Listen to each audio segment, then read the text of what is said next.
Ladies and gentlemen, it's the Time Spent Poorly Show with your hosts, Edwardo, Old Hudds, and Brother Ron, being brought to you live and in color.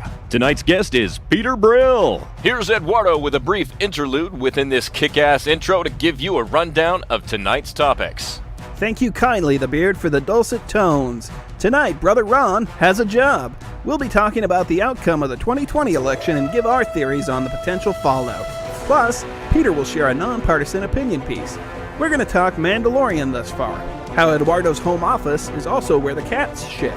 Hudds Dexter rewatch, a new segment titled Edwardo has all the streaming services, the future of American theatrical cinema, that's right, cinema, as it relates to COVID-19, plus Peter has a parable, Conspiracy Corner, and more to be sure. Now back to you, the Beard. Don't worry, Edwardo. We don't measure manliness by the depth of our voice, but by the length of our penis. Oh yeah! Make sure you're subscribing and ringing all the bells to ensure you're kept abreast of future live broadcasts. And hey, if the live show is past your bedtime, or you only have time to listen, please visit TomSpentPoorly.com and subscribe to, rate, and review the audio version of the show using your favorite podcast app. All you need to know, from accessing past episodes, future live broadcasts, as well as other shows on our network, it's right there. There's also a link to our Patreon if you find yourself compelled to support one of your favorite shows. Without further delay, please welcome your hosts, Edwardo, Old Hudds, and Brother Ron. Hey, welcome to the show. Welcome, Peter. Thanks for joining us. Hello, everybody. Hey. Hey, Peter. Am I supposed to be able to hear myself? Yeah, can you hear yourself? Hello? You want to talk a little bit lower? I'm not going to put my lips on it. That's what she said? Well, the thing is like this mic, like, actually doesn't start till I got there, it. so that's why you got it. I'll chew it a little bit. It needs to be all the way in the back of your throat. I actually cut the bottom of mine off. I might do that with the other ones too, so it actually slides there you on. go. Oh, because Snug. Got it. Yeah. Yeah. But I did a really shitty job doing There's that. a condom joke there somewhere, and it's just not coming to me. Coming? Fuck. None of my jokes are landing right now. Oh, that wasn't bad though. Coming. I know. There's something there. That's what she said. Look at that. Our first one is Trump 2020. No, he lost, Yeah, man. I think. Well, I mean, we have to wait. tentatively lost. Tentatively. When the football game's over and one of the quarterbacks refuses to leave the field and he's got the car keys to the bus, I mean, what do you say? It's like, okay, yes, we will review the tape from all of the previous quarters and see what you're talking about, and all your supporters can stay on the field and cheer, and, you know, that's okay, but we're getting fucking cold out here. What you got there, Ron? Beef sticks. Beef jerky? I like to have this uncomfortable trend going of me eating during the show. Yeah, no. I think it really brings something to the whole thing. I shuffled all of those fries down my gullet before we started. I'm a fat kid at heart. What can I say? By the way, Hudds, over there in the tall silver thing is next to the coffee maker. Is coffee? It's coffee. Hot Awesome. coffee's in there. Ooh. Outstanding. Ah. So. Was that San Andreas or Vice City that had the hot coffee mod? San Andreas. Yeah. I have that on my iPad. It's so hard to bike. Oh, God. On It was hard to do that with a controller. I can't even imagine doing it on a touchscreen. It's ridiculous. Woof. It's the worst. So, I discovered. I guess we're on to the mundane personal news, Yeah. and it's very mundane. You've got a job. I got a job, bitches. I was gainfully unemployed for about 7 weeks, but that is over. So yeah. Congratulations. thank you. Huzzah. Thank you. It's not a fun time to search for a job. Boy, howdy. It's not. But 7 weeks is that's not a short time, but it is a short time to be unemployed. I was unemployed for 6 months. You know, honestly, when I was filling out the unemployment stuff, was it last weekend or the weekend before? And you see the little scroll down of the weeks that you've collected. I was like, holy shit, has it really been that many weeks? Because I'm so busy with the kids and everything like that it really kind of clipped by quicker than I realized. Yeah, the time runs away from you. Yeah. But no, I don't have an actual start date yet because they started running my background check on either Monday or last Friday if they were able to get it submitted on Friday. So I don't have an official start date yet, but signed the job offer and all that good stuff. So Nice. away we go. Nice. Have they gotten to the part Congratulations. where they put the scope in your ass yet? Oh yeah, no, that went well. Oh, good. Yeah, Good. it was fun. Did they find anything? What's that colonoscopy? It's nothing unexpected. Okay, good, good. Half a polyp in a garden gnome. Just 2 Hot Wheels cars. okay. I They were chasing a gerbil. not this most recent weekend, but the weekend past. So after our show with Derek, Yeah. I had I had to go to the doctor because I had such bad shoulder and like neck pain, and it's been like gradually progressing. And I went to the chiropractor a couple of times to have it addressed, and I was in such pain on Saturday that I went to the doctor and I got muscle relaxers. I got That's funny because I was going to say, sounds like time to get yourself one of those trendy pill addictions. yeah. No, I got what is it called? Flexerol. Yeah. Which works great. But it's like it's basically a commitment to have a coma for the day because you're especially I've taken them after that initial one. When you take that initial one, it like has to get in your system and basically just knocks the shit out of you. Yeah. So it's like a Sunday thing. Yeah. So I mean, I took it Saturday after I got back from the doctor, and then was just kind of like lost to the world for the day. Time for the heating pad and a little binge watching. Yeah. Well, no, I didn't even like at a certain point I was just out. Oh, like asleep. There you go. Yeah, they try and give me something every time I call the VA. Like I do my annual checkup, and they're like, "Do you want pills?" Like, no. Oh, well, we could give you, and they'll like list off every painkiller. Yeah. Like, no, I don't want an opiate addiction. Thanks. I tried to avoid getting them at most costs, but I mean, it was not. It did feel nice. I don't have an addictive personality with it when it comes to pills like that. Mm-hmm. Like we're flushing hydros all the time. When like Nicole has like an annual surgery binge thing that she does. Oh. No, but she's had a lot of surgeries. Don't they all? But she'll get those she'll get like the hydro prescription, or she'd be in for kidney stones. But we end up flushing like most of the pills anyway because we don't use them. But and we just don't have the energy to sell them. I was going to say, You're there's some supposed to- supplemental income there, man. Come on. Turn them into the police station so they can eat them. Oh, I flushed them into my That's sewer a system, common so it ruined. misconception. They snort them. Yeah. They crush them and snort them right off those little computers in their cars. They Supposedly, just flip their iPad up. supposedly you're not supposed to flush them though either. No, Really? because they get right into the Yeah. water system. Yeah. Huh. Yeah. But- I don't know how. I guess flushing is better than leaving them around. Yeah, I don't. Hand them out on Halloween, man. I scatter them in the yard for the squirrels. There you go. Oh, that's fun. The squirrels Yeah. are super chill lately. Yeah. I don't know why. Life's good for squirrels. Throw the steroidal drugs out there. So I think What's I that figured squirrel's out. name? Goliath. And that's Drago. They fight on Tuesdays. I think I figured out what my issue was. I think it's mostly posture related. So I stand up at work all day. Mm-hmm. So I have one of those. I have a Veridesk, so it just does I have it lifted all day long, and have for years. Well, about 4 months ago, I had notched it down one for whatever reason because I was like, this might be a little more. It's better for my I enjoy my arms at that level.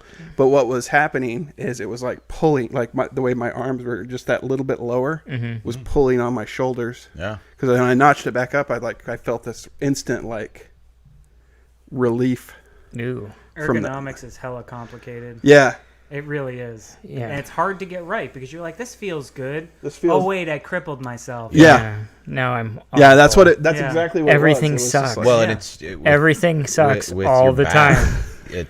I mean, they don't joke about it. When your back is out, man, everything is out. Like Mm-hmm. there's just no avoiding it. Yeah, when I started, and I'll fuck up my back and I'll be out for days. It'll take me 3-4 days to recover and be able to walk again. Cripple. It's the worst. Yeah, it's Welcome to the Time Spent Poorly Yeah. show, where Father I'm Time has old. been fucking Yeah, a bunch right. of old dudes. you're doing a Dexter rewatch. I take that's what I take from some of the comments Yeah, I've seen. How Yeah. far have you gotten into that now? I think I'm in season 5. Which I'm in the one with Edward James Olmos. That's 6, I thought. Six. Yeah, it's 6. 5 is Julia Stiles, right? Okay, Yeah, that's a good one too. I was wrong. I thought it dropped off after Trinity. I liked that. I liked season 5 a lot. I might have to do a rewatch. Johnny Lee Miller, is that his name? Johnny Lee Miller. Hackers. Johnny Lee Miller was good. I think Dexter went through his crew a little fast. Like he just killed all those dudes real fast. Yeah. But overall, I think it was a good season, and Julia Stiles is an exceptionally good actress. She's very, very talented in basically everything she does. She looks like a poorly made Cupid doll, but she's an excellent actress, and she's entertaining, and she worked well with Michael. Like I said when we were talking about it, effortless is the word that comes to mind. Like she doesn't ever really seem like she has to try. She's got a good amount of range. Yeah. And it's believable. Yeah, they should have wrapped it up after she has her moment of closure. Therefore, if Dexter can find a moment of closure himself, there's some light at the end of the tunnel. Instead, they just kind of let's do another season. She kind of got a better ending wrap up to her character than probably 80 to 90% of the characters on the show, really. Yeah. I mean, because most of the other ones died. It, so, well, yeah. Well, and didn't he have the girlfriend, the next girlfriend he took on, the girl from Chuck? Yeah. That needs Yvonne some Straczynski. dental work done. I love her. She was great in Chuck. Yeah, she was great in Mass Effect. She was decent in Dexter too, but it's right. I forgot. How does she's my Mass Effect? She's my video game girlfriend. Who'd she play in Mass Effect? She was Miranda Lawson. Shit. Yeah. Dope. Yeah, I forgot she was in Mass Effect. Miranda Lawson was a cool character. Yeah, she was super deep for being. Yeah, you just she's the bitchy overachiever type. No, there's a lot going on. Tons. Yeah, there's a lot of nuance to. Yeah, considering how many shitty camera angles they gave her. Like, oh, you're waiting for a comment. Here, let's focus right on her butt cheek. What a bunch of douchebags. I know you were talking about the Hut Coffee mod. I'm so glad sex is evolved in video games. Right. It's a little better. It requires more consent. It's not just hookers anymore. You have to romance people. You have to get them gifts and tell them the do right things for them. Yeah, and be nice to them. And then she'll be like, okay, let's roll around with our clothes still on. And but then just let the once, lights fade. Yes. right before the last mission. Yeah, then you're done. We're gonna go. Maybe it's a suicide mission. We're gonna go to the center of the galaxy and see what's happening. Let's fuck first. Yeah. Okay. Let's do Fair that. enough. No, big Miranda Lawson fan, and that carries over. She's not that great an actress, though. No, she's not. But she definitely did a good job in Mass Effect. I didn't see all the way through Dexter, which is why I'm doing a rewatch. Oh, you didn't finish the series? No, I gave up after this season, and now I know why. Colin Hanks is just not good. Nope. And it's not even close to Edward James Olmos' best work. No, I'd say he doesn't seem like he wants to be there, and that I get that every time he's on screen. He's just like, eh. He was Battlestar Galactica. He was good in that show. Was he? Yeah, I didn't see that. That's a good show. I was just thinking about it. Sci-fi. I watched a bit of it, but I got to confess, I've only seen a portion of the series. My wife watched it all. Yeah. But what I saw of it was it's solid execution for a sci-fi show. Right on. Well, I always go back to they named that military strategy move on him where he warps into the atmosphere and drops a bunch of people off and then warps out. It's like a 3-minute sequence in one episode, but man, it is fucking top tier, cool space military strategy stuff. That is. Yeah, and Edward James Almost did that? Yeah. Right on. Admiral whatever the hell his name Adama? is. Yeah. Admiral Almost. The Adama maneuver.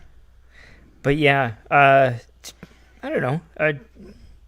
I definitely You'll have to let me know what you think of her quit season. watching. Or did she have multiple seasons? Yeah, The she last stuck around two. to the end. She had Because she's the one who she takes his off kid. with Harrison. Yeah, yeah. Yeah, well, and I also have I have a little bit of a problem. This is where my problem with Dexter exists. Is in what world does a serial killer like cross paths with so many more serial killers? Yeah. It's called suspension of disbelief, Ward. I understand that, Ron. Well, I think there's a statistically they end But up in there's Miami, only so LA, far. and Seattle. Yeah, I know, but it's not like he's looking through the classifieds for serial killers. Yeah. Has Michael C. Hall really done anything since Dexter? He did that show Safe, where he does it like he dons a British accent, and it's Ooh. based on a novel Okay. or based on a book series. He's talented. Like we And- talked previously, 6 Feet Under, he was great. Yeah, And- no, and my dad watched that show Safe with him, and I think he likes it, but I can't get into, like, I have a hard time buying his British accent. Like, because he's American, and we see Brits play Americans all the time, but it's not very often Americans play Brits. Dude, Christian Bale. I am not ashamed to admit that for a very long time, thought he was American? I had no Yeah. idea he was British. Yeah, no I did too. idea. Lots of people thought that about the guy that plays House. Oh Hugh yeah, Laurie? Hugh Laurie, Yeah. yeah. See, I had watched some of his old like sketch comedy stuff that he did with Stephen Fry, so I knew about that one. But no, the first time I heard Christian Bale talking, I was like, wait, why is he doing an accent? Why are you doing that? Charlie Hunnam was another one. He's got a really weird accent. yeah. though. Yeah, And he does. I have never liked his American accent. Yeah, it's he's like, got a it's weird like way. punk. Tara. He's like a punk about Listen to me, Tara. Tara. Like fucking woof, I'm gonna man. kick your ass. And It's like, I it don't just- like it when Daniel Craig does American accents because it doesn't fit him. I like when Daniel Craig does any accent between Knives Out and Logan Lucky. Yeah, I love that man. He's so funny. I was thinking Cowboys versus Aliens. That one threw me for a loop because I'd never heard him do an American accent before, and his whole it looked like he was just mouthing someone else talking. I don't think I've ever watched that movie all the way through. It's fun. It's good. It's a good popcorn flick. We a few years ago we did a projector on the back wall of the shop for a summer. Oh, And nice. it was for a summer because it's a big pain in my ass to do it because it's like, And the light bulb's expensive. well, the projector I got's cheap. It's still working. It's up there. I had the screen there for a while, but it's just a pain because I gotta go hook up I gotta go put the screen up. The kids are excited about it, but we have to. It's not only that you get everything set up, then you got to inflate all this fucking blow up furniture, blow up mattresses to make it fun. Mm-hmm. Spread a tarp, have speakers hooked into an amp. People wonder why I hate children. It's a lot of steps. They're demanding, that's for sure. Even at their best days. You don't have to do all that though. No, like, you just really sit on the don't. ground.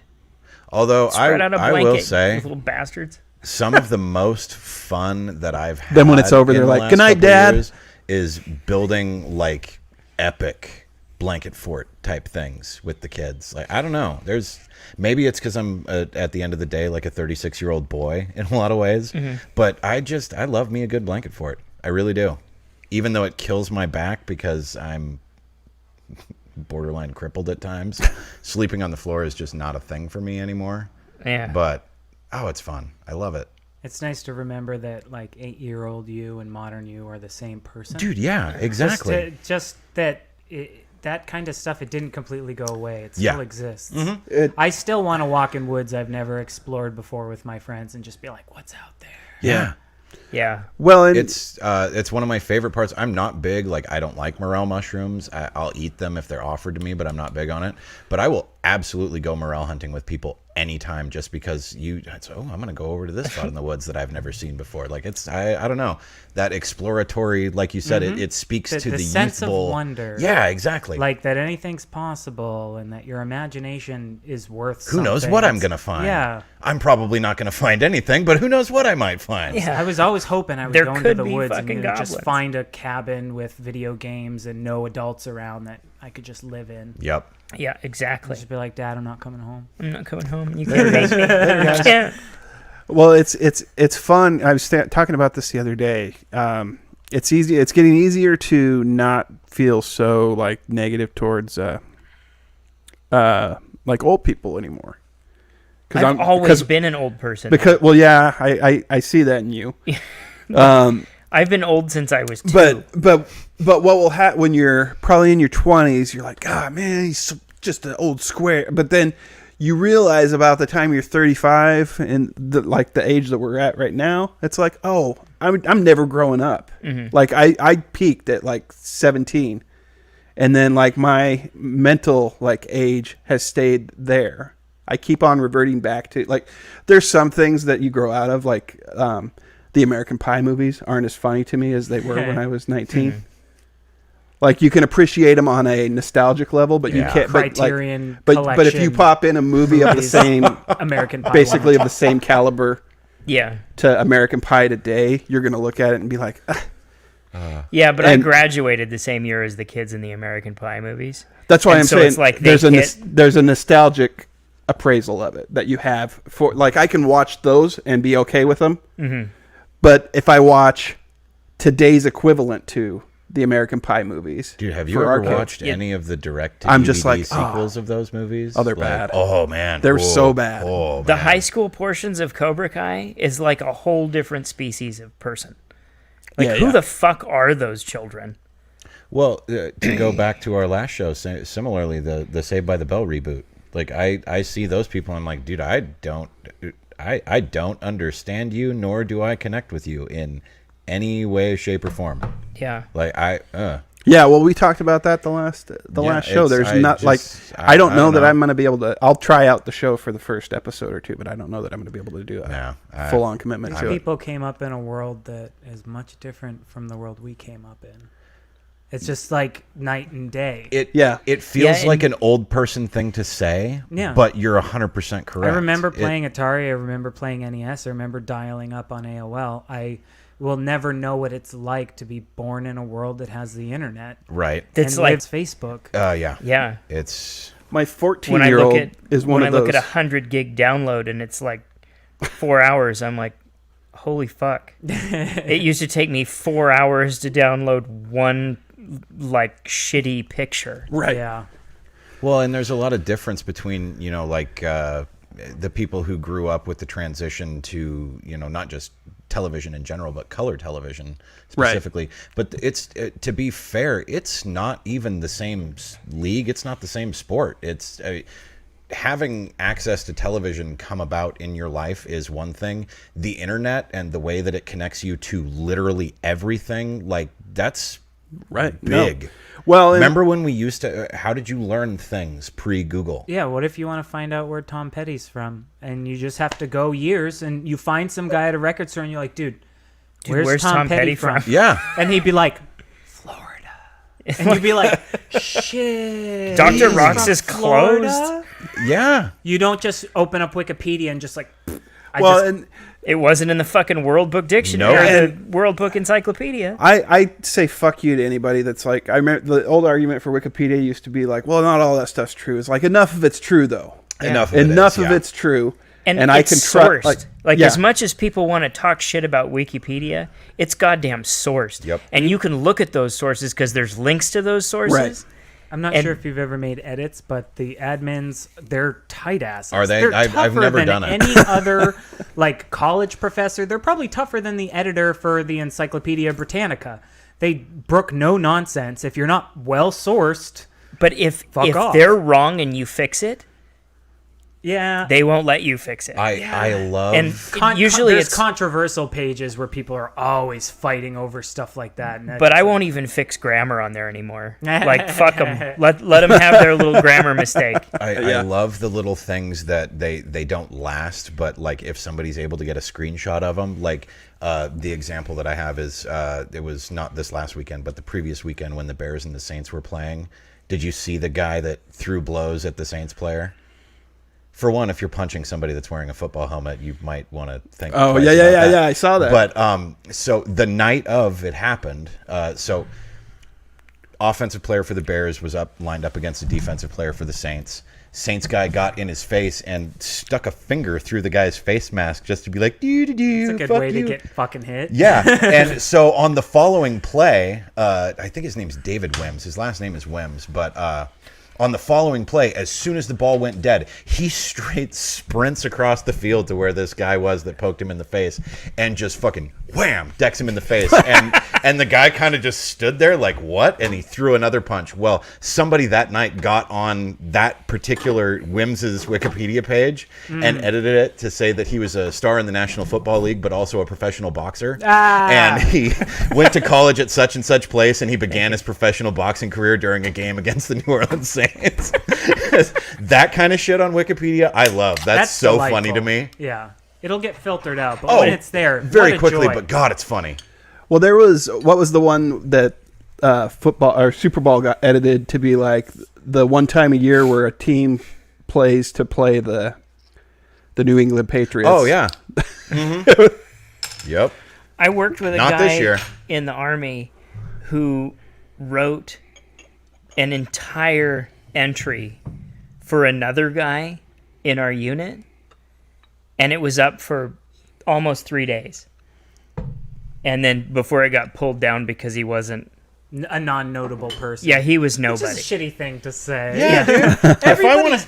There's no such thing as being famous anymore. Everybody's fucking famous. Nobody's fucking famous. Everybody's got a Facebook. Yeah, exactly. I've got a goddamn Twitter. I People should have can a read. Wikipedia page, damn it. Sure, it'll be mundane, but it belongs to be there. Yeah. Yeah. I mean, Yeah. why not?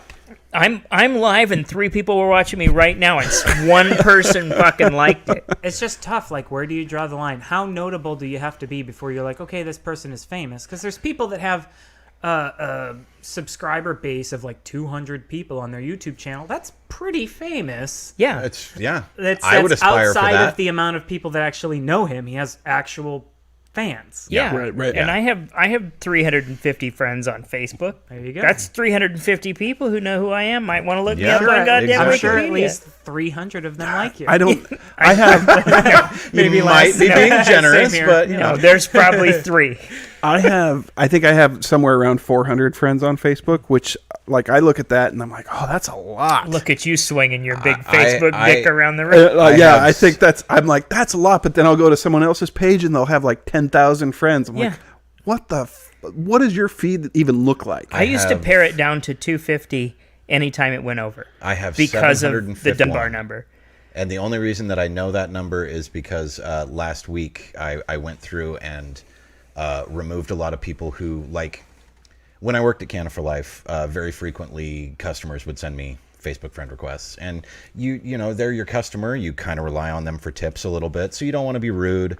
They're never actually your friend, and you could give 2 turtle shits about what's going on in their life, but you don't want to, you know, you have to see these people multiple times a week, so you don't want to have that, well, I sent you a friend request, why They're didn't you still friend part me? of the community. Yeah. They're not And- going to go away. But I'm... Well, and once they added that unfollow thing, Oh, I love unfollow. Yeah. Yes, it's amazing. you don't have to. be like, we I'm can not gonna- we can still be I'm not friends. saying I just don't dislike have you. to look Yeah, at I'm what just you're not gonna saying listen now. to you. yeah, I just Because I'm tired you of your talk a fucking lot. But- Yeah. posts. So I went through and removed basically everybody who fell into that category of like, look, you're not my friend. You were never my friend. We've never hung out. I don't know shit about you.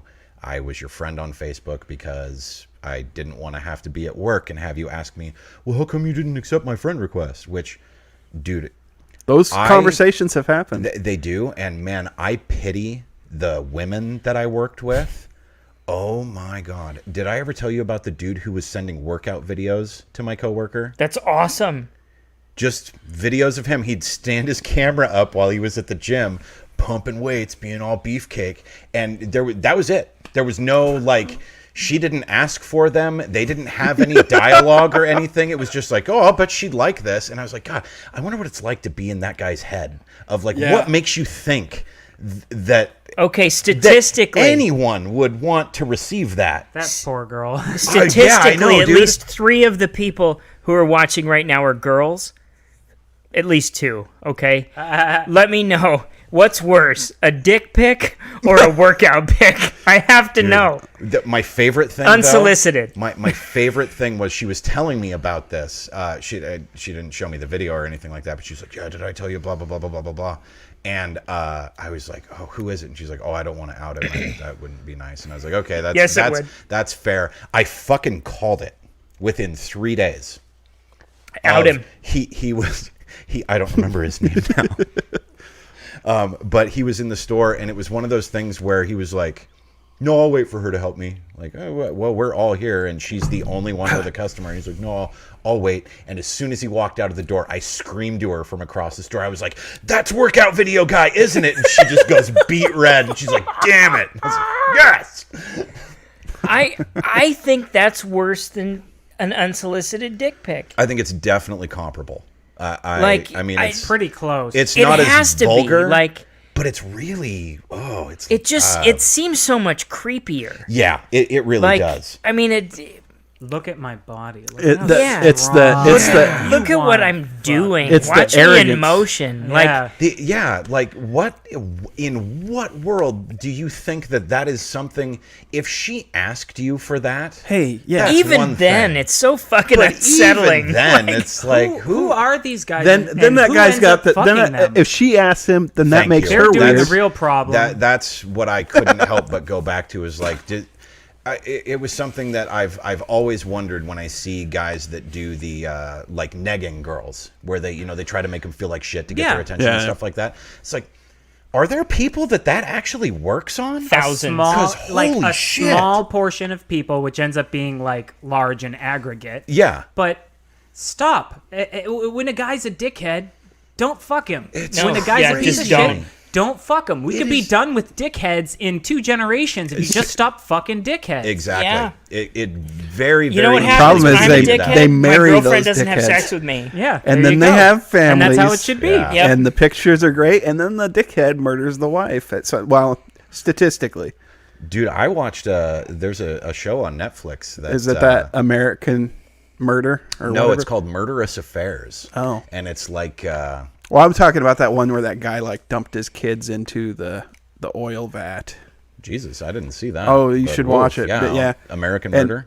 I think I'll send it to you. I'll find Okay, it and yeah. send it to you. But yeah, he it was down in like Colorado, and like he killed his wife, and then he killed his 2 daughters, stuffed them down like his job site into an oil vat, and like through a 8-inch hole. Jesus. That's dark. And then there's just like I wonder if workout guy's dick could even fit in that hole. probably not. It's probably huge. yeah, man. Yeah, I was thinking the same Definitely thing. packing. Where do you Very thick and very long. where do you obviously. even get I'll the send you that link, confidence though. to It's- send a video So like that? it's a true crime type show where they discuss 2 different murders in each episode, but they're all based around like infidelity and stuff like that. Hence the name Murderous Affairs. But Tori and I were watching it together because we just kind of turn on shit like that to go to bed to. And for some reason, we fall asleep to, as South Park refers to it. Oh, we go to informative murder porn. We watch. My wife used to turn on Criminal Minds, Yeah, and we'd see? fall asleep watching Criminal I Minds. like Forensic Files and Cold Case. I love that kind of stuff. But so this guy, he was married, had a 4-year-old or 5-year-old daughter, and he was a lawyer. And he had been cheating on his wife with one of the judges in his county or whatever. And him and the judge had this affair that went on for a while. Well, his wife found out about it, and he apologized profusely, told her he was done, I'll be faithful to you, so on and so forth. And of course he didn't do that, and he wound up going back to the judge. Well, the judge was also rather possessive and was like, okay, yeah, we can continue this, but you need to start planning an exit strategy for getting away from your wife. I don't want you to have sex with her anymore. I want you to start actively moving away from her so that you and I can be together. Nager. Well, he did not do that and wound up getting his wife pregnant. And this dude, I shit you not, in an effort to prevent the judge from finding out that his wife was pregnant because he thought that would destroy his family, killed his fucking pregnant wife. In an effort to not destroy his family, he killed his pregnant wife. Yeah, Went to jail for the rest of his life, so turned their current daughter into a fucking orphan. That's what they call a pro gamer move. Like, dude, This was like the second episode. I was like, man, how do you go up from there? It people was crazy. People that Some like Tiger plot King murder shit. though is there's something missing, because there's enough programming out there now on television that basically says if you do this stuff you won't get away with it. There's enough there's I'm sure there's plenty of people that get away with murdering loved ones. Definitely. But there's enough coverage of people that don't. Yeah. That would suggest to the people, to most people, that I'm probably not going to get away with this. Yeah. I don't think they think that deep about it. I think their fuse has been burning a long time, and eventually, whether they're faced with a complicated infidelity situation, What a desperate situation. or later though. in life, they were just going to be like, well, apparently one of the solutions in the fucking Rube Goldberg machine of my brain is kill my wife, and it was just a matter of time until the ball dropped into that, and I'm like, oh, perfect. There we go. This is totally gonna work. Yeah. Like at some point, I'm like, the guy that's gonna beat this rap. I'll at some kill point, her, don't and you my just daughter like and jerk I'll off go and be go with to the new- sleep though? I don't understand. I mean, I'm the murderous not the mentality world's most of- sane fucking dude, but like at some point, just jerk off and go to sleep. Don't Don't kill your wives. That's what we're saying. stop Hang it up. fucking her. Yeah, Stop don't do fucking the that. judge. Just jerk off and go to sleep. TSPN is coming out. We're saying, jerk off.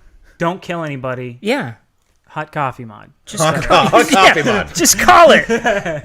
Go have sex with random hookers in San Andreas. It will scratch your itch. Come on. You know You every can shoot him after in the game. It's Yeah, fun. man. and Whoop. get the money back. Yeah. Just Perfect crime. Sometimes you can get more money back.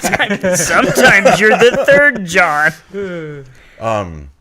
Whoa, Matthew. That escalated quickly. So anyway, as we actually had planned to talk about, Speaking about dying. speaking about dying, there has to be some kind of truly, after all the SNL things of Sean Connery and Alex Trebek going back and forth, and admittedly they were similar in age. Yeah. And is it too soon to say suck it, Trebek?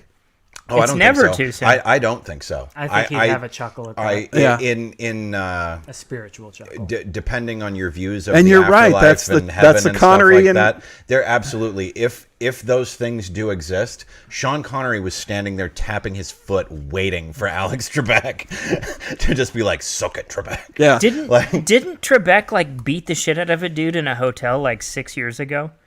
I don't Some know. guy I tried did to not hear break about into that. his hotel room and steal some shit, and Trebek beat him down. That seems like a justified Yeah, man. altercation. I wouldn't be surprised. wanna Alex say Trebek it was a was badass. Trebek hotel room attach. Yeah, he Yeah, chased well, I the don't know. dude down. Chasing hotel intruder in San Francisco. This was in 2011. Good for him. Okay, yeah, it was a while back. Man, that's... I knew really- I was in Hawaii when know, it happened. There was always it takes a real genuine skill to be as smug as Alex Trebek was at times and still be as likable as he was. Because every once in a while, man, he would straight fucking roast those contestants. Yeah. And No, the proper answer. The proper question was, "What is my Achilles tendon ruptured and I fell in an anonymous heap to the People- carpeting, bruising people my other loved leg him in the for it. process." Like it was something that it was any time that it happened, you would very, very quickly see, at least in the YouTube era and stuff like that, and on Reddit and whatnot. If it happened the night before, the next day, you bet your ass there was a video up of like, oh, Alex Trebek burned this dumbass. Yeah. Like, he was revered for it, and I don't know. I think it speaks volumes for just how likable he was. Yeah. He really was. It takes a certain kind of flair, and if you've ever watched bad game shows, Right. Game show hosting is a unique skill, in my opinion. Yeah. Like, I like Howie Mandel, for the most part. But if you've ever watched him hosting Deal or No Deal, he makes you want to climb in the TV and just be like, just fucking get off. And just touch his face. Get off the stage. He's a Deal? terrible Shut up. germer. Deal or no deal? I just, and Pat Sajak, Bob Barker was a genuine national treasure. Yeah. And if you want to have an idea of just how great Bob Barker was, realize that No, hold on. He's alive. Well, no, I just mean hosting.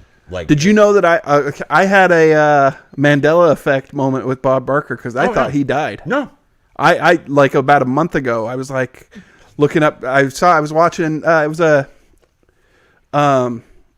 Price is Right documentary about a guy that was like guessing all the prices, that like gamed this show. But Bob Barker was in it getting interviewed, and I was like, yeah, it's too bad about Bob Barker. And I started Googling, and no, he's still kicking, man. And I discovered he is still alive. But he was replaced by Drew Carey. Who, Yeah. say what you will about Drew Carey, he's kind of hit and miss, but he is an excellent host. Whose Line Is It Anyway? He did really well. He's really great on The Price is Right, but he's still, even as good as he is on that, Not as good as Bob Barker compared to Bob Barker. Right. Yeah, I don't know. I'm not a big Drew Carey fan though. I'm not a big fan, but I don't dislike him. You're a big fan. No, Well, yeah. Since you called me on it. you big fan. Cleveland rocks.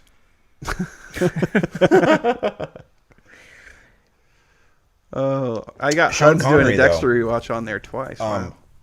Sean Connery, though, my mom and I were discussing him dying, and my mom was like, oh, it's such a shame that he died, and this and that and the other, and I was like, well, we have a whole episode where we talk about like how abusive. Dude, have you the direct Physically abusive he was? The direct quotes of him where he's like, well, sometimes you just got to punch a lady. Yeah, like, we have a whole episode.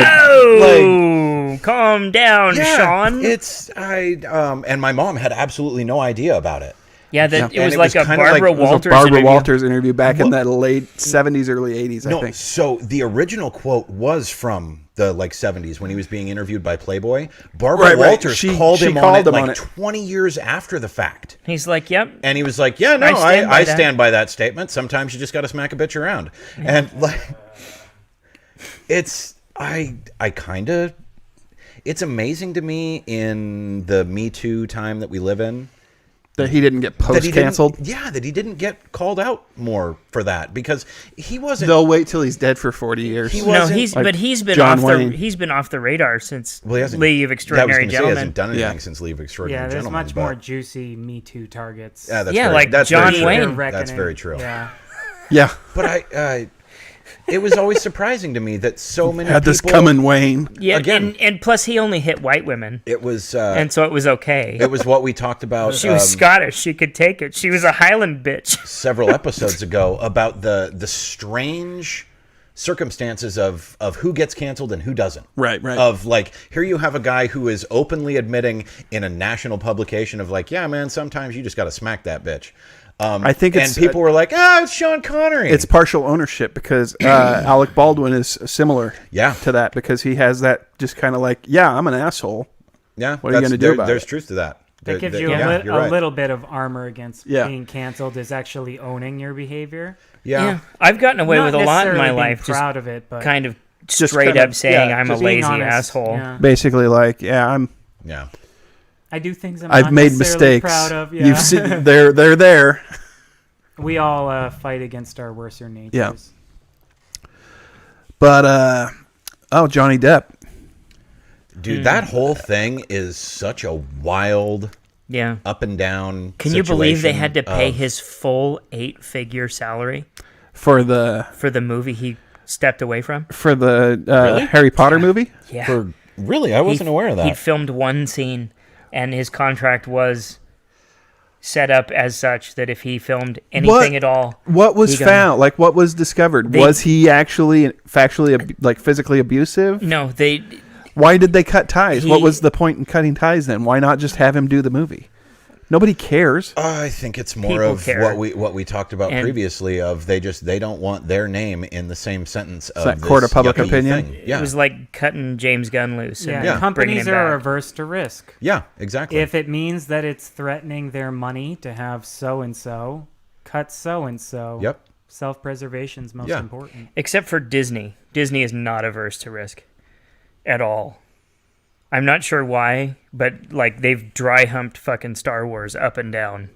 Yeah, And I think because they have the coffers to handle it. Yeah. I mean, Disney's not going away. They could just do fuck all and throw their money in the garbage disposal for the next 10 years. There's still going to be a Disney. Yeah. Yeah. They suffered a little bit. Not suffered, but they had to lay people off. yeah, But that's a business decision. Why wouldn't you lay people off for like COVID-related reasons. And it's not like Yeah, they would it's have not like went they're making bankrupt if anything. they didn't anyways. It was Right. all just bean counters. They had Bob Iger stepped away, and then COVID happened, And he kind of like and he stepped back in. Came back, yeah. He was like, "No, I'll come in and right the ship, and make sure Overseeing. that all this stuff gets done the way that it's supposed to get done." And For I a don't CEO, he's agree done a with- great job. For He really has. He say what you will about some of the things that Disney does, and I think that they are probably one of the closest things that we have in the country right now to an actual monopoly. yeah. But still, I agree with a lot of what they do business wise, and everything that I see them doing currently, like going forward, they're leaning further into their streaming services. They're cutting ESPN like a fucking bailing water out of a sinking ship. ESPN is in bad straits, and if you Really? paid any attention to how much money they're losing, it is not funny. Is it just because of the cut of sports or the reduction in sports? Well, a lot of it is the cut of sports, but it was happening even prior to COVID, simply because they seem to not have a good handle on how people want to take in their sports content now. They're for some reason, as progressive as they're being in a lot of the ways with their entertainment of, like I said, leaning more into streaming services and those kind of things. They were the ones who stuck their neck out with Mulan, of being like, no, you know what? We're not going to wait for the theaters to reopen. We're not going to pull a Tenet and just, release the movie to the theaters, which Tenet was supposed to be the one that brought everybody back to the movie theater. And what wound up happening is it's probably going to be the reason that movie theaters die. It was their test subject, and it failed fucking miserably. But ESPN's content is wildly disliked by and large. Outside of 30 for 30, I don't think I've heard anything good about them. Yeah, you're not wrong. I don't. The 30 for 30 is the only thing I've watched. Didn't they do The Last Dance though too? Or was that? They weren't the primary person on it, but they did work with the people who did it. But again, that was the Last Dance thing did get big on Netflix. That came out like 2 years ago. No, it came out earlier this year, and then went to Netflix. It was just this year. Really? Yeah. Really? Yeah. Boy, I feel silly. Maybe I was just reading about it coming out. They've been talking about it forever, but I'm pretty sure it came out this year. It was this spring, late spring, early summer, I think. Oh, wow. Yeah, it was. I'll be damned. Those Okay, people I are was wrong. working on one with Stone Cold Steve Austin, Can't which is wait for that. fucking great. I hope The it Last comes out on Dance Netflix. Was genuinely some of the best sports documentary stuff I've ever seen. It was really fascinating to me because growing up as a kid, we never saw Michael Jordan painted as anything but a hero. Mm-hmm. We didn't get to see the asshole side of him that you see in the documentary series. Oh yeah, I haven't watched it. And it's revealing, but I still have like mad respect for his game. Oh, absolutely. He's the GOAT, and it's not even a discussion. Yeah, I agree. I mean, really, there are a lot of people who belong on the Mount Rushmore of basketball, but there's Michael Jordan, and then there's everybody else. Yeah, I don't think there's an argument there. They might as well just change his name to basketball. Huh? Michael Jordan. Can you think of anything else? Swoosh man. Sports gambling? Yeah, swoosh Seriously, man, I mean, sneaker guy, Yeah. ball swoosher guy. He is the logo for Nike. Yeah. I mean, like literally. There's not many people that can say that. No, there's not. And say what you will about Kobe, say what you will about even the older guys like Bill Russell, Wilt Chamberlain, all of those guys.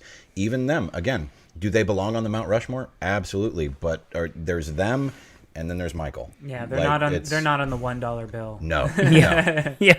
He's the George Washington. Yeah, he's on the one, he's on the quarter, and he's on the penny.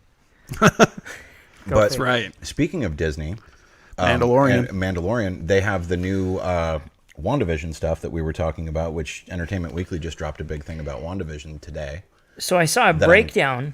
Quite excited about. Apparently, there's 10 episodes. There's 6 hours of content. Yes. So there's some of them are going to be a half hour, some of them are going to be an hour. Yeah.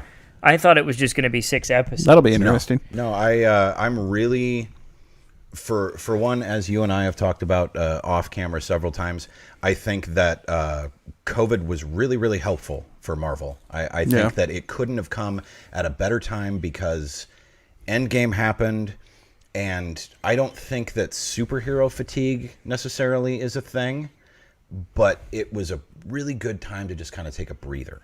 From Marvel, From Marvel in general. I agree with that sentiment, And the boys came out. There was still good superhero-related content coming out. Yeah. But it was a good time for Marvel, especially as, I mean, if you look at their release schedule of what they have coming up, they're looking at, 2 Disney Plus shows plus 4 movies a year. Like, we're going to be heavily inundated with Marvel content once things start to get back to normal. But it was a really, really opportune time for them to kind of take a break and let people regain, decompress. Well, not only decompress, but regain that desire of like, oh, I can't wait for the next Marvel thing. And it'll be easier to come back and not have Tony and Steve. It will. And it will. some of the people who aren't going to be back. And you won't be you won't be holding the new stuff open up to. But no, to that same I watched expectation. I watched episode 2 of the season today, actually, this afternoon. So are you going to watch that now that you have Disney Plus, Peter? I recommended to your girlfriend. It's a really great your show. fiance that you should watch it. I'm certain it's a good television show. But do you have no interest in it? I don't have a lot of interest in television shows. I know, but that's so weird. But I know it is, and I'm sorry. I don't know how to be a different person. It's not weird, though.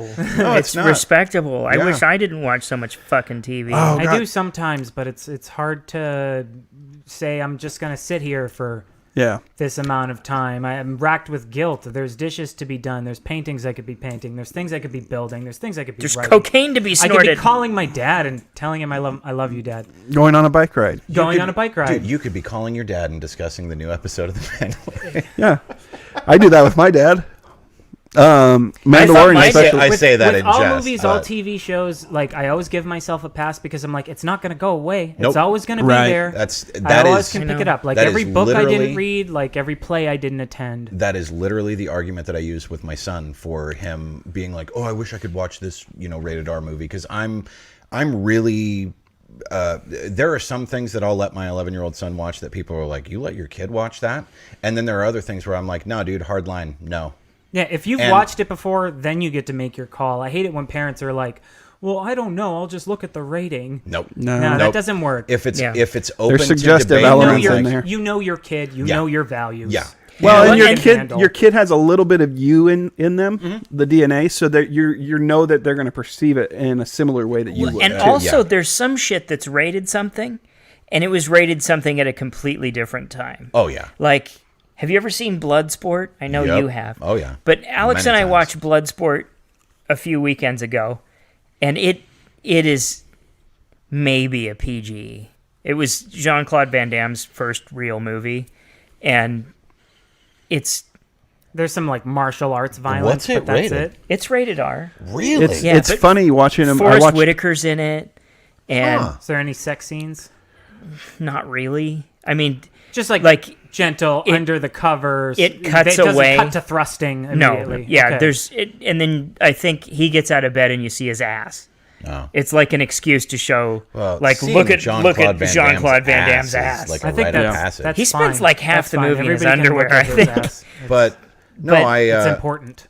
He was the inspiration for Johnny Cage in fucking Mortal Kombat, and he's like Bloodsport, because Alex is 12, and I was like, dude, you played Mortal Kombat, and I was questionable whether I wanted to let you play Mortal Kombat, but then I was like, it's fucking video game violence, and he's like, wait, Johnny Cage was based on him? And he's like, I don't really like Johnny Cage, but okay. And we watched it, and it's like watching Street Fighter, maybe like violence level. That's it's what I was thinking. cartoony and shit. I'm surprised when you say that it's rated R, because if it's admittedly it's been years since I've seen it, but like I struggle to think of anything in that movie that would really justify an R. It's funny, the violence that you see now in television shows that are just like the TVMA. and you'll watch like they do so many headshots with a gun in shows anymore. Yeah. It's like just common. Yeah. It's just there all the time. We were watching. My wife had. Some of them are My rough wife. though. Like, My wife. She had. What's that? The Devil's Own with Harrison Ford and Brad Pitt. Brad Pitt, yeah. And there's a headshot in that movie. He does a headshot, but it just does like a black screen and a flash. And part of that might have been like budgetary constraints or like a financial decision. Let's not do all the squib makeup and all that shit. But it was weird because he pulls out the gun to shoot Treat Williams in the head, and it just cuts to Spoilers, motherfucker. Oh, I'm so sorry. For a 23-year-old 7 movie. viewers, Yeah. you just ruined the Devil's Own. Because I know they haven't seen it. But no, that's the argument that I use with Matthew when he's, he'll lament of, well, you were going to watch this movie, and God, I wish I could watch that movie. Like, Deadpool is a really good example, because he's really big into comics, and he's familiar with the Deadpool character, but that's not a movie that an 11-year-old kid needs to be watching, or at least mine anyway. There's an awful lot of sex in that, too. I know it's just that one montage. My parents let me see some shit that I would have rather not in retrospect, especially in the levels of violence. There's a lot of stuff I would fear. turn over to my dad when there was like a boob on screen, and he'd be like, I watched tons of shit. I went to, when we still had a drive-in theater here in Lewiston, I saw Aliens at like 4 years old at the drive-in. Aliens is much better than Alien. Well, yeah. You said the fear thing. Alex and I were talking about this after we watched it. I was like, see, there's no peril in Bloodsport. There's some violence, and there's one point where, like, he stomps the dude's leg and the bone breaks out, and there's a compound fracture. And he goes, "Oh, that's a compound fracture. We learned about that in health class." Like, okay, well, I won't worry about that. I'm really glad he took that away from that scene. Good Right? kid. Yeah. Aces. Fucking aces. But there's no peril, but in Alien, Time the Cop. whole I was going to say fucking Time Cop. Time Cop? Yeah. Oh, the best Van Damme movie. For me, it's Bloodsport because of nostalgia. Yeah. I love Time Cop. Time Cop is. I don't know good. that it holds up. Lionheart. If I rewatched it, Lionheart Doesn't hold up. Oh, really? Yeah, I watched it not too long ago. Okay. I haven't watched it in a long time. It's fucking awful. what a shitty title, Time Cop. Is a cop goes through time. Goes through time, yeah. But no, At least it's on the nose. that's the Kickboxer's argument that pretty I good. use for Matthew is, dude, it's not going anywhere. Right. Spoiler It'll be alert, you can still watch it when you're 17. I It'll be there. remember being a kid and watching like Young Einstein or something, and at the end there's a thing with a nuclear bomb, and he has to like depower it. And I remember being like 4 and asking my dad, like, "Dad, what's a nuclear bomb?" And he explained it to me and explained to me about the red phone and the president, and I was fucked up for like 2 weeks. I could not do anything without thinking about the fact that there's some asshole sitting at a desk who could just press a button and everything I knew and loved would just... Yeah. Everything everywhere could be gone. Yep. Yeah. At any time. Way too young to learn that as a lesson, and I'm sure that was like a PG movie. Yeah. And I'm sure people didn't think about it. Was but that a Yahoo Serious movie? It was. I don't remember. Yes, Yeah. it was. Was it? Like Reckless Kelly. Yep. He's in a couple others too, but Young Einstein was a pretty decent movie. I don't even remember the last time I saw that. But yeah, there's something about that it's not even the release of like whatever it is happening. It's that those minutes leading up to, or like when the killer doesn't get them, when they're just about to get them but doesn't quite get them. Those moments of peril that really fuck with you. I mean, And you're when too you're- young as a kid to process that stuff early on. Yeah. You're not ready to contend with the specter of death. Yeah. And those are the things that you have to keep an eye out for. Like a fucking half-ass Street Fighter movie's no big deal. Yeah. Because there's just some fighting kicks each and other, punches, yeah. and maybe a couple people take arrows to the face. Whatever. But, like, I was thinking of American Ninja there, which is a fantastic fucking movie. The Super Ninja with the lasers on his hand at the end for, like, no reason. Love that movie. Well, there's a reason. But yeah, the Bloodsport. Bloodsport is the best Van Damme movie. I'm Andrew K. Fuck. Now I'm all out of whack. I was thinking about something. Yeah, absolutely, man. Hey, how did you like that beer? Blessings. It was great. We talked a little bit off air about it, but I'm surprised he made it here. Good flavor profile, goes down smooth, not strong in any given category. If you were to like build one of those 6-point flavor maps, it would be a nice even pentagon. It's balanced. It's Nice. good. It's good. Pentagon. I'm looking forward to having you Pentagram. try my porter that I have. I'm down for a porter. I think Porters can be good, but they can also suck. Yeah, the one I tasted it the other day when I sampled it before I put it in the bottle, but it wasn't carbonated. Are you experimenting at all, or are you just kind of following? I'm not there yet. I'm following the recipe. That's a good place to start. For now, and then as I get more experience under my belt, then I'll kind of play around. That's awesome. But- That's really cool. But yeah, the next one I'm doing is a Helles, and then a red. Helles is like a weaker IPA kind of thing, Yeah, like a pale ale. yeah. It's a German pale ale. My most favoritist beer of all time is Magic Hat No. 9 by Magic Hat Brewery. It is an apricot pale ale. That stay hot? Yeah. Good. I'm very Magic Hat pale ale. I'm Yeah. very excited to hear your take on this, Ward, because I downloaded this movie last night. Which one? Unhinged. Unhinged. Oh. I haven't really heard much. Have you good watched or the bad. trailer? Yes. Okay, I want to share the. I want to watch the trailer so everyone can watch the trailer. But I haven't really heard anything from kind of the internet in general, good or bad. But I watched the trailer and I was like, I'll give it my time. I really enjoyed it. Is that Russell Crowe? It is. It is, yes. Wow, he looks. I really enjoyed it. He found a time machine, went back in time, and ate his Cinderella Man self and his. He looks like Gladiator Haley Joel self. Osment. And now he's a fat piece of shit. He is ginormous, but I couldn't see. Okay, so you'll take into account his size in this movie, but I couldn't see him being as intimidating as he is in this movie in any other physical form. Okay. His arms are like this big around. His forearms are just they're monstrous, and he's got hairy arms. Oh man. Oh, I love it. I love some hairy, beefy Yeah. fucking man arms. Hook me up. Let's see it. I've got such dainty wrists. Gotta get through this ad. You can work those out. I know. Not really. Well, with my new job, I'm actually probably going to be improving a little bit in that regard. In your wrist strength. Mm-hmm. Well, good luck. Don't get a what do they call it? Physicality in general, but yeah, the repetitive stress injury. Yeah. Sorry. Oh, that's okay. I'll be quiet while we watch Unhinged movie trailer number 2. I don't know if I want trailer number 2. I don't think I've seen trailer number 2. Official trailer.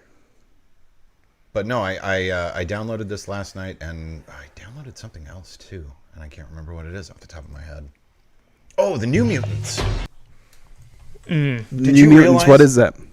It's the last X-Men franchise movie that Fox did prior to losing the rights to Disney.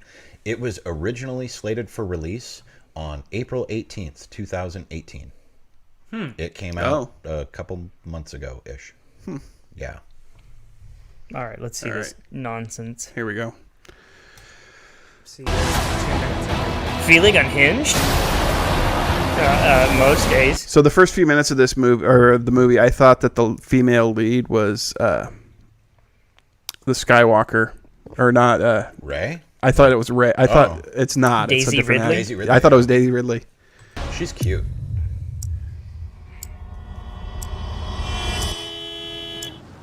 Come on, man. Go!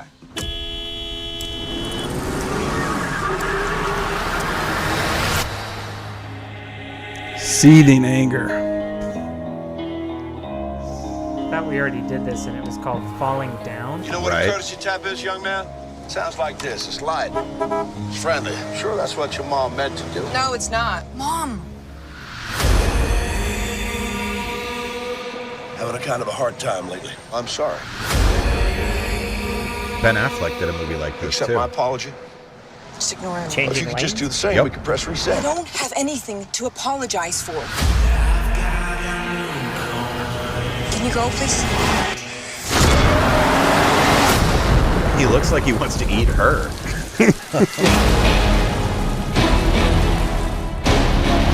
Ma'am, are you okay? I'm pretty sure the guy in that truck's following me. He's road raging. Why don't you just chill, man? Go your own way.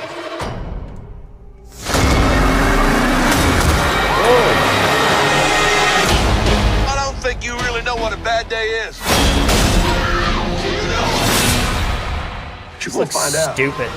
No, it's great. It looks fun, stupid. It is stupid, but it's like,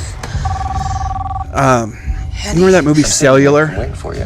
Whose or phone Cell is- Phone or whatever it was Yeah, with Cellular. Kim Basinger? Yeah. Listen to me. It's kind of in that. He's not Oh, a and friend, Chris okay? Evans is in He's a that. psycho who came after me today.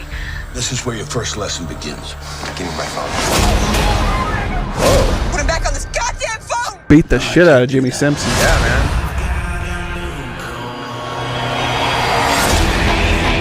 What do you want? I need you to learn what a bad day really is. And I need you to learn how to say you're sorry. And you're gonna learn through violence and retribution. Sounds like you're waking up. I'm wide awake. You better bring your A game.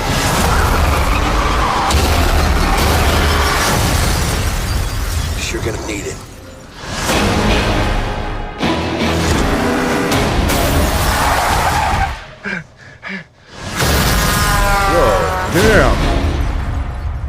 Okay, one thing before we unpack anything from the trailer. Can we please, pretty please, retire the slowed down, dramatic version of pop songs used in trailers that is so prevalent nowadays? It's like it's the new equivalent of the Inception bwomp bwomp. Like I'm over it. I really am. Yeah, Like I said, see what you're saying. That looks like dumb fun. What I loved about it was, he's perspiring from like frame one to frame the like as the credits roll. I don't know if you can watch this, Matthew, because I haven't watched it yet. I watched it with my 14-year-old, and we loved it. Okay. I think I've gotten older. I was actually rooting for him. I didn't He think read it was he possible, played to but me I as the got hero. older. You've gotten older. I've gotten older, and I'm old enough to the point that I think that's a stupid looking fucking movie. Like, what's the point there? Like, he's just mad at this lady, and he's gonna road rage all over, and that's the movie? Like, fuck that. What a waste of a theater. Well, that's true. I mean, it is that and stupid. it doesn't even look stupid fun. It just looks stupid. Like, but why did they? What is the point? So the whole scene where he pulls up on her and he does this whole like I'm having a bad day or whatever. Yeah. And he does like there's this whole point where he kind of like checks himself and he does this genuine apology. Mm-hmm. And she's kind of a bitch back to him. So? But for out of self-preservation, you see this monster in this big truck next to you. Why not just be like, yeah, sorry too? I don't know. I probably wouldn't be. I would probably at the bar fight. and you bump into somebody and they're like, you got a problem, and he's bigger than you and has brass knuckles on. You're like, yes, yes, I do. Want to do something about it? Yeah, let's take this outside. I'm gonna shine at my face so you can punch it real hard. I think I've reached the point though, like you're just putting ideas in people's head now. Oh, there is that too. I can see that too. So then, like now, we're gonna have instances of this happening. Oh, there already has been tons. Oh yeah, I'm sure it happens fairly frequently. You could put based on a true story in front of that movie, and it would probably be a true. We thing. just remember the guy who like ran by the kids that were playing basketball on the road, and they said, "Dude, slow down." So he pulled his car over, pulled out his pistol, and just started shooting at the kids. Jesus, really? Yeah, that made national news. Yep, I heard about that. Was that recent? Yeah, none of the kids got hit. They were lucky; they were far enough away. But he was aiming at them. I had in 2008 I bought told him to slow down. He's so important. How dare they? Yeah. In 2008 I bought a scooter. Like a motorbike, like a little motorcycle scooter, but I looked stupid on it. But Everybody looks stupid. Yeah, I don't think you can look. You cool buy on them those. and you think they look like this one was all Your like wallet looks the cool, aerodynamic. Exactly. The aerodynamic stuff. It looked all really like nice and slick. Then you get on it and then you realize you're just this guy sitting on it like Yeah. Yeah. this with your feet on pads. The faggio. Yeah. Yeah. Yeah, But that's what they call them in GTA. Bicycles That's are the right. same. Yeah. But, It looks slick, and then you get on it, and you're like, it's a fucking dude on a these metal young horse. high school kids zip down our road and they like I think a bicycle blew is a lot past. more socially acceptable than those. Yeah, but personally. you almost never look cool. Especially if you're wearing a helmet that's like true. you should be. That's true. That's But you're true. doing the work though. You're actually doing Yeah. something usually. So these kids, when I had that scooter that's parked in the driveway, they zipped down the road past me, and we yelled like we were standing on the side of the road, and I had my kids there, and they were just little then. So I'm like, slow down. And as they go by, they were like probably 17, 18. One of them yells out the window, "Eat my dick." So, and I told this story, I think, when I was doing the podcast originally. And I hop on my scooter. And corner them, and you're like, And I went down there. No, having a bad day. but I went want down you to there say and I you're started. sorry. This was And like I my ate first. them. This was my first dad moment because I pull up and I'm like, who was it that wanted me to eat their dick? And then I started lecturing. Like then I dished out this whole lecture about like On your speeding. Yeah, on my from my scooter. I think that's all right. I I think- mean, sometimes like, because when a kid gets lectured by an adult, you just kind of clam up, but you don't forget it. No. You're like, yeah, that's something that adults aren't going to let me get away with. Yeah, It I could did that. be a good lesson. These kids were Could throwing be. a ball over over Burrell the other day, and I mean, it's not going to make it worse. like across the road, like big overhand throw. And as I'm leaving the chiropractor, I look out the window. I'm like, "No, guys, not here." Oh, This isn't a good- I go, "This isn't a good idea," and they're like, "Okay." They knew it wasn't. I do that every once in a while. I did that the last 4th of July because I was on my way home. I was driving down the street, and these people that live 2 houses up from me were shooting Roman candles in the street, which is totally fine. I don't have a problem with that. But spoiler alert, my car has headlights. You can obviously see me coming. My car weighs a lot more than you, so you should maybe get the fuck out of the way. Yeah. And when I drive up to you and you're still not getting out of the way and shooting your Roman candles, I am going to yell at you. Like, stop for 5 seconds. Politely remove your head from your ass. Get out of the way of the great You were a big kid vehicle. once. There's no pause button on Roman candles. You wait them shits out. What? No, they lit a new one. Oh, well, that's some bullshit. Yeah, no, that was my problem. That's I was some like, bullshit. dude, it's not like I came upon you surprisingly. That was our childhood's version of the online game. You can't pause that shit. No, as is obviously no secret from the time that I've been on the show, movies are my wheelhouse, and I am a full-blown slut for bad movies. I mean, Yeah, you'll enjoy how much time Unhinged. have I spent? The worst thing that a movie can be, in my opinion, whether it be like full-blown high art, like 12 Angry Men, Ghostbusters, movies that I consider genuinely perfect, where I don't see how somebody, even if it's a movie that isn't something you're interested in, I don't see how you can find flaws in it. Right. The worst thing that a movie can be is boring. I will watch garbage movies that are absolute shit and have really basically no redeeming qualities as long as I'm not bored while I'm doing it. I think that's how art works. Like, I don't care if you're particularly skilled, just don't be boring. Yeah, that does not look boring. I don't envision myself watching that movie and Fair at the end enough. of it being like, man, I really Let's want say my that's the time one back. bone I'd throw it. Everything else about it is distasteful. It looks to really me. shitty. I was like, Yeah. oh, shine a light on the most awful parts of the human condition. Right, It's all Yeah, fucking, I don't think I'll be let's bored just in it. bathe in that sewer water for a minute. Right. I get Here the is what I argument. will say. Both Russell Crowe and Jimmy Simpson Yeah. signed up for it, so it can't be terrible. I really like Jimmy Simpson. Is Jimmy Simpson the guy from fucking It's Always Sunny? Yes, Is he one of the dude. brothers? Okay. Yeah. Yeah. I was That like, was he the looks first thing I saw familiar. him in, and Yeah. he's great. All right. Yeah, everything he's McCoyles. ever done has been good. The He did a McCoy couple brothers. Good like for him. well, Didn't I his say actually that. get post-teen his ass movies in beat, the though, early in that movie? 2000s. Really? Yeah. I can't remember which ones. I think he showed up in one with Jason Biggs. The gal in that movie, no, you're right. She does. She looks. She has a resemblance, passing resemblance She looks to Ridley. like if you took Daisy Ridley and Jennifer Connelly and smushed them together. Yeah. Yeah. Well, I don't know. They all look the same.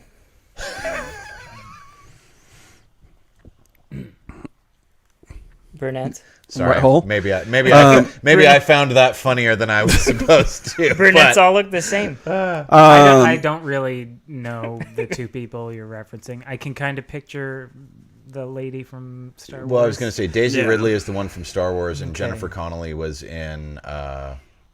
She's close enough to the lady from Star Wars. If you told me that was her, just on the amount of knowledge I have, I'd be like, yeah. Yeah, it is. All right. Okay. Fair enough. No, I'm glad to know that you enjoyed it. I think that I will too. Is it something that I'm gonna bang the drum for? Be like, everybody needs to see this movie. No, absolutely. No, I don't think. Absolutely. I don't not. think you will, and I won't either. But I am curious to hear your take on it. Yeah. Because we did watch a movie that we watched. What was the movie that we watched? Oh, The Dead Lie? Don't Die. No, the Dead Don't Die. The Jim Jarmusch one. The Jim Jarmusch one. Yeah. I really liked it.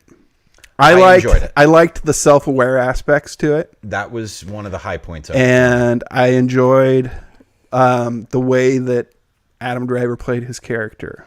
I really like Adam Driver a And lot. I felt that Bill Murray was fully utilized for his skills Yeah. for the most part. Yeah. Like I said, it wasn't a movie that I disliked. It was just definitely not a movie that I loved. But I feel that way about everything of Jim Jarmusch's that I've seen. And see, I was throwing shade his way for something he didn't do, which was Rock the Casbah. That was a different guy. God, that movie was trash. And I was like, man, he does suck, because There's a lot Bill of Murray Bill Murray makes movies Bill I Murray like. makes a reference to Jim Jarmusch owing him a favor. I know that's in the song, like Rock the Casbah. What's a Casbah? Can somebody explain that to me? I second Anybody the know? question. Thank you. I'll look it up. Let's- real Yeah, quick. no, I I'll second, look it up real quick. Nobody here knows? I second the question. I have That's no a idea. failure I of know- popular media. I know that I hate the song passionately. That's it. I really, really fucking hate that song. Anyway, that movie was done by a completely different director. Okay. But I had no idea. Like, I was just like, I decided that they were the same guy. No, it It is my, kind of a shitty song. my It's biggest the central part of a town. Okay. Ooh, okay. Rock the central part of a town. Let's get in the middle of the city and rock it. My biggest problem, like I said, I didn't dislike The Dead Don't Die. It's not one that I'll probably ever watch again. I love how they keep playing that track over, because when I was in... The meaning of the word Casbah is varied, including keep, old city, and watchtower or blockhouse. So, Okay. yeah. I kind of get it. It's Yeah. like, you know how there's the city that grows around the city, but Yeah. the innermost walls. It's the hub of Yeah. Oh, it could be a watchtower as well. But- So you could be all along the Casbah. so there's a Quality content, Hudds. That Thank was- you. there's a recurring theme in the movie where this song keeps on getting played. Mm-hmm. And it's called The Dead Don't Die. And I can't remember the artist's name, even though they say it like 1,500 times. It's been a minute since But- I watched the movie. But every time it's the first time it plays at the like opening credits of the movie, and then it's playing again within like the first 2 minutes of the end of the dialogue. Mm-hmm. And Bill Murray Bill is Simpson. yes, and Bill Murray goes, this sounds familiar, and Adam Driver goes, yeah, this is a theme song. And then they just leave it at that, Yeah. and then they pick up little like they do these little things periodically through the thing, but and then every time like someone would be like, oh, I like this song. This is Sturgill Simpson, and As I said when we were discussing it earlier, between you and I,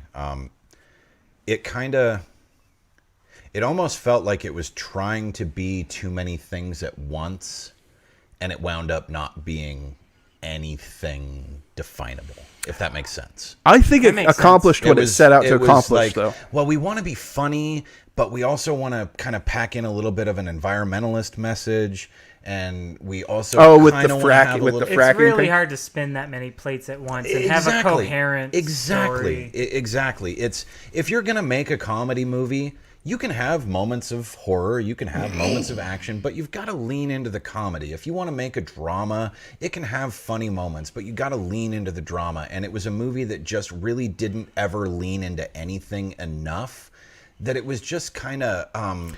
Isn't that a Jarmuschism anyway? Isn't that kind of his signature? And that's why it's one of the reasons why I'm not a big fan of his. What else did he do? Broken Flowers. Broken Flowers, Coffee and Cigarettes. Never stayed awake through that. It's just... that was that other Bill Murray one, right? Yeah. The black and white one. Yeah, no, it wasn't black Coffee and and Cigarettes was black and white. There's a whole slew of Bill Murray ones that I just didn't fucking get into. There's a lot of his stuff that I genuinely dislike. Like the whole Steve Zissou thing, the Tenenbaums one. I those shits, I just didn't like them. I liked Royal Tenenbaums, but I have fallen out of pace with Wes Anderson stuff. I don't get Wes Anderson stuff. I used to like it. I don't. I genuinely don't. It's hard to stomach anymore. I don't. I think that he's got a period of time that you actually grow out of. I never grew into it. So. Yeah, well, and I don't know. I thought maybe it goes back to me always being old. That could be. It's just I never did quirky. I don't like quirky things. Every time you're like, oh, it's quirky. Fuck you. Like I just never liked that. Stuff that's weird for the sake of being weird. Oh gosh, you're gonna love my parable. It's quirky. Oh, I'm excited now. I'm pretty sure Zoe Deschanel is in it somewhere. She gets away in your with parable. Based on looks alone, I think. If you're cute enough or being cute enough, quirky's fine. I don't. It's if you were to make a list of human traits that I dislike passionately, quirky wouldn't be on there. It's not one that I'm like. I wouldn't say I'd love quirkiness. No, but I don't hate it. Just like I don't hate the occasional weird mannerism or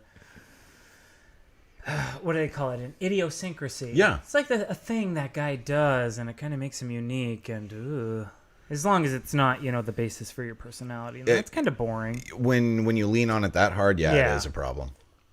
Yeah, I don't like anybody that leans on one thing so much that it's the only thing about them. On. No, it's similar to the fandom thing that we were talking about earlier about how there's so many things that we're fans of that we fit into the category. Where it's like, oh, but I hate all those people like Star Wars fans and wrestling fans and gamers. Is there anything worse than an intolerable fan? No, and it doesn't matter what they're a fan of. It doesn't matter what the fandom is. It really doesn't. Yeah, they're just insufferable. No, and because you become a caricature. Yes. Like and as much as it's not fucking in vogue to say it now, people do it with their race, their gender, and their sexuality nowadays. Yep. And it's like, oh fuck, I'm gay, and that's everything about me. Like that. If the only thing interesting about you is where you put your genitals, you're not worth knowing. You're not interesting. Sorry. Have something else about you. Any personality based on stuff like that's pointless. Yeah. And it's very it's like I'm sure there's a real human in there. Why do you have to just keep talking about how much you love Community? Yeah, exactly. I like Community. Me too. Be more I say I don't like level. shows. If I like a show, that's something. Yeah. And I liked Community. It's a fun show. But I'm not posting on the forums. I don't bring it up to people because that's not me. It's a thing I like. It's something I enjoy. Yeah. No, it's very, like I said, very surface level. Thank you for interviewing at our company. I'll shake your hand. Is there anything you want to let me know before we start? Well, I really like the rock band Tool. There's an insufferable fucking fandom. That's the joke. But lots of things have a fandom that's like that. Some people take it to the extreme where it becomes a defining part of their personality, and that's so boring. You really need to understand the structure of the way that they do the songs. The art you like is not a part of your personality. No, it shouldn't it's not. be. No. It's That's what I like about the gay friends that I have. It's like it doesn't define them. They just happen to be gay. Mm-hmm. Yeah, when it does define them, they're usually in that young, trying to figure out who they are, period. They're like 19 it's an to 25. obnoxious period for people to be in where they're like, nope, I decided that I really like men and I'm gay and everything's great. And Yeah, they shift from that normal voice into... That's what I'm into. And I was like, there's a beautiful human being in there. So what else about you? Yeah, let that out. We're more interested in that. Nobody cares do cares you like that you're eggs? gay. Yeah.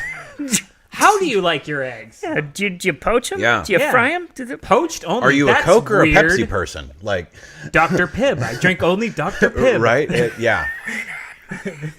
He went to school finally. Yeah. That's the pretentious older brother of Mr. Pibb. Yeah. Speaking I of thought quirky Pibb things, Extra was the pretentious older brother of. Oh, that bitch. That's his sister. That bitch is extra. Pardon my ignorance. That bitch is extra. how'd you like those the clips I sent you the other day of that show? I don't remember. I'm really sorry. The how-to with John Wilson. I said this is basically human guides. Yeah, Do you remember that? I Did pressed you watch play any at of them? work and watched them a little bit, but it got washed out throughout the day. Man, you got to watch those. Those are I'm just. sorry. I think you would like that show, and it's not throwing any shade at like Human Guides because I think there's parallels there, but Human Guides is still its own. I know. No, Monster. I was being silly when I said, why do I even make my thing now? I Right. wasn't being serious. It's just like if you're a art forger, you're still doing impressive shit when you forge the Mona Lisa. Yeah. It doesn't matter that it's not new under the sun. You're still a master of the craft. Just show a little bit of respect. I mean, I'd much rather you take that craft and do something original with it. Yeah. But I'm not talking shit about your chops. Just Yeah, you've got the chops. do a They're painting there. of your mom in the style of the Mona Lisa. And then it's your own thing. Love you, Mom. Maybe upturn the smile a little bit. See how that works. Give her a frown. Then it's your own thing. Yeah. So Okay, where we are to the... Yeah. okay. What's next, Ward? So- what do we got here? Who wants to introduce this? And I'll give you echo. Like you can Introduce say what? now for the new segment. Edwardo has all the streaming services. Ron has the better voice. Oh God, I knew you were gonna say. Let me get you some echo. Hang on. You knew I was going to say that because you're full of yourself. Yeah, I know. I am known for a couple things. My voice is one of them. My nose is one of them, and my really, really bad timing with jokes is another one. I like your nose, Ron. I thought you were going to finish Thank that you. with your I dong. think it's prominent and strong. 12 I gave. pounds. There we go. Get me the echo for the 12 pounds. There we go. So, ladies and gentlemen, introducing the newest segment to the Time Spent Poorly show. Probably the first time and only time, but This will be the inaugural run and the final run, much like the Challenger space shuttle. It's only going to go once. Edwardo has all the streaming services. Tonight's special, Showtime, which you can take the echo away now. I didn't know Showtime had its own streaming service. Because all Why their wouldn't shit's it? on Netflix, isn't it? no, I don't even no. know. Showtime has their I own don't streaming even know. service. It's a network channel, just like there's- HBO. There's Peacock, there's HBO I know. Max, there's Apple Plus, there's all Stars this stuff. has one. What is Showtime's called? Is it just called Showtime. Showtime? Yeah. Well, fuck them. That's part of their problem. That's bad branding. Well, what should they be called? They've been Showtime for 30 years. HBO Max only rebranded because Is that it? I don't know. I don't know. Yeah, but everybody had to find their Showtime- own thing. Showtime Still is part can't of name the- your thing. Showtime is what you add to your direct part of TV the subscription. CBS umbrella. Showtime Plus, Showtime Supreme, whateve the fuck you want to I call like it. that Showtime Supreme. I Show actually find it motherfucking really- time. Thank you. I really do like that Showtime too. Supreme, Yeah. and it's a picture of like a delicious burger. The cheese just fucking melting off. Like Showtime Supreme. Oh, No, man. I didn't even know that Showtime had their own. I thought you could bundle Showtime with your Hulu and stuff like that, but I was not aware it was its own actual streaming thing. So Yeah, fill me in. they have a Do historic. they have a really great backlog of softcore porn that was on in the mid '90s? Oh, I'm sure you could find it, but then your view history is all. I don't care about my view up. history. So Honestly, I don't. the show The Good Lord Bird I mean, really. has Ethan Hawke in it, Considering your Okay. October. and Ethan Hawke Right. God, Ron watches a lot of weird shit. Yes, he does. Ethan Hawke is one of those actors that's slowly growing on me. Slowly? I didn't like him. Well, no, he didn't Really? do a lot for me as a young actor. Okay. Like when he was because when I was a kid growing up, I always looked at Ethan Hawke as like, I mean, he was fine in like White Fang? His work is Like fine. he had a lot of like kid work, and but then he's he like the most disturbing looking motherfucker. He's gotten more disturbing looking, but it almost works for him, especially in this show. He elevates most of what he's in. That's true. He's a good actor. So but it's okay. The Good Lord board. Oh, I don't want to watch a trailer. I want to go in cold. yeah, I don't want to. Yeah, don't watch the trailer. I'm trying to go for an image, but this is just like one Oh of the, yeah. Like I mean, he's Oh yeah, that's why he looks disturbing because he should Hardcore. have been in the Civil War. yeah. He just should have been. Well, you know, That's why Gattaca was so hard to watch. COVID has shut down a lot of movie productions. If he needs to draw a paycheck or two, he can go be It's Civil War reenactor. it's a limited series, Okay. but if you can acquire it, maybe on your Showtime. So what's the premise? Showtime Supreme. You can watch it on Showtime. On Showtime Supreme. Showtime Supreme. I need to trademark that. Like, Just call them up yesterday. and be like, hey, I got this really good idea. It's called Showtime Supreme. They're like, thank you. And We've- they're going to hang up on you. You're going to see it the next week. motherfucker. Why haven't we thought of this before? No, the premise is basically he is, and it's supposedly based on a true story. His character's John Smith. Oh, Do you know about the Southern? He basically he wanted to liberate all the slaves during the Civil Okay. War era. I've only known like 17 people named John Smith Oh, in no, like fair. 40 years. The one from Pocahontas, or what are we? Maybe it's something else, but anyway. Fucking guy who made up Mormonism? No, that was Joseph Smith. Whatever. His dad? John Brown. John Brown. Brown. Myths are everywhere. And Okay. They're all powerful. So he was an American abolitionist. Okay. He doesn't quite look the same in his Doesn't historical look photograph, anything like Ethan Hawke. but Ethan Hawke's portrayal is Execution by hanging. awesome. He's probably God. never even seen a hawk. Only 59. They hung Vilified him. as a madman and a terrorist. Okay. Yeah, I mean his abolitionist tendencies involved a lot of murder in the process. right. I kind It of hope wasn't I like, get lynched. we need to free them peacefully. It was like, we need to shoot the masters in the head. Yeah, it was kind of like that, but it's been fun to watch. I'm only a couple episodes in, but he chews up the scenery. He's excellent in it. Okay. I think he's one I hold on like Vincent D'Onofrio is another one that I think is underappreciated as an actor. I don't agree. I think people appreciate him properly. I think he is very appreciated. I just don't think he gets the work that he like. I think there's more. He was in The Judge. He's Maybe one of those he's guys. choosy. He is always He's working. what? He was in The Judge. That's a He good was movie. yeah, it is. He's He was always in- working. He was the Kingpin.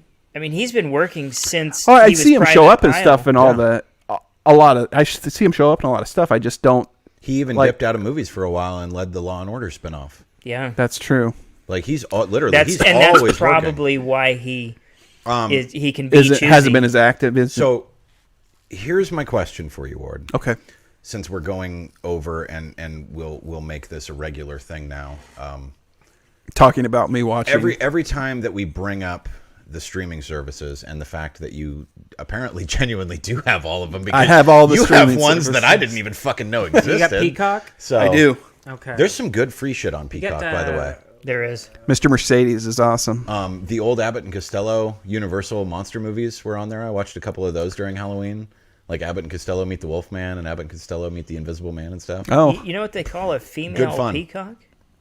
A peahen. Yeah. Really? Yeah. That's awesome. Yeah. I didn't know that. Yeah, my mom always What do told me they it look was like? They don't have the big... Oh God, no! They're just brown. they're just like they They're look just a like lot really like a boring. turkey. They're hideous. honestly. They look a Turkey lot and- like a turkey. Okay. I'm actually... My I grandma think I've always seen told them. me it was a peacunt, and I grew up thinking it was that, and it's not. It's a peahen. So and I Grandma. Thanks, I'm Grandma. not picking on you when I say this, no. but how much do you spend each month on the Showtime streaming service? Oh, I just signed back up for Showtime. I canceled it. Showtime's expensive. Is it? How And much is it? I will cancel it again when I'm done watching the handful of shows that I upped for. Okay. I think it's like $11 a month. No shit. $11 a month for Showtime Supreme. Wow. That's Netflix level. That's high. It's high Netflix because just raised their prices actually. Did they? What are they at? The one that I have now went up from 14 to 16 a month. I pay $7. But Whatever. But the problem is steep, dude. it is because HBO Max is 15. And Seriously? their fucking library is enormous now, especially since they went. Yeah, that's the same as what HBO was. Basically, if you had an HBO I didn't realize it was that much. subscription, it just you basically went to the Max one. But yeah, Max is great because it's got so much content. Yeah, there's a load of stuff on there. But for the $15, it's worth it. For the $11 for really Showtime, steep for Showtime. Unless I guess if you're a William H. Macy fan and you like that show Shameless, then. But I never could get into that show. I tried. Shameless is on Netflix. Yeah, I know. Yeah, But if you're watching like the No new thanks. seasons or whatever, So I what enjoyed else it. What else are you watching? I haven't watched it.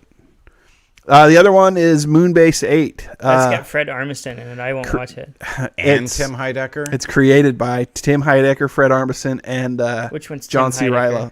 Riley. He did Tim and Eric the Awesome Tim and Show. Eric's Awesome Show. Good job. Speaking of quirky for the sake of being quirky, That show's Fred kind of fucked. Armisen? I like it. I enjoy that they push the limits a little bit, but there's a certain point where you pass the line of like you're punking your own audience. Mm-hmm. Like stop, don't do that. I didn't Don't watch punk enough your of own it. I only audience. saw Everybody's sick a little bit that. of it. so he did a movie review series with a guy. God, I cannot for the life of me remember. He's in his the name. movie that he just did where he runs for Yeah, prosecutor. Yeah. They're in the movie together. They did that movie together. I can't Yeah. remember what it's called, but I just watched it. God, It's called pretty funny On too. Cinema at the Cinema. Yeah. is the name of the movie review show. It is again. I go back to what Peter was saying earlier about being quirky for the sake of being quirky. Greg Turkington. Yeah. Which Greg Turkington is in a movie that came out, I believe, 2 years ago called The Greasy Strangler. It is one of the most revolting things I've ever seen. Like, genuinely, they set out to make you feel like you need a shower after the movie, and it fucking works. It's really, really gross. And Is that not the found footage one that you were talking about? no. I give that a thumbs down without ever watching it. No, it is. And again, it's in that same vein of the Tim and Eric, where it's like we're gonna be weird and over the top just because that's what we do. Yeah, we're running off the cliff over and over again. Yeah. That's what the Greasy Strangler is, where it's just like, man, what's the next really fucking gross thing we can put in this movie? Yeah, let's do that. Like, No, it surpassed being funny and went into upsetting and weird. Like right at the beginning. very Yeah, quickly. yeah. Yes, very quickly. And Tim and Eric every time it just went from weird and upsetting back to funny. You're like, there it is off the cliff again. Yeah. With Moonbase 8, what I like John C. Riley. There's Yes. not much Oh, yeah. that I he really like him. You can't say anything bad about that guy. He's a fucking American hero. And so he plays the lead, and I don't mind Fred Armisen's character in it. I thought it said his last name was Hentai. I was like, really? But no. And but there's one part, I can't remember what the dialogue was, but it was like, something about wealth. And he's like, but a lot plays into it, like genetics and, and social status. And like, I can't remember all, but it was hilarious. Just some of the dialogue that they write, and it's really subdued and kind of slow paced, but it is enjoyable. They have Travis Kelce, which I didn't know who that was, but he's a football He's player. a football player for the Chiefs, yeah. Yeah. He plays spoiler alert, he gets killed in the first episode because Okay. he's an asshole. Oh, okay. But he's playing himself as an asshole, Nice. bossing John C. Riley's character around, and then he starts digging a hole and like falls in this big crevasse and dies. Maybe Funke is in it as well, I see. Aaliyah Shawkat Oh, from yeah. Arrested Development. Yeah. Yeah. Maybe tonight. So Fumke. what all is even? I'm sorry to It's be so kind stunned of by like- it, but what all is on the Showtime streaming network? Like they don't have that fucking much, do they? There's not a lot. There's not a lot that you can't find on other stuff. Like Okay. Weeds, you can find on Netflix, I Yep. think. A lot of their stuff, and Dexter is a Showtime show, but you can find on Netflix. Yep. I hate the new splintered media. I liked it when Netflix was the only game in town and everybody just wrote off their rights to them. Yep. Yeah. I hate that everybody wants to get their fucking nickel in the operation. And I Agreed. appreciate that, obviously, they're a company. They own the property. They want to. But wasn't it so wonderful when you just had to pay for one subscription? You one pretty much had service. everything. You were basically, that was the whole idea And behind now cutting the everybody- cable cord. Everybody wants a slice of the pie, and being a And so now they're cable pulling you cutter back in. is like being a cable subscriber. Well, in yeah, price. that's where it's going to go. Is you're going to go from if you want everything. Well, like I'm you said. cutting out DirecTV because it's $110 a month, but I pay $15 But if I for want Netflix, these, and if I pay want 10 these for 5 Hulu, channels and I pay like, 7 for Showtime Disney. now I get to pay. Yeah, Yeah. you Premium wind up, dollars you're for still them. spending the exact same amount of money. All you have to do is now, instead of just being able to change the channel, you've got to back out and go to your home screen and load up a new app and blah blah blah. It's exhausting. I stopped It looking really a long is. time ago at what my monthly outgoing is for No. those services. That's just a because terrible idea. I need to reevaluate it. I think. You just But- just suck it up, eat that grit, and look at it and just be like, okay, I need to What's cut gotta all go? of these. Yeah. Amazon, I don't even count because I make up for it in shipping. Right. Just in dog food shipping. Yeah. Because dog Amazon food is like a Prime's easy. fucking It's a 50-pound freebie. bag. The fact that they give you a video streaming service with it, it's inconsequential. Yeah, Right. exactly. It's nice to have, And- but and it's free. Yeah. The shows that are on there are phenomenal. Yep. The Man in the High Castle is probably the highest production value on anything on anywhere. It's fucking gorgeous. And the Yeah, production there's values several shows on on Amazon. the boys are Yes, not that someday great. one of your kids are going to need braces, and you're going to be like, I'm sorry, Daddy. One of my needed kids his has peacock. braces. Daddy needed his peacock. Do you want straight teeth or do you want Showtime Supreme? Fucking come on. And the thing about Peacock is there's enough for free on Peacock that you probably don't need to No, pay that for was, it. like I said, I wasn't aware until we were talking on the show that Peacock had a free option. Yeah. So afterwards, I went home and downloaded it, and I was really genuinely impressed with And then there's the amount of free content that's on there. There's a shitload of free stuff on Tubi, Yeah, which we is use that. phenomenal. Have you ever used Pluto TV? Yeah, we use Also it too. has a shitload of Okay, free TV. Pluto TV has a channel that plays Mystery Science Theater 24 hours a day, and I fucking love it. You can Have watch you- Johnny. have you- That's where you can watch Johnny Carson all day long. Yeah, too. my mom watches it a lot. Okay, I Have wasn't you aware looked of at that. Buzzer? No. It's on Pluto. Okay. And it's on our Jenny's TV in the living room has Uh-huh. got Samsung TV. Yeah. Which is like their app that's just like Pluto. Uh-huh. Also has Buzzer. And it just plays old Match Game all day. And then it'll cut to fucking love Match Classic Game. Concentration with Alex Trebek. And then it's just old game shows all day long. I fucking It's love You've hilarious. never seen him before, so they're not reruns to Fucking you. love Match Yeah, they Game, are. man. Well, I used to hang out You're with an my old man. grandma. But I keep forgetting you're it's old. awesome. So there's that. Then there's Crackle, and Crackle like cycles through, and they've got their own series because it's a Sony thing. Yeah. They've got their own series with the guy that played Hellboy, Ron Perlman. That's got 2 seasons on there. You got to put up with some commercials, but it's not that big a deal. And there's so much When did- free shit out there. When did commercials become such a deal breaker for people? I don't know. Netflix. Probably. Netflix is what showed us. You think that's what it was? Yeah. Well, Netflix and showed us what pirating. a world without commercials felt like. Pirating. Yeah, pirating is probably what did it the Yeah, most. you know what saved a lot of people from having to pirate is subscription Netflix. services and Yeah. Spotify. Because of how easy it is to get a The hold reason of why content. we pirated stuff, a lot of people, is not because we were adverse to paying for it. It's because we didn't want to go to fucking Walmart and try and buy a CD. Yeah. It's And so they're hard probably to not gonna buy have a what I hard copy of actually things want from Walmart. anyways. Right. That's No, that's, I would the rather only- wait 2 days to it get it was, in the mail than go to Walmart and get something. A lot of the movies that I watch that are like weird niche movies, several of which I've talked about on the show. The only reason why I ever pirated them is if I didn't pirate them, I don't know how else I would fucking get it. Right. Yeah. There's nowhere in town where I could go buy it. And which goddamn service do you have to go to find it? Yeah. you really- Well, a lot of times Subscribe to a if new you one. have, well, I have a Fire Stick. I don't know. Do you have a Fire Stick? A lot of times because I have my Fire Stick plugged in, it'll tell you what service you can subscribe to get. Is that the Amazon? There's also a website called like Where's It Prime Streaming, works and you that can look way. up Yeah. Their Matthew app. actually. It's because it's a thing Amazon. because we have the Roku Plus or whatever it's called, where it plugs into the HDMI port and then has a battery that plugs in through the USB. Matthew, of all people, my 11-year-old, who I'm always learning shit from, it has a search function where you can go and you're like, well, I want to watch this movie, and you search for it through the Roku, and the Roku will tell you, oh, it's on HBO Max, or oh, it's on Amazon Prime or whatever. And Amazon I was like, shit, you can do Fire that. Stick Thank does you. that too. I had no Yeah, idea. that's cool. It's really helpful. But to me, like, I'll go on to Netflix and not know what I want to watch.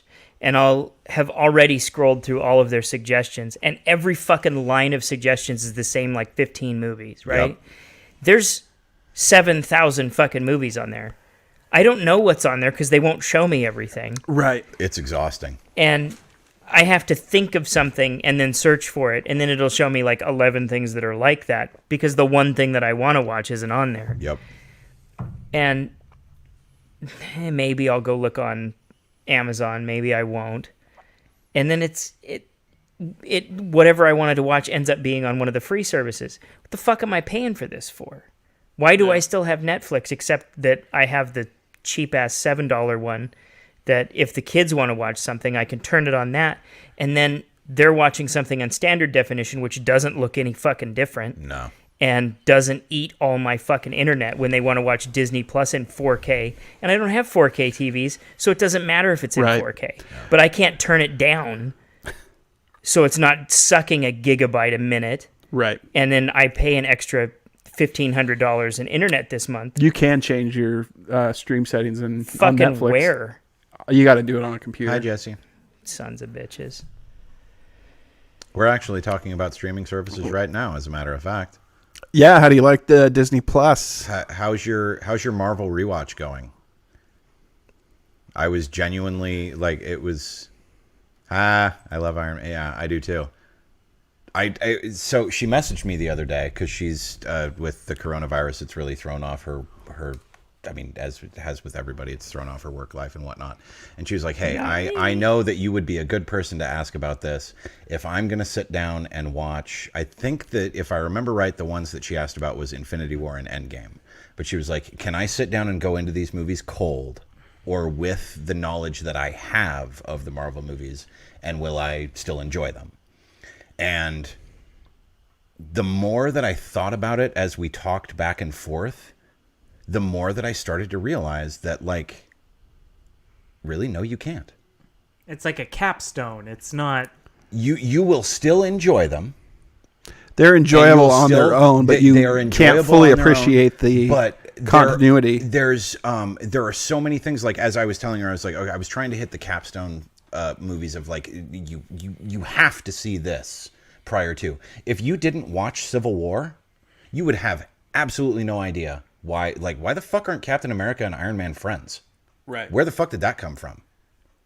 So the more that I started to analyze it in talking to her about it, the more that I started to realize that in a lot of ways, no, you can't. You really kind of, in order for you to get everything out of the movie, yes, you can still enjoy it. But in order to get everything out of the movie, you really kind of actually do. So are you watching them, Jesse? Are you watching them in chronological order? So like She has a script of. Okay, so she's not watching Iron Man 1, 2, 3. No, Captain 1, 2, 3. She's watching whatever order they release in for chronology. There's like a recommended order. Yeah, where that was one of the things we talked about. In universe chronology, Yes. not actual chronology. Yeah. In universe, it's like, how did Nick Fury lose his eye? Well, if you didn't watch this, you're not gonna know. Oh, Go on and so. So you watch Captain Marvel first. Yeah. And yeah, no. Or no, I guess you'd watch Captain America, then the Captain first Avenger. Marvel, very- then Iron Man 1 and 2. It was very interesting to me because I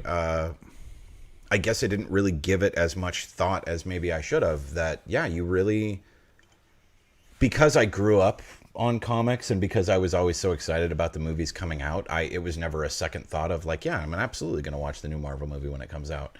But as someone who didn't, to approach it from that way, like, yeah, man, I honestly can't imagine watching Infinity War not having seen the other Right. Marvel movies. Right. Makes sense. It's its own cosmology. Yeah, It's just like Star Wars. You're not going to start with Attack of the Clones. it's true. I mean, you can. True. What's that? The second one? My Yeah, bad. it is. No, I'm glad you're enjoying it. Like I said, there's a lot to criticize about the Marvel movies, but fun is the word that you use, and it's the most operative word I can think of. Even their worst stuff is still fun to watch. And I tell you, And head and shoulders above. I told her Oh, yeah, it today is. she should, or yesterday, that she should watch Mandalorian too while she's at it. She declined. My dad, But if for nothing else, watch it for Timothy Oliphant's hair in season 2. Man, what a beautiful coif. swoon. No, our dad. I even sold Dad on Mandalorian. Really? Yes, He watched it? he hasn't watched it yet, but I've sold him on watching it. Dad. I thought for 'Cause sure he's- Dad would jump on fucking Star Wars as soon as Disney bought it. I did 'Cause too. Because no grown man has ever liked fucking anything as much as my he dad likes likes Disney.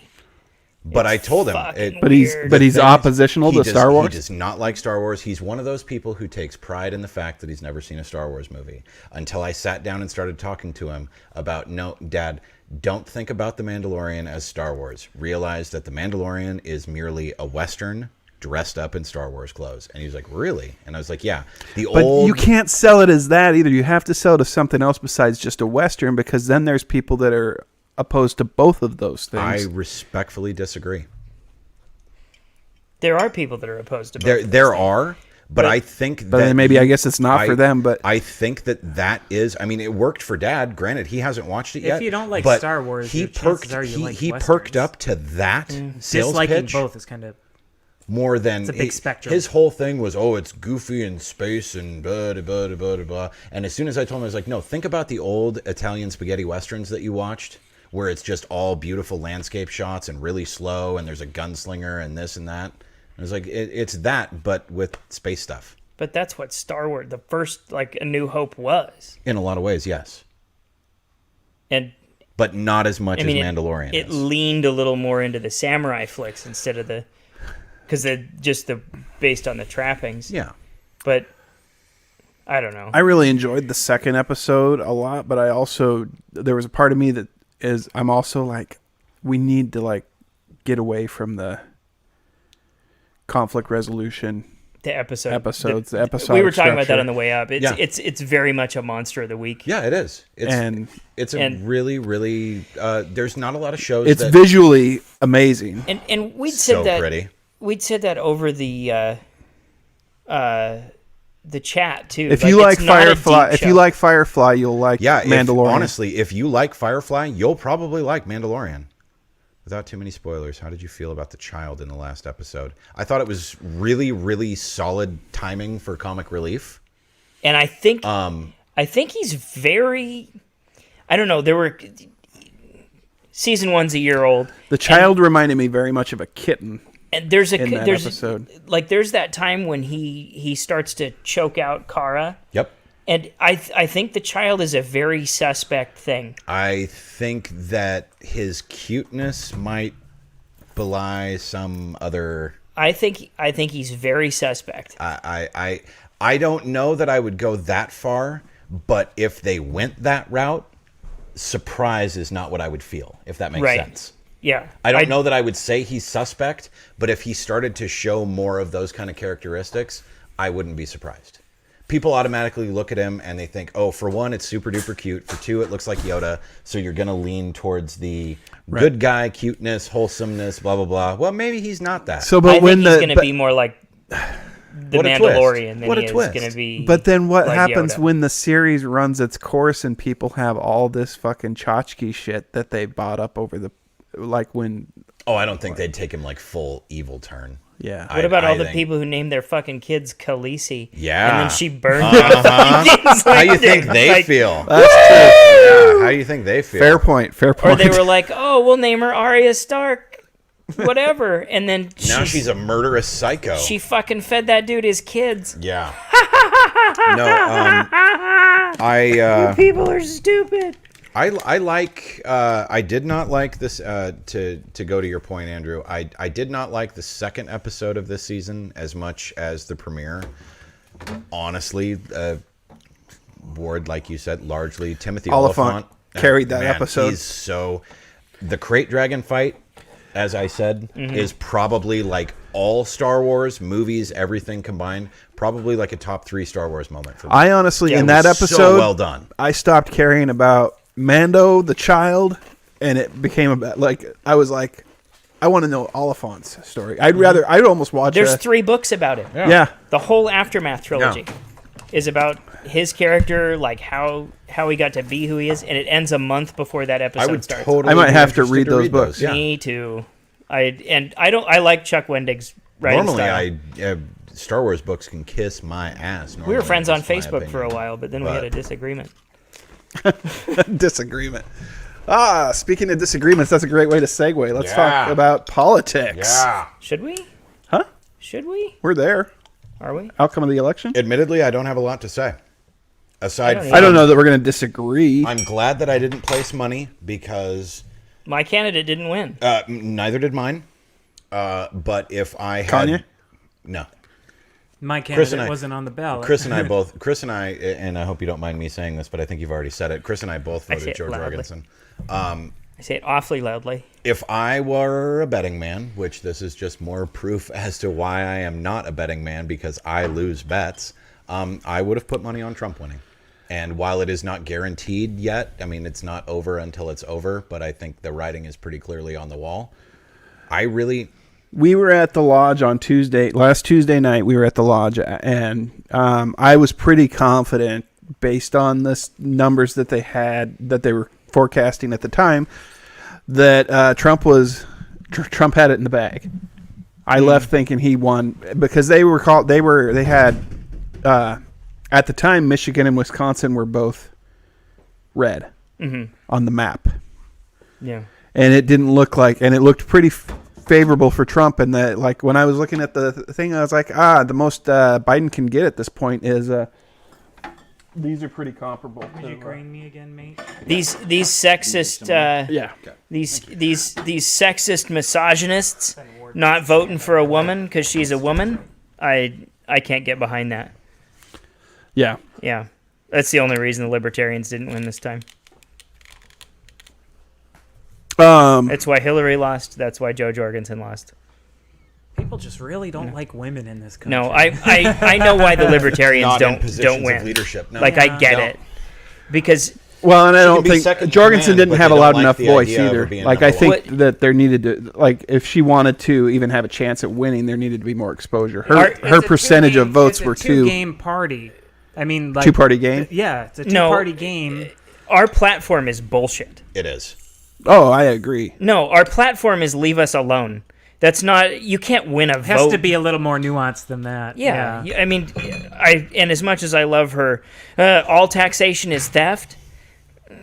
You got, again, you All have of to it? be, you have to We be all more need nuanced to use than that. roads and, Exactly. I love police these infrastructure, officers man. and fire department. We've had Infrastructure is a good exactly thing. that conversation. Like, Yeah. I like the interstate highway program. I Yeah. like it. Yeah. It's It's necessary to very get important. fucking stuff moved Very around. important. Yeah. There are things that we need the federal government for. I don't think they need to be in our shit all the time. But, like, you gotta get more in there than just leave me the fuck alone. Yeah. That's why I won't win when I run next time. Like, because that's my platform is Your stance on genocide might be a hindrance too. I mean, I'm not saying, just saying, but how are we going to fix global warming? I'm going to kill all the Brazilians. well, you see, there's That's a too good many start. people. So what we're gonna do is we're gonna get rid of a lot. We're of going to them. empty out South America. No, The world's lungs are going to get cleared out of the tobacco that is humanity. the thing. Oh, the sorry. The Let thing me get about- off my soapbox real The quick. thing about the election thus far that upsets me the most is the extremism that I see on both sides. It's a bunch of fucking You've assholes. got the people on the Republican side who are, I'm sorry, and you and I have talked about this a little bit extensively. An election for prom king is something that you rig. An election for a class president is something that you rig. The amount of work that would go into fixing a presidential election. Yeah, and somebody's gonna squeal. Even somebody on your own Yeah, fucking man. side. Yeah. It's like, oh, I'm gonna be the most famous person in America if I just yeah. turncoat right now. That's a juicy fucking apple to pick. That's a good I point. don't Yeah. buy that. And so the people who are so quickly, and Trump himself included, the people who are so quickly banging the drum about voter fraud and the fix being in and stuff, sorry, you're showing your ignorance. It's not like the Republicans didn't put their thumb on the scale as hard as they fucking could before the election. And I mean, I'm not calling them out specifically because I'm sure the Democrats would have done the same if we had the scale close enough to us. But on the flip side of that, the people on election night, the pro-Democrat people that I saw that were basically saying, if we have 4 more years of Trump, I'm going to throw myself off a bridge. Or I'm going to burn down my city. Yeah, like, I think that's all bullshit. I don't think there was any, nuts to that bark. I saw, I don't know. You I see saw those people who are friends of mine on Facebook who were uncomfortably upset about, like, it. I'm ready to die. They would have thought and maybe planned something, but after they had a nap, You they were emotionally upset. I think the majority of human beings jerked off. move out of it. I would like to think so. Jerk Jerk off, go to bed. Go to sleep. Jerk off Jerk and go to off and go sleep. to Yeah, bed. Call back. put that on a fucking t-shirt. The problem is the Time political spent climate well. that we live in, and with how easy it is to stoke that fire. I wrote a fucking thing. Okay, so I'm leading into it there, but I really the extremism that I saw on both sides is It's distasteful. It's un-American. Thank you. It's very un-American. It's worrisome. Yeah. Well, and there is one of the differences, though, is like the way people prepared for a Trump victory was to board up their businesses. Yeah. And the way people prepared for a Biden victory was to prepare for a court battle. Yeah. And that says an awful lot, too. Like, okay, we're ready to fight you in court. Like, say what you will about rigging elections There's truth to that. and how ignorant it sounds that maybe an election could be rigged. But these same people who are saying it's ignorant that an election could be fixed have just spent 4 years saying that Trump fixed the last one. Right. So, Yeah. bullshit. The people who were talking about And how all votes I don't matter. think he fixed the last one. I think he won it outright. No, I and think so then- too. Absolutely. It says a lot about our fellow Americans. No, it's I true, go but back we're to the because we're Democratic all Party of those somehow we're all picking of those somebody that can things. lose Right. to somebody We're- that unlikable. We're Trump. It's We're the John Biden. Kerry We're situation all over again. I'm not No Biden. shit. Well, But no, it's not I- like the I don't Republicans sniff don't kids. do the same. Remember, John McCain. Their smart, their brilliant idea that's not true was pick either, up I Sarah Palin when John McCain wanted to run with Joe Lieberman. Yeah. Which I think a unity ticket would have repaired the soul of America significantly in that era. I don't know that Could've. McCain Yeah. was the right No, call on that. not Like, necessarily, but just the idea of a unity, like a Yeah. compromise at the top. Yeah. Would have It's been not a bad beautiful. idea. Yeah. It's not. It's just God, like, McCain oh, was an now we asshole, though. we can't yell at each other anymore because as soon as I talk shit about your guy, his guy, like the other team's guy, is his VP. yeah. I saw a friend on Facebook say the other day, and they are very, very loud and proud, anti-Trump, pro-Democratic Party, all of that stuff. And somebody who is a friend of theirs commented about how the way that you're behaving shows that you don't love your president. And I could not have loved his answer more because he was like, I'm supposed to love my mom. Yeah. I'm supposed to love my siblings. I'm not supposed to love my president. I'm supposed Yeah, that's to not dictated I'm- from on yeah, high. I'm supposed I to don't like Donald I'm Trump. supposed A to certain amount of the respect him. country didn't like fucking George Washington, I'm sure. I don't yeah. like There's him. people I that like definitely he's a don't love fucking him. powdered wig piece of shit. You're supposed to respect him. only supposed up to the to point that respect they the respect office more than their the person. Yes, more than himself. And should But I respect the office that- when he doesn't? that Right, that's argument- what- That's a that totally argument of loving your president is so dangerously close to like what the fucking Nazis did. Yeah, it's I don't like to- tribalistic dog whistle. I don't like to make those comparisons because people, I think, They are bandy them about way too quickly, very, for sure. very quickly. So throw out the idolatry. But yeah, the It's idolatry. one of the 10 commandments. It's fucking awful. Yeah. And the way that these people worship, both of them, Biden and Trump, is really genuinely upsetting. I don't care if you're religious or not. Like, idolatry is a bad fucking thing. Of anything. Of anything.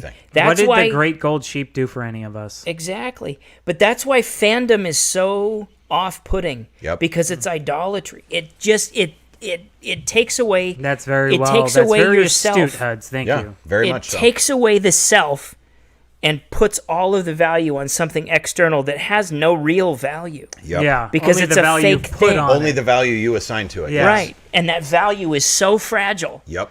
So fragile. Because, I mean, think about, because you at one point were a pretty big Star Wars fan, right?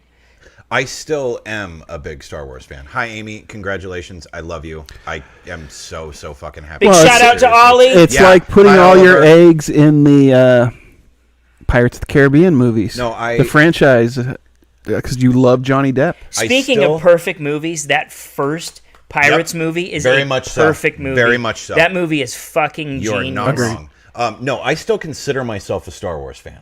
There is a lot about Star Wars that I hate, but I do still consider myself a Star Wars fan. Yeah, the even the prequels shattered some people's whole sense of self. Yeah. Because of How much they had clung on to. right. They I mean, built they so built much something of their around personality around it. like there were people in the army whose dog tag said their religion was Jedi. Yeah. Wow. Like I was on a couch in line for the first Star Wars prequel down at the Liberty. I cut you. Did So you? did I. Yeah. So did I. Yeah.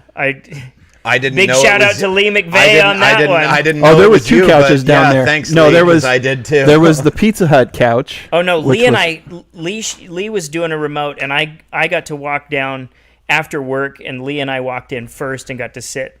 Oh yeah. Right front. What 9 rows back, and in there the was center. a It was lot awesome. that pissed me off at that because there was so many bringers to that. Like just like the line was this, and then like one person, it was like this exponential cut in front of me. Like I was like third in line with there was like a couple groups of us. I had like this little flip and screw couch. We called those in college. But we were sitting on that, and like it was me and three people, and then there were like three people ahead of us, and then all of a sudden the line just exponentially grew in front of me. That So not shit's only did you terrible. cut me, I several cut other everybody. people. I'm glad Cut to me. see you recovered and are healthy again. I'm okay. You made it. You made it, man. Got to see the You movie. fought your way through it. We all survived. I told episode one. a 11-year-old to shut the fuck up. I think at that movie. Lovely. I reached up and I tapped on his shoulder. I'm like, because he was just being obnoxious. And I go, shut the fuck up. And then he just shut up. Nice. Didn't talk the rest Good of the movie. parenting. I was 19. Yeah, 19, no, you were maybe. flexing your dad muscle. You were getting ready. Yeah. You were like, I'm You'd have been gonna Yeah. get someone 18. pregnant soon. Just you wait. You probably impregnated 3 or 4 different people in the shit. theater. That's That's great. Sorry, that was. Through That's osmosis. funny. osmosis. Sorry, everybody. No, I that's, apologize for my But yeah, person those movies like for my shattered behavior. some people. Yeah. And their How many whole- people did you see said, dude, George Lucas ruined my childhood? Like, Yeah. that was a fucking meme. Yeah. Yeah. That's the whole over fandom thing again. Yes, Only exactly. when you make the great gold sheep would you ever say something like that. Exactly. Pointless. Like, Yep. you know, You can just ignore it if you don't like the movies. Just be like, "Fuck that! I really like episodes 4, 5, and 6." but you know what? You know what ruined my childhood was going back and watching my childhood, like looking at those cartoons that I really enjoyed when I was Yeah, and 6. you're like, oh Jesus, fuck, God, why? kids are stupid. How did I watch like, this? you know who was stupid? Me, because I was a kid, and Yeah. kids are fucking dumb. Yeah. Like G.I. Joe's retarded, and He-Man sucks. Dude, G.I. Joe is so It's bad. mature that you're able to internalize that. G.I. Joe is... I have not gone back and watched He-Man. I've gone back and I've watched some of the 90s... He-Man's on motherfucking Netflix. Do not watch it. The old 90s animated X-Men is now on Disney+. Those are real hit and miss. We talked about really this are, before, yeah. but like they're really hit and miss. Some of them are bad and some of them are okay. But I haven't gone back and watched He-Man at all. But when I still had DirecTV and I would stay up to ungodly hours of the night, there was a channel, and I cannot remember which channel it was, but they played a lot of that old kind of shit. They played the old Transformers. They played stuff like that. And from like 3 to 4 in the morning, they played an hour of the old G.I. Joe cartoons.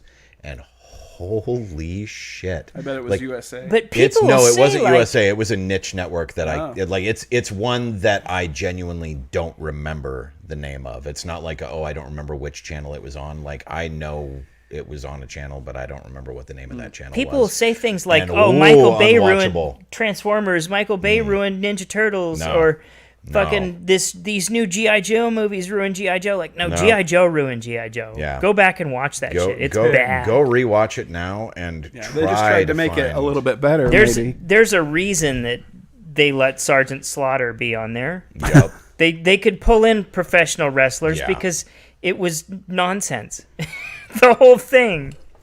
You know what the best thing to come out of G.I. Joe is those fake commercials at the end that they turned into like YouTube videos, like pork chop sandwiches. Yeah. Mm-hmm. So what do we think the fallout's going to be from this election? It depends Or- on how the next couple It depends months on go. how. Once the electorate gets through their thing in What I December. think's happening right now is Trump is hemorrhaging power because there's no future but there's no power but future power.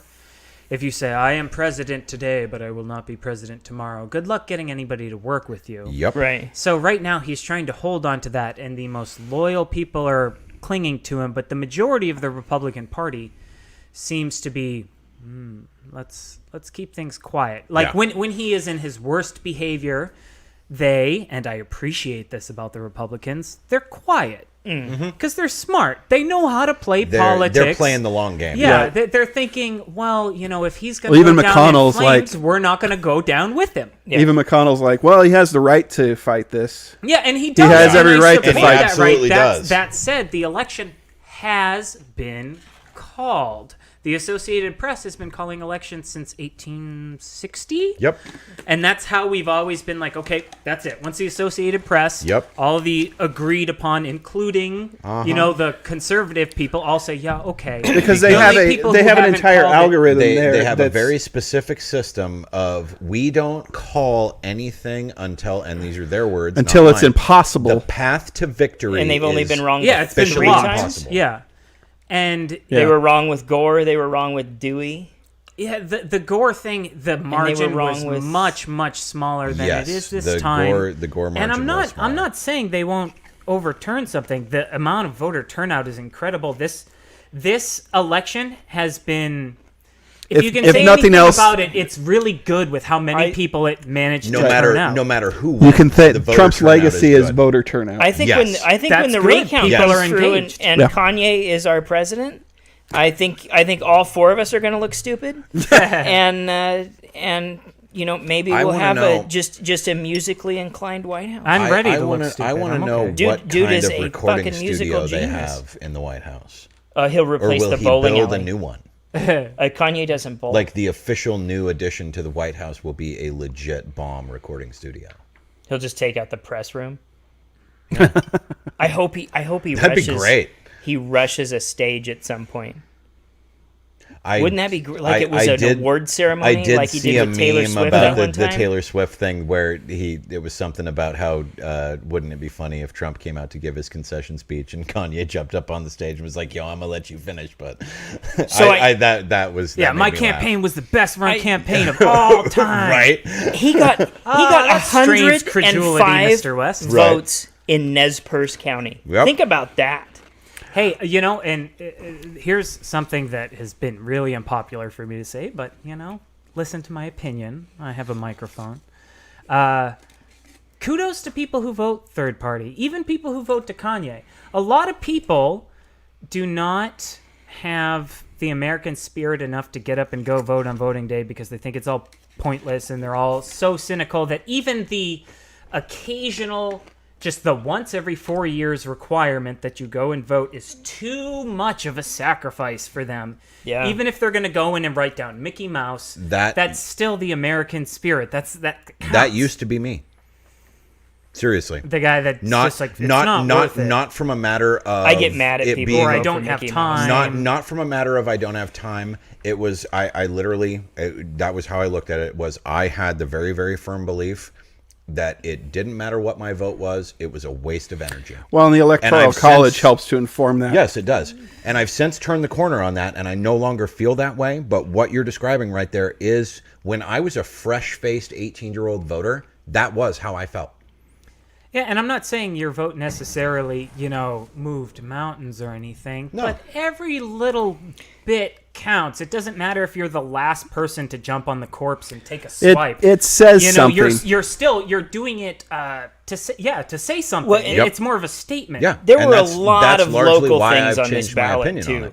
There was the new courthouse deal. Yep. Yeah. There was the sheriff's running. No excuse for local people. Yeah. Even if you have no opinion on global politics and you're like, fuck you the ought to have a nation, local one. You should care whether the new courthouse gets built, because that affects you. You're going to have to go down there at some point. Yeah. The local stuff was what caused me to turn the corner on national and good for stuff. you. Voting on the courthouse was weird.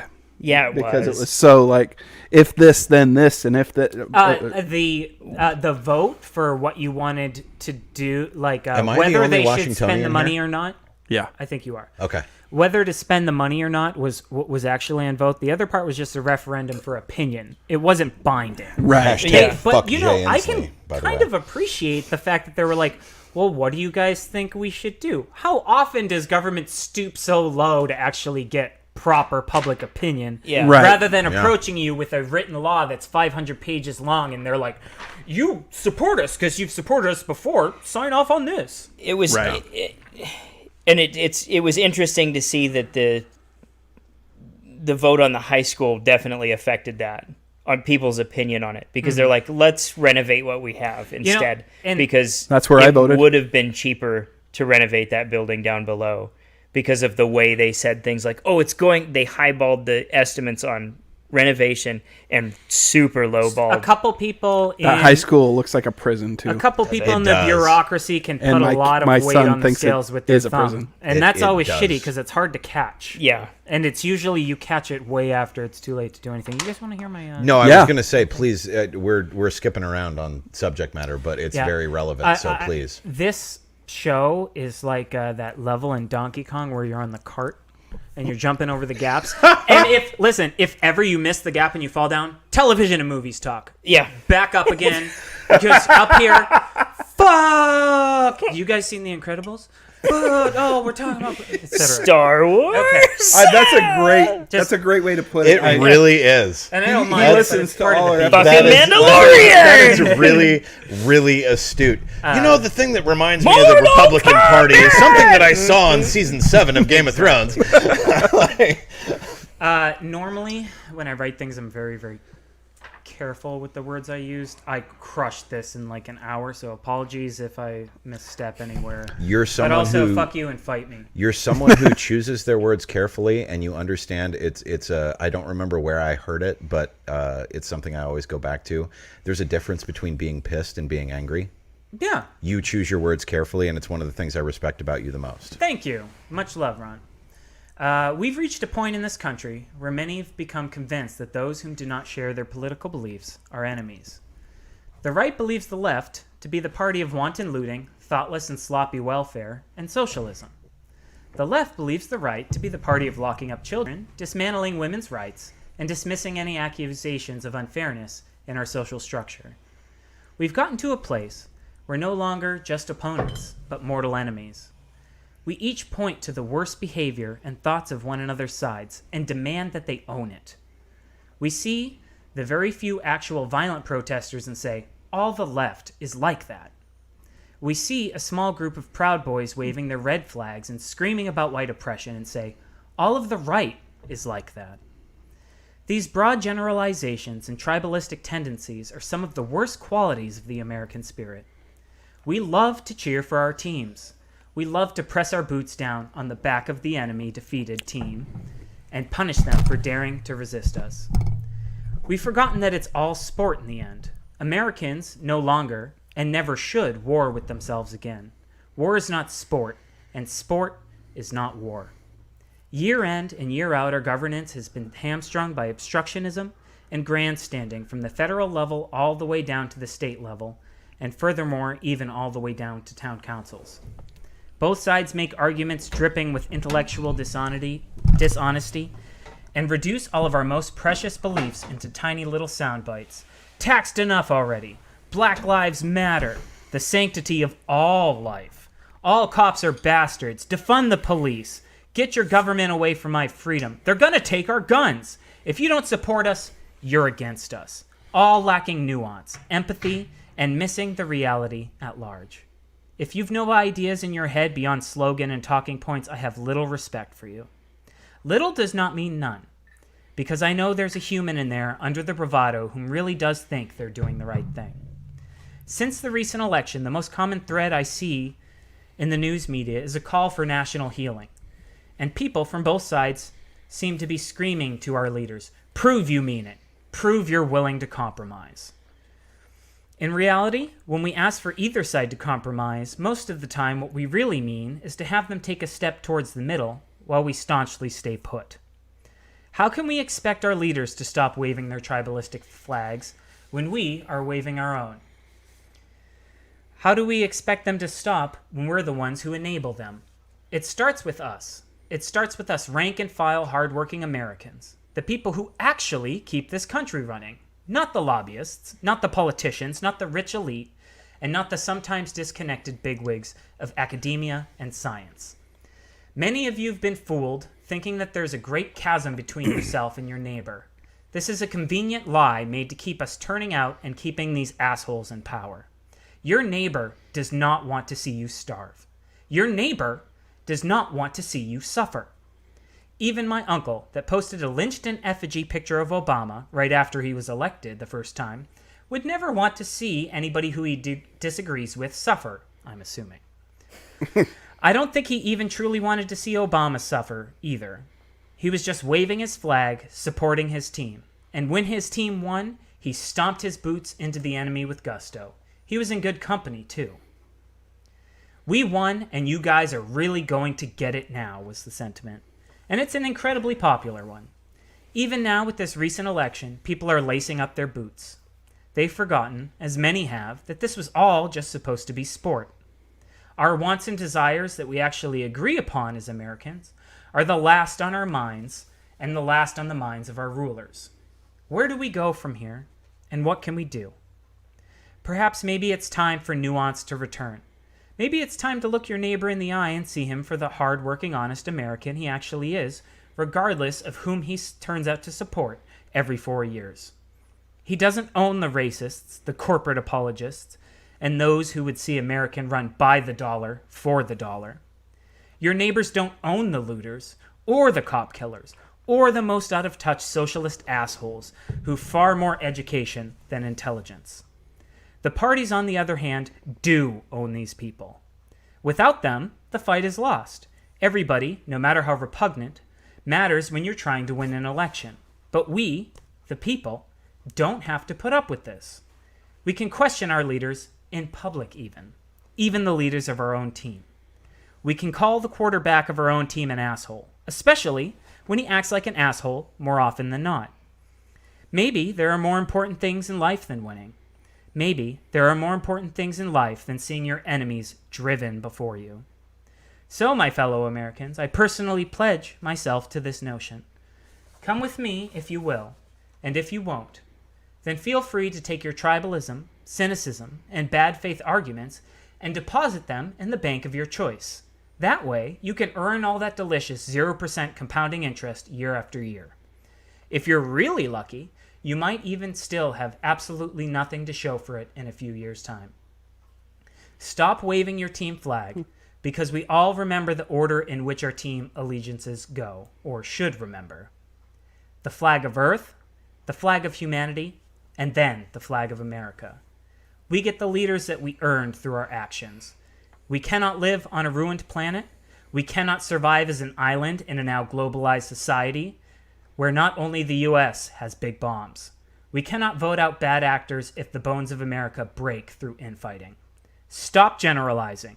Stop waving your red and blue flags. Stop using straw man arguments.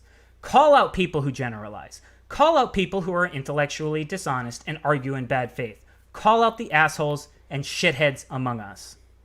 But while you do so, try and see their point of view, because there's always a baby somewhere deep within that bathwater.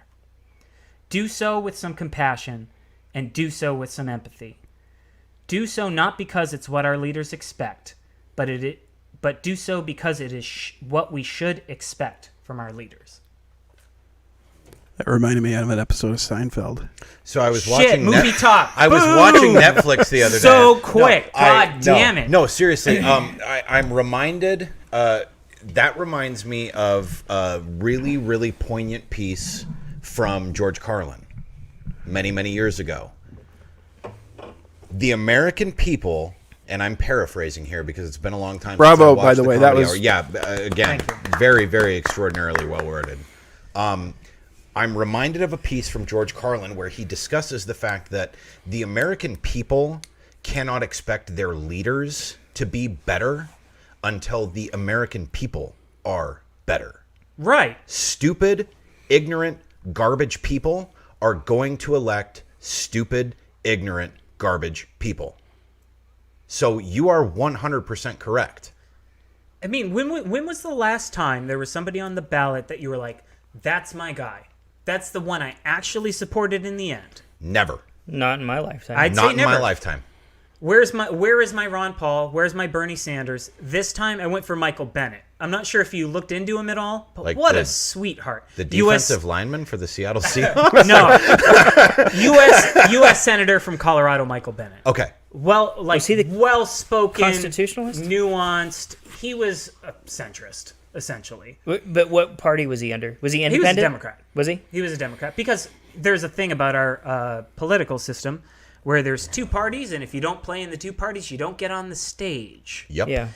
With a third party and a lot of money, you can get into ads, you can get on the air. Ross But Perot. there's no monoculture anymore. He was the closest. With the only thing that everybody tunes in to watch is sometimes the debates, and the Yeah. debates are run by the bipartisan committee. Yeah. Bipartisan. Two. Which Those is why two. Jorgensen didn't get on the stage. Because you know what? If she did, she would have gotten a hell of a bump. She More would've. people, because Yeah. the Do you have biggest any idea weakness how many with more Jo people would have Jorgensen listened to her? is the fact that people don't know who she is. Yep. Right.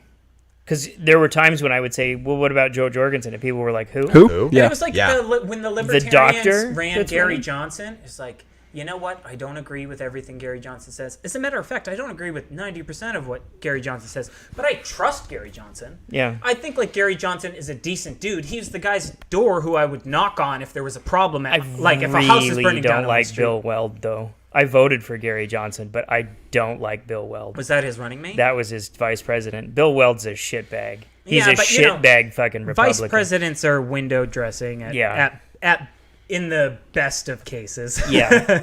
At worst, Because they're Pence, Dick like, Cheney or Joe Biden. Talk about the most important thing that Pence did. Go ahead. Oh, In the nothing. last 4 years. Oh, Probably- he fly. scowled at the camera a little bit. The fly on his head. Probably There's a fly on his got head. bait with Kamala he's Harris. most known after 4 years. He's most known for having a fly on his head. Yeah. And that happened, what, 3 weeks ago? And the he wouldn't be alone in a room with a woman.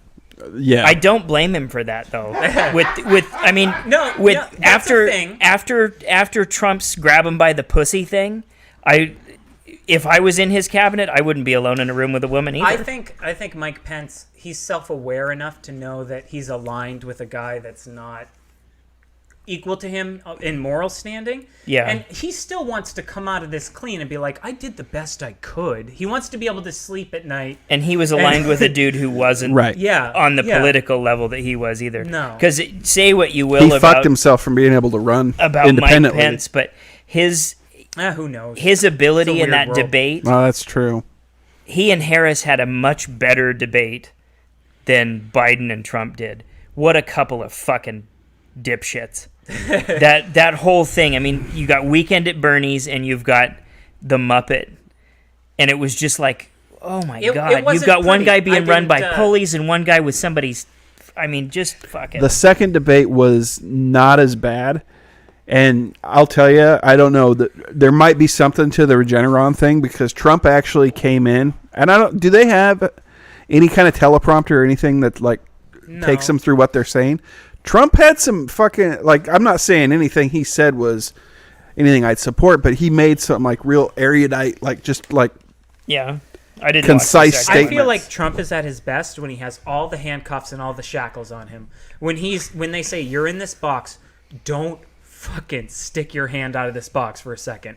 When they said we will mute you if you start talking over him, etc., Trump kind of looks okay. Look at how much better the second Right. debate Yeah, went. he looks a lot better. Yeah. Yeah. Not that it went great, but it did.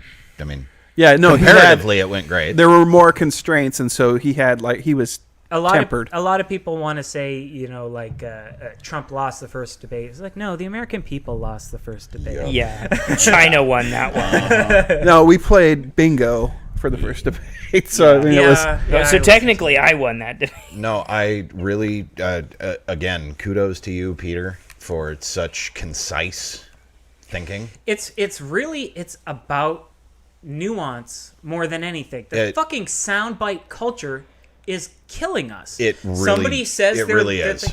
well, you know, all lives matter, and you're like, you fucking fascist. Yeah, see, It's like when you say that, you say it as a it's like saying everyone's special. yeah, as a response to Black Lives Matter, as if you're dismissing everying that they're trying Yeah. to say. Yep. There's some nuance in there. Yep. And there also is nuance in the all lives matter idea too.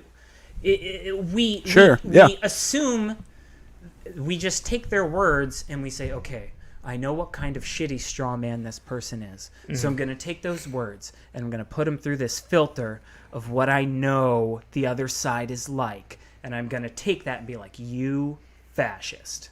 When in reality, that's not what they meant. Nope. That's not what they're trying to say. When you say Black Lives Matter versus All Lives Matter, yes, all lives do matter. But you're filtering out the entire fucking point of people saying, well, black people are the ones who are getting shot for no fucking reason. Yeah. And on occasion, there are black people that are killed for good reason. But boy, howdy, would I like to wake up in an America where cops don't kill people generally. It would be where really that's nice. that's the part of the criminal justice system. I want more Batmans and less Deadpools. Yeah. Right. Well, and then they went. Peter with the strong comic book reference. And then they that went- is because that is outside your 'cause people wheelhouse, say, like, and that's a what's- really, really what fucking is- astute point, man. What's the weakness Like, really? of Batman? The weakness of Batman is his belief in the criminal justice system. That's his weakness. Yeah. Yeah, because Send them to Arkham. Keep coming But- back. Send them We- to we Arkham still- so that they can fucking break the out way- and do it again. The way society is set up, even though the criminal justice system is fucked up, we all appreciate that that's the way we want to do things. We should be fixing that rather than saying, let's circumvent it by just fucking capping people in the street. Yeah. That's not an appropriate solution. No. Maybe we need some new judges. I mean, locally we definitely do. Yeah, that's an understatement. I don't know who our local magistrate court or whatever is that loves to let kitty diddlers get off with 30 days probation, Yeah. like every day till Sunday. Every time a court case comes up, it's like, so-and-so was busted for speeding, and he had some meth on him, so they put him away for 30 years. So-and-so fucked a 12-year-old. Must appear in court. Yeah. 20 days probation. Yeah. Oh, we'll put him in mental health court. Yeah. That's the one line you don't cross in our society. And, we talk about what can both sides get behind. We hate pedophiles. I don't both care do. for our local system at all because of the way they've got all of these specialty courts set up. They've got a special one for veterans. They've got a special one for drugs. They've got a special one for mental health. They've got a special one for Do they? They have domestic different violence. judges or just different? Yeah, each Different judges each oversee judge them. is assigned to it. Yep. We've gotten several new judges over the last couple of years, so things are a little bit better. But they keep adding these specialty courts, and I don't agree with it at all. And it's Like, meant. I think there's it's a lot meant of to be a wisdom from- rehabilitative. Yeah, and I don't think it. But I think I don't know if it's- it works or not. It more fosters, in certain cases, recidivism rates. I feel like judges are best when they spend time on the bench. I think they become more wise with time. I don't know if that's an unpopular opinion, but A lot of these guys have been judges since I worked at the jail 17 years ago. okay. So, like, they just have moved on. Like, it's time to retire, guys. And so these newer ones, it's just time for people to be there. Are judges They're not elected. Yeah, they are. Yeah. Are they? Yeah, they are. Yeah. My If wife's somebody- dad is one, and he had to run for his re-election a few years back. It seems weird. I don't know what the proper solution to that is, because I don't think a good campaigner makes a good president and a good campaigner makes a good judge. You know what I'm saying? Like Well, the magistrates that moved in were all appointed. Okay. And then they have to run. but appointed, when it comes up. appointed by who? State governor? They can run City unopposed. from the mayor? Yeah. Like, the guys retired between It's upsetting election to me that cycles. local politics is and such people a got- miasma. We know how the three branches of federal government Okay. works perfectly fine. Yeah, but there when you was- say, how does the magistrate judge get to, put your neighbor away for 20 years? How did he get into that position? We're all just like, Yeah, these guys got appointed, and then they end up getting elected later. Because I've seen them on the ballot. You Like can Judge get- Evans was on the ballot this You time. can get re-elected with no opposition. Yeah. Basically, if no one runs against you, you're golden. Yeah, because you get it. everybody's gonna. Yeah. Because you get to Even pick if one. you get one vote. but when you first Yeah, if you're become a unopposed. judge, that's an appointment. Is that the idea we're assuming? Yeah, when one retires, no, someone else Brooke- moves in. This again, I'm the only Washingtonian here, but And then in Brooke- Washington, Brooke is running. She won. She won? Yeah, Okay. she won. She You was a can lawyer. do both. She I was took not a English judge. 102 with her. Yeah, way well, back judges usually come And- from lawyers. You can be Well, yeah. appointed, I think, by a sitting She- judge, but she you was can't. not appointed. Oh, is that? She was I think voted that's in. what- She but was I- replacing. I cannot remember what his name is. I like that more, for better or for worse. It's a Voting. win. It's a win-lose kind of thing. Local elections, it's always tough because people run unopposed. So Yeah. many seats Very, in very Lewiston were run frequently. unopposed. Yeah, very Yeah. frequently. I'm like, Almost I'm every voting for time you I just because I write don't have a myself choice. in when somebody's running unopposed for something. Or if it's like pick 3 and there's 3 dudes, I'll always write myself in. I'll vote for 2 of them and write myself in as the third.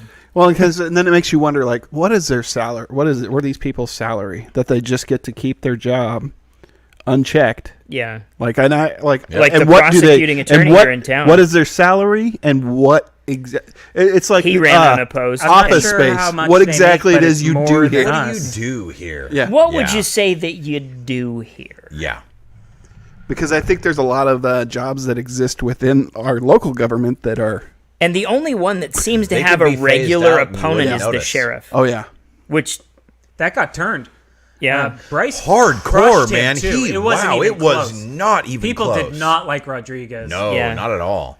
Yeah, he I came don't over even to the live in sheriff's That wasn't office to even- tribal yeah, police wow. when I That worked wasn't there. even just. It couldn't have been a party line vote. People literally, No, it was like it 30% to 70%. Yeah, Yeah. it was. Yeah.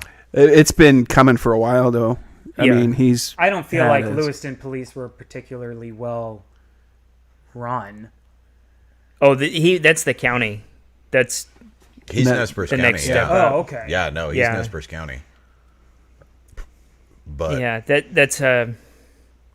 that'd be The sheriff's job is to in serve Idaho. evictions and In Idaho, the sheriff's defense. main job is to maintain and run a jail, and then they also patrol. and the county keep the outside. peace, right? and Yeah. correct me if I'm wrong here, because again, I live in Washington on the other side of the river, so I'm not as well versed in it. But consistently, what I heard about Rodriguez was that there were a lot of people who were really dissatisfied with his allocation of funds. Yeah, Where he thought the money should be spent was clearly, as you said, fucking 70-30. That's not. No. Yeah, No. that's they call that is that a an mandate election. The Yeah, people that have is- mandated that yeah. you are bad.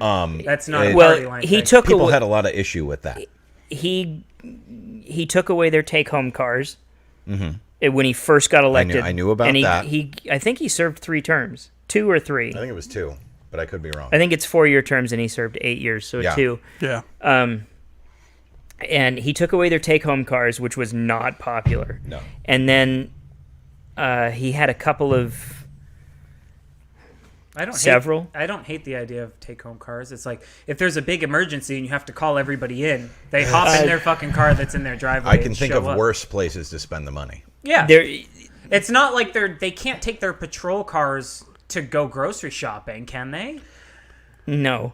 No. But if they take them home, then the opposite shift can't use them, and so they can't rotate the cars, That and so requires they more need vehicles. at least twice as many That's cars, kind if of not 3 fair. times It's as a many if fiscal there's 3 of them. thing, It's but- yeah. And I think it ended up Because at the end of the day, on the if books, it you're- ended up saving you them know, quite a bit of if, money. If you're somebody who works in law enforcement and it's midnight and you're off shift, and for example, what happened with the one guy the guy showed up at his doorstep and fucking shot him because his car was in the guy that worked for tribal police. I'm glad that guy's okay, by the way. Right, He's fine. Yeah. Because from everything I've heard, he's That a really dude good that guy. shot him, I took that dude to the dentist once. Really? Really? Yeah. Interesting. But in those kind of Hudds. instances, Cool. Neat story. right? Yeah. In those kind of He was in jail that time for stabbing some dude at a if- zip trip. If you're I'm really glad he made it back out on the street. I'm glad that the Right. judge decided that no, he's not a real threat. No, they sent him to prison. he learned his lesson. Yeah, but he got out. He did 5 to 7, which was the maximum they could give him for aggravated assault. He stabbed 3 in people. those And in when he those came kind of out, he instances, was like, "I'm gonna shoot a cop." in those kind of instances, if you're law enforcement and you're off duty and the fucking literal like the alarm goes off of like, hey, sorry, we know it's your day off, but this is an all call thing. You don't need a police vehicle to get where you need to go. That's you don't. fair. You don't. That's fair. The only one I would have Put one of the little red fucking magnet. Yeah, man. The only- they have them in movies all the time. Yeah. Bee-hoo, That bee-hoo. costs what? $10? The only one you can I buy would've- one at fucking Goodwill if you find it used. Come on. The only one I would have kept was the deputy out in Peck. I would have let him keep his car because Peck is almost Yeah. in the next county, and it's fucking all the way out there. Yeah, Like Peck that's- is 31 That's a miles different. All out. things But again, you're not considered, talking roads are- about people who are living on fucking Burl. There's a difference. That's a discretionary thing. Yeah. Yeah. A cop car is chump change compared to how much we spend to like do one sidewalk or a fucking road. Exactly. Yeah. And I don't know. He says he was saving the county money. Some people were saying he wasn't. I haven't seen the books. I don't know. Who knows? But And- the but popular he- opinion turned against him. I Yeah. was going to say it was, again, He had- as you said, a mandate vote. It was Yeah. not even. Several fucking not even personnel close. complaints about him being harassing people. They had some social And- fallout too, and I think that played a role. He made some odd choices, but right before the election, most of the things that people were complaining about, the state's attorney that was investigating the things came back and said, no harm, no foul. And so it's hard to say whether all of the hate that was directed at him is legit or not, but whatever. He's not the sheriff anymore. It's over now. And Yeah, it's just an elected position. It's a job. It's not like we made him Duke. yeah, People need to remember that. It's Yeah. not And- like we took his knighthood away. Yeah. right. Exactly. And it It's is not a moral Arguably, he can run again, couldn't he? yeah, he could. He could. And Yeah, and he can go into the private sector It's- and make just as much money with Yeah. the experience he has. it's Speaking of, did you see what happened to Lauren Culp? That was brutal. I don't know The who guy that that is. ran for governor of Washington against Jay Inslee. What happened? So he took I believe 6 months leave of absence to run for governor to oppose Jay Inslee, and he worked in law enforcement. He lost the vote against Inslee, which I do not agree with. I know people who live in Seattle. Jay Inslee's big red mark on his resume is that people say that he only cares about Seattle. I know lots of people who live in the Seattle area who are still like done with his shit. Like he just doesn't care. he doesn't care yeah, about anybody. yeah. Yeah, he's a no lives matter guy. He in a lot of ways he is. He cares about Jay Inslee. Yeah, but he won, that's a common which is suit for politicians to wear. in my opinion, it's disappointing. I don't like a lot of the things that he's done for the state. But so Lauren Culp runs takes a 6-month leave of absence from his position in law enforcement to run against Jay Inslee and loses the vote. But the vote in his county to reallocate funding for the police department passes. So he comes back from his leave of absence to discover that part of the reallocation of funds means that he no longer has a job. In his county, wasn't he like one of the only cops, though? Yes. Okay, so that sucks, though. Yeah, like that's shitty. I'm not saying I agree with him, But he does have experience. He can move. It's what we always say to Absolutely. people. They're like, I don't fucking like how Absolutely. right-sided Idaho is. It's But like, just move. What a shitty thing! Like, talk about shaking your faith in the voting system. To like, Yeah, okay, that's a bummer. I'm gonna step away from my position and I'm going to try and take an active part in politics because I believe I can make changes from the inside. And now I don't have a job anymore. Like what a kick in the dick that would be. Oh yeah. Yeah. I mean, it's always dangerous. But that said, he lost his job via vote mandate, right? Yes. Lots of people lose their jobs via nothing. Yeah. Corporate bean counter just said, we need to downsize by 10%, run the computer algorithm that Hey, I know you've been here for 2 years, Ron. Yeah. Yours was an And ageism thing. I wasn't know it? you've been here for 2 years, and I know that you've only been written up once, but it's not working out. But you're I'm almost sorry, 40. what? Yeah, money talks, and the corporations have all the power. It's the more that, and I in this case, the business owners have all the power. I don't know. I think it's probably 50-50. The age definitely had a part to do with it, but I was talking to a friend of mine, and with the salary that I was making working there, by replacing me with a younger person, they saved themselves $9,000 a year. I know, if you're doing extreme bean counting, That's money. 9,000 That's looks money. like a big fat Yeah, chunk that's of money. change. If it was $1, they might press the button on it. Yeah. Yeah. So I feel like, I know this is a bit out there, but at a certain point when a business or a corporation gets to a certain size, a certain amount of profitability, it gains almost like a personhood. Yeah. Like it wants to live. Yes. It just wants to live. And Yep. that's what it's all about, is just getting a little bit more oxygen, just getting a little bit more food. It's the fat guy going back to the buffet for the second helping. Yep. He doesn't need it. Yeah. He's 400 Just pounds. a little bit more. But yeah, just going to get Just a that little little bit. bit more. Yep. Because But what- you never know. Tomorrow, maybe the buffet's going to close down. Uh-huh. What can we trim off so that it can get the resources can add to this? People are still going to come buy their weed whether Ron works there or not. But you know what? We can save ourselves $9,000 a year if we have some new fresh-paced person come do it. Well, you just sold me. But you're fired. I mean, that's Seriously, right? You got Right? you If got to it was wonder your You're like making a business? compelling Right. case. you got to wonder if that's really the best way to do things, though. I don't think it is. I don't think the it problem is. is we've taken the dollar and And- we've held it above kind of everything else. Yeah. And, It's for a rose above business to- decency. Dude, I go back to one of my coworkers the day that I came in to pick up my things, and God bless him, because he and I got along very well, but we were not close in the way that I was with my other coworkers. And of all the people who spoke up at the time, because he had no idea I'd been fired, I came in and he was like, "Hey, what's up?" And I was like, "I'm here to get my things." And he very loudly said, "I thought this was a family place." yeah. Yeah. The dollar. That said, there's no Fuck power loyalty. outside the money. Fuck the fact that you've been a part of this for 2 years and you've gone to our Christmas parties and we've Or seen the you every potential day to and build this customer base over a extended period of time. Whoop-de-doo. Because you know what? The people are still going to come by it anyway. Right. If they could have replaced you with a robot for cheap They would enough, have. They would have. They would have. They Yep. would have for all of you. Exactly. If they had their way, it'd be a vending machine, and it would be Yep. nothing but profit, and the overhead would be electricity and rent, and Yep. that's it. Dead on. And Exactly that's the right. case for exactly every right. corporation in America. Yep. If the New York Times Especially in tomorrow retail. figured out a way Especially that in retail. AI could write all their articles, they'd fire all their fucking people. Yep. And they're almost there. They're getting there. getting Yeah, closer. a lot of people are. Getting They're getting closer. to the point where you just pump in and you're just like, so and so, Kuzminic stand, Yeah. 2018.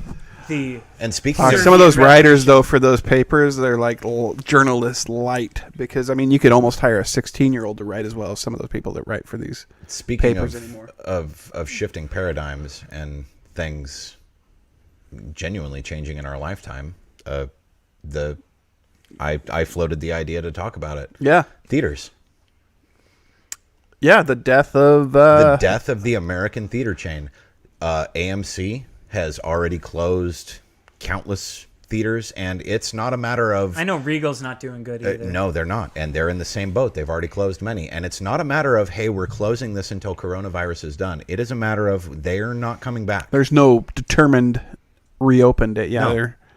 Yeah, if the world changes and their profits start going like this, yeah, they'll expand just like any company does, but there's no guarantee that's going to happen. There's the thing is The market might in be my tapped. in my personal opinion, I think there is a guarantee that it won't happen. Why would you... Okay, so I just think, for me personally, because I prefer to be at home, but also, Most people do. yeah, and I think that's That's generally where people are where we're going. headed. Yes. And I have an 86-inch TV in my living room that Yep. says, you don't need to go to the theater. That's Just a real and you big can TV wait. award. It is. 86 inches. Pat me on the back. And But I will. But every business similar to it in a different within the same kind of world. Blockbuster Video. They had their time. They went Yep. away. Yep. Hastings. They hung on a little bit longer because they added pops, or they had a little bit more to offer. They No, had yeah, books they became and, a gift store, Yes. essentially, and that probably kept them Hastings alive. for the final 6 That- months it was open was the Funko Pop store in town. well, That in was it. Hastings, I it was bought a lot of Funko Pops there, actually. at the that's- time, I like a good At the Funko time, it was really disappointing because they were really the only place that you could go for any of that kind of stuff locally. It's if just- that was something you were looking for, and so it was like, oh wow, and so it did. Hastings knocked the wind out of our sails personally more than it did than like when Blockbuster went. But everything has its time. Everything comes to an end, and like theater is just another brick and mortar, and to some degree because you've got Kmart. You thought that was like, I mean, I remember when Walmart came to, I grew up in Montana. I remember when Walmart came, it's like, what's this imposter that's trying to mimic Kmart? Yeah. Who's trying to, and then Walmart is like this Goliath now. Entity. Yeah, it's And so, and Kmart is what? They're done, right? basically. There's one, I know in There's a- Hamilton, there's a Montana, there's few a of few them that are around. open. Yeah. It's like there's a Twitter account for the last Blockbuster that's you in could- like Alaska or Right, something. and it's gone now too. But you could, 20 years ago, you couldn't have thought that Radio Shack was going anywhere. No. A business needs to pivot when the world changes, and if they don't, and they're like, nope, our business model is solid and we're fine, they're gonna die. Yes. And that happened to a And- lot of businesses because the world changes so rapidly now. It's not about Facebook anymore. It's about TikTok. It's not And- about that anymore. It's about Instagram. And It's that's what was happening with the theater chains in the country. But then the coronavirus came along. yeah. It just And put it was accelerated. Yeah. exponentially. Yeah. It was it's something that has been genuinely on the radar for anywhere for 5 Well, that article you 7 linked me years. to was from 7 years that ago. article from discussing with George Lucas and Steven Spielberg, everything that they were talking about why cinemas would be on the decline It was like a prophetic was piece. Yeah. it was, but it was only sped up because of the coronavirus. And now it was what I went back to. It was the tipping point for this discussion was the new James Bond movie.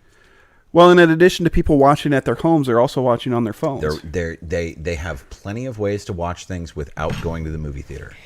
And if we're fortunate in the area that we live for having the little tiny baby insular theater that we have you ever been to a theater in a metropolitan area?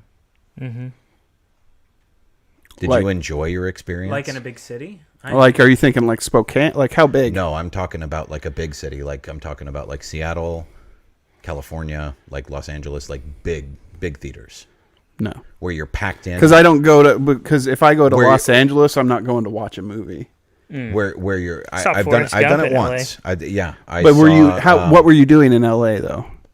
Visiting my grandparents. Okay, but you were down there for More than a day. more than a day. How many times have you been at the theater here in town where you've had to deal with problematic crowds? Hardly ever. Exactly. I'd We say are the most we are the uncomfortable exception. thing is the Happy Day and Yes. the ads. We're the exception, not the rule. Home furnishings. That one too. That's the one I was reaching for, but I couldn't think of it. Yeah. We're the exception, not the rule. Right. Pastrami. That looks good. Main Street Grill. Get your hip replaced. Yeah. Robotic assist. There's a Her reason. fucking town, man. There's a It's reason. so upsetting. There's a reason why theater attendance prior to coronavirus was already on the decline, and it's a reason why you were seeing spikes in what I would call like niche theaters, the places where you can go and they're not Missoula has a necessarily- theater where we do dinner. There's a. Yeah, they I do ordered dinner. a fucking giant They don't run burger. They don't run first run. It's a little weird movies. eating in the dark. That's a pivot, is what that is. Yeah. That's taking And the idea. those- of Dinner and a movie. being, Those are the places. flexible. Those are the places that are going to survive. But Mm-hmm. again, the chains, the AMC's, the Regals, the places of that nature, they're gone. And realistically, they're not coming back. Not in that Because- same way. Not in that Yeah, same we way. had never. one of those dinner and movie theaters. as cool in as it New was Hampshire, to- and it was awesome. I It's love- completely different Yeah. experience. You say we're going to go to Fat Jack's and watch a movie and eat onion rings. And you got Right. someone Like, coming to hell wait yeah, on you. I don't care what movie You it push is. a Let's button- get some beers. I don't You need push to a go button see on the your newest chair. movie that came out. I'm going somebody to just comes to enjoy you. dinner and watch a movie. Like with the big chains, is everything subsidized by the concessions. Yup. They are Yeah. hemorrhaging money, Yup. and they need you to buy the large popcorn. And if you Yup. don't, you're a fucking Because deadbeat. they You're get losing that because money. they get fucking this of the movie itself. Yeah, And Yeah. And because as they're cool as it was to go and see like Empire Strikes Back and Beetlejuice with Alex, and it's like $5 to see the movie, which Yeah. is no big deal. But you know, we get popcorn and sodas and a slushie and whatever, and yeah. it's like $40. Yep. I've done a couple of the Yeah. early access things where I pay the $20 to watch a movie at my house. And you know, I'd pay that much I'd pay $25 for a car full of people. Look to at go how to many a people- drive-thru? Look at how many people spent $30 to watch Or Mulan drive-in? at home. I don't know how many people actually did spend the money to watch Mulan at home. They haven't ever officially released the numbers, but the mistake Mulan made was that they announced that it was gonna come to streaming by November. to be fair, the mistake that they made with Mulan was the fact that it was Mulan. Well, Did that it? too. let's get down. It's to coming to The- Disney Plus the, this month. Is it? Yeah, it'll be free through Disney Plus in December. Oh, is it December? It's December, yeah. Okay. But the thing is what was really, in my eyes at least, what was really the real big tipping point was, we talked about the numbers in the chat. We went over that kind of stuff. Netflix offered $600 million to buy the new James Bond movie. The largest domestic gross of any James Bond movie. Any was $307 million. Why would they not? Did they take that? They did not. Why? Exactly. Because it's worldwide. Because Even that, they're though, they're I factoring don't in think they've ever worldwide. come close. But again, and this is why I argued it. They and this think is they're being sharp, they- but they- they're just not they- pivoting. They're being rigid. They're being rigid. They're Yes. not changing with the way that things are going. The Because broccolis have always been that way, though. it was how I looked, and it was the very first thing that I looked at when I was like, God, they offered $600 million for that movie. Peter, would you like to know how many movies domestically made $600 million in 2019? How many? 2. Which were they? Both Avengers Marvel Endgame movies. and Lion King. Oh, Lion there was King a made that live much? action. Was it a live action or? It was, I mean, they call it live action, but yeah. Would you like to know how Didn't many? do it with real lions, again, bro. again, following off of what Hud said of it's global, which Netflix is a global streaming service. It's not just domestic. Would you like to know how many movies in 2019 globally made $600 million? 7? 13. 13. More than 13. That's not a lot of properties. Now, No. on top of that, with dying theaters, people's worries about going to the cinema and coronavirus and having a high school kid make sure that your theater is clean and COVID free. How long do you think it's going to be realistically before there are enough people comfortable to go to a theater where a movie could make $600 million? It's gonna be a while. A long while. Not this week. They tried, and this was something that I had been researching since we started talking about it, but Tenet, the Christopher Nolan movie, they held off, and they held off, and they held off. You have to reverse it. And Tenet was supposed to be the movie that kind of got people willing to start going back to the theaters. And what it wound up doing was merely proving the fact that people won't. Tenet bombed. People are fucking cowards, though. That's irrelevant. I don't disagree with you, but that whether they're cowards or not, that lack of attendance shows up in the bottom line. I just think I don't think it's so much. They could not show up because they're like, you know what? I've had enough of Christopher Nolan. The reason for it does not matter. I've been to a couple movies since they've started showing movies again, and I'm not and we're COVID conscious, but at the same time, that's $5 a movie to go like $5 a head. I like the flashback movies they've been doing. I love it. Yeah, because it's. I got to take my son and see Jurassic Park. It was great. Even their new releases. I'm sure they're not making cheap, as much money as they were. No, they're absolutely not. But that could work on a smaller scale. They have this enormous fucking building. I'm sure they're paying rent on. Probably owned by the McCanns. Let's be honest. It is. It is. And that huge fucking lot, they're paying for all of that. They're paying for fucking the 8 Target. screens. Somebody builds, a little building with one screen and is showing $5 movies all day long and getting $5 a ticket. Yep. They don't have to be the latest and the greatest. The people go, it's a night out. It's not about the movie necessarily. It's a thing to do. And I think that's a potentially good business model, and I'm sure there's some people that have. And there are Alamo Draft They House. should rent it out and Alamo let Draft people hook House is their a good Xboxes example. up to it.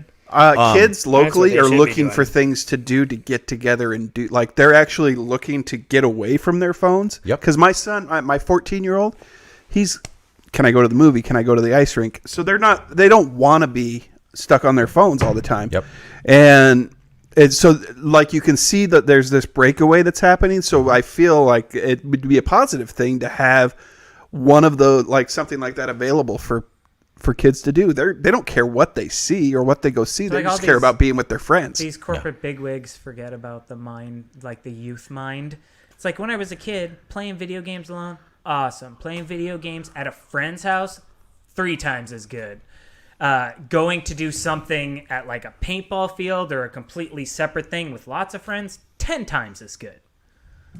Yeah. Worth more. No, you're as I really do think. Like I think that the success or the kind of tempered success of Mulan showed that it could work because people were not clamoring for Mulan in the way that they I didn't hear a clamor. single person excited about it, but Exactly. I'm sure a lot of the people that said nothing still watched it. Exactly. That's because you don't know a whole lot of mainland Chinese people. Well, there were a lot of people who were. Didn't the star of that have some fallout though too because of some of her? She did, and personal. You had a lot of the people. One of the things that Disney leans into hard with these nostalgia remakes is the nostalgia, and they cut. Where's the fucking Eddie Murphy dragon? Where's the dragon? Where are the songs? Yeah, we got you Where's when you're the- 8, and we're trying to get you when you're 38. Yeah. Nah. Do you think, still want that fucking Eddie Murphy dragon? Do you Yeah. think that the Where's Beauty my and- cricket? Do you think that the Lion King remake or the Beauty and the Beast remake would have faced the adversity as a streaming video that Mulan did? No, because people were fucking dying to see that. There were a lot of people who were like, you know what? It doesn't have Mushu in it, so fuck this movie. Yeah. That said, like the original Mulan's pretty good. It is. It is. To be fair, it is really It's a good. It holds top-tier up. Disney It's a movie. great Yeah. Disney movie. But And I mean, the original thing Lion was, King was too, Yeah. but I guess they could have explored Boy, it. that's hard to Mulan? watch as a parent, though. Oh yeah, it is. Holy oh, yeah, it shit. is. It's really rough. I don't know that Anything I- with singing, I'm always just like, come on. I don't know that I like the Unless it's new real Lion good. King more. I think the I haven't seen animated version is better, and even the live action is animated because it's. It's not bad. I watched it. It's fine. Favreau does I good don't- job, yeah, he good does. work with that And stuff. He good did good on director. the Jungle Book. Yeah, he's a good Endgame is director. And almost animated. What was it, Zathura? Yeah. Zathura was rock solid. Yeah, Zathura is awesome. It's basically Jumanji in space, but whatever. I don't care. Yeah, it's awesome. It's fun. I like it better than Jumanji. I think that I think Didn't see it. Mulan set a tentative precedent that people would be willing to do it. I mean, you look back at that article that I shared, that was 7 years ago, and Steven Spielberg was already talking about, no, you are going to see people who are willing to pay more than they pay in the theater to be able to watch this movie in their home. And Mulan set the precedent that people are, if it's something they want to see, they are willing to do that. Yeah. I guess we'll see going They forward. did. And See if somebody can recapture the Mulan magic, the Mulan voodoo. watch. I don't know what movie it's going to be. I don't know if it would be the James Bond one if they would have been successful selling it to Netflix. I don't know if it'll be Black Widow and Marvel putting it on Disney. The problem Plus. is Netflix doesn't release any of their stuff, or doesn't. They're really fucking But- ambiguous about it. I would honestly stake my reputation that within 6 months there will be something that was supposed to be a theatrical release. A water cooler movie. A big, this is a movie that might have made $1 billion or, $700 million or something like that globally. I wonder what it's doing for Cameron's Avatar. Avatar movies. Avatar is a good... But it isn't, because it's been too long since the first one, and the first one is too forgettable at this point to even care about the ones that have come after. And there's been too many jokes about it. Yeah, I don't think that what he's doing is a good idea. I don't think but he should have continued that. But that's an example. It's a good example of there's going to be something, in my opinion, within the next 6 months when you get into if things stay the way that they are right now, and everybody is in agreement that the coronavirus stuff is not going away anytime soon. Everybody is in agreement that even if restrictions are lifted, I mean, the polls are out there of them asking people, and it's not just a small isolated number of people. There are a very, very large number of people who, even when restrictions are lifted, are very open about the fact that they are not comfortable going to a setting like a theater immediately. There's a new statistic people coming who will out never right now go back. that says gatherings at restaurants and places and bars and places that have really loose commingling. Distancing. Yeah, they don't have limited capacity, a lot of limited capacity. Yeah, that's drunk where guy's sitting right that's next where to all you, these spikes are spitting happening in your face while he talks. Oh, yeah. And so by the time next summer's movie, what would be the summer movie season, comes out, there's going to be something released that would have been huge in the theaters that's going to hit streaming, and it's going to be that benchmark of all of a sudden everybody's going to realize, you know what, this is actually a viable business model, and they'll turn that corner. And once that corner turns... We're only 2 months out from COVID-21. Your AMCs, your Regals, those kind of places, they're going to die. Because it's going to have to be, you're right. It will have to be a niche thing or a niche thing. Yeah, you'll have to be the restaurants, the like the Alamo Draft House, where it's not just you're going things to watch that a offer movie. an additional piece to it. Yes, it's not just going to watch a movie. You're going to see the conventional cram an 8-screen thing into Can you imagine a mall putting or something like that? taking It's 2 gonna of be those? gone. You could make put laser tag in 2 of those theater rooms. At the theater, and still have movies. Yeah. But also a little section for laser tag. Yeah. How great would that be for kids? Yeah. Yeah, or something to that end. Make it something is going to come along. I think they're going to have to find those movies that grab people. Your Groundhog Days, your Ghostbusters, your Big Trouble in Little China, your 12 Angry Men, and you're going to have those places that you go and you have an event built around it. It's going to be like Big Trouble in Little China night. Like the old movies that people would go to and dress up. In downtown, Rocky Horror Picture Show, Horror. And stuff like. I think of the movie True Romance, where Christian Slater is going. Is it Christian Slater? Yeah, it is. Is going to that theater, watching all those old kung fu movies and shit. Yeah. It's going to be like that kind of thing. It doesn't have to be kung fu movies, but something within that vein, like you said, like old classics. Yeah, we're going to have to revisit some of the... It's going to be something similar, because you're going to have, hey, this new movie came out this weekend, And we can't bank on 100,000 people coming through our theater this weekend because most of them are going to be able to watch it at home, and they're going to watch it at home. Yeah. So we need to have, hey guys, it's Back to the Future Friday. Starting at 4 p.m., we're going to start playing the Back to the Future trilogy, and we're going to have trivia things, and we're going to have a costume contest. Right. Yeah, Are that's you in the awesome. Coast Guard? Those kind of things. That's awesome. That's Yeah. what's going to succeed. Your run-of-the-mill, like I said, your chains. I'm not talking about theaters dying. I'm talking about the chain theaters. So let me ask you this then, Ron. Why aren't you inserting yourself into some of this? Like, find somewhere to insert yourself to make yourself I tried to buy valuable. the Liberty Theater 9 years ago. Well, I know you told me about that. Yeah. I wish you could have, because I think it would have been a great venue to do something within that. It's what it should be. Yeah, and who fucking knows what they're doing with it right now? Nothing. Last They got time rid I of was all the at- seats, didn't I they? was going to say, last time I was in there, the whole place was tore up. They gutted it. It was gutted when they sold it. It was. Oh, was it? Yeah, no, What it are we was talking about? The Liberty The Liberty Theater Theater downtown, on Main. the problem with the Yeah. Liberty Theater, as we've talked where about, I cut is, him in his couch. Yeah, for Phantom Menace. The problem with the Liberty Theater, as we've discussed, is that it is quite literally a money pit.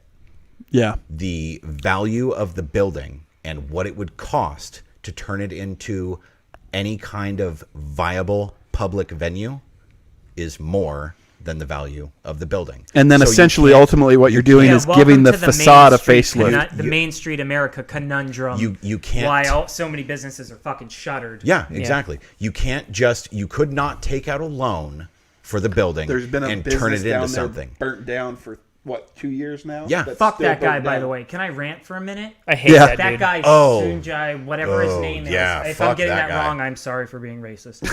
But fuck that guy. Yeah, you're Fuck not wrong. that guy. He's an what a asshole. piece of like. He Tell the listeners does about it, nothing- because I don't. does nothing- You're telling me about it Okay, does nothing but Piece of detract shit. from our city. Yep. This guy right here, he ran a place called Thai Taste. No. How Thai Taste dare is- you? Thai Taste This is was bomb. called Thai King of India. Yes. Something like Yeah, that. yeah. Thai King of India, a shitty, dirty little restaurant If that you wanna call it everybody that. was kind of assuming was a front for a drug ring or something like that. It was a front for Because something. You never I'd saw never been. anybody go in there, and when either. people did go in, like while they were paying their check, they were on Google giving it 1 star and saying this place is dirty, the food is gross, this guy is crazy, and eventually they go to inspect it, health inspection, and he yells at the people, forces them out, threatens litigation. Idaho pisses its pants, and they're like, we don't want to get sued. So they don't inspect him for like 10 years. Yep. And just let him keep running his business with no health inspection. Every single person that works there and leaves says, this place is disgusting. People should not eat here. Eventually, it gets so bad, and he's apparently like so deep in debt, or whatever front he was for went sour, and he burns the fucking place down. And now they're like, oh, it looks like your business burned down, sir. You're going to have to do something about that. It's a public nuisance. No cuffs, no collar of this guy. What hold does he have on our local governance? Why are they so afraid of him? How come nobody wants to put the nails to this public menace of a person? Good question. Yeah. It's upsetting to me. No, I I hadn't yeah. followed any of it. I've Yeah. been following it for a while because I So- was like, Rumor what is has it that place? he was inspected not long before the fire. He was. And they told him that He his was. gas line was frayed and he needed to have his gas turned off. That I didn't know. And then he was like, Good He was idea. like, big flash bulb. the flash bulb went off and ignited the gas. I spent, I would say roughly, I spent probably about 16 months delivering the mail. And that downtown Lewiston route was my bread and butter. For some reason, I ingratiated myself to the regular down there.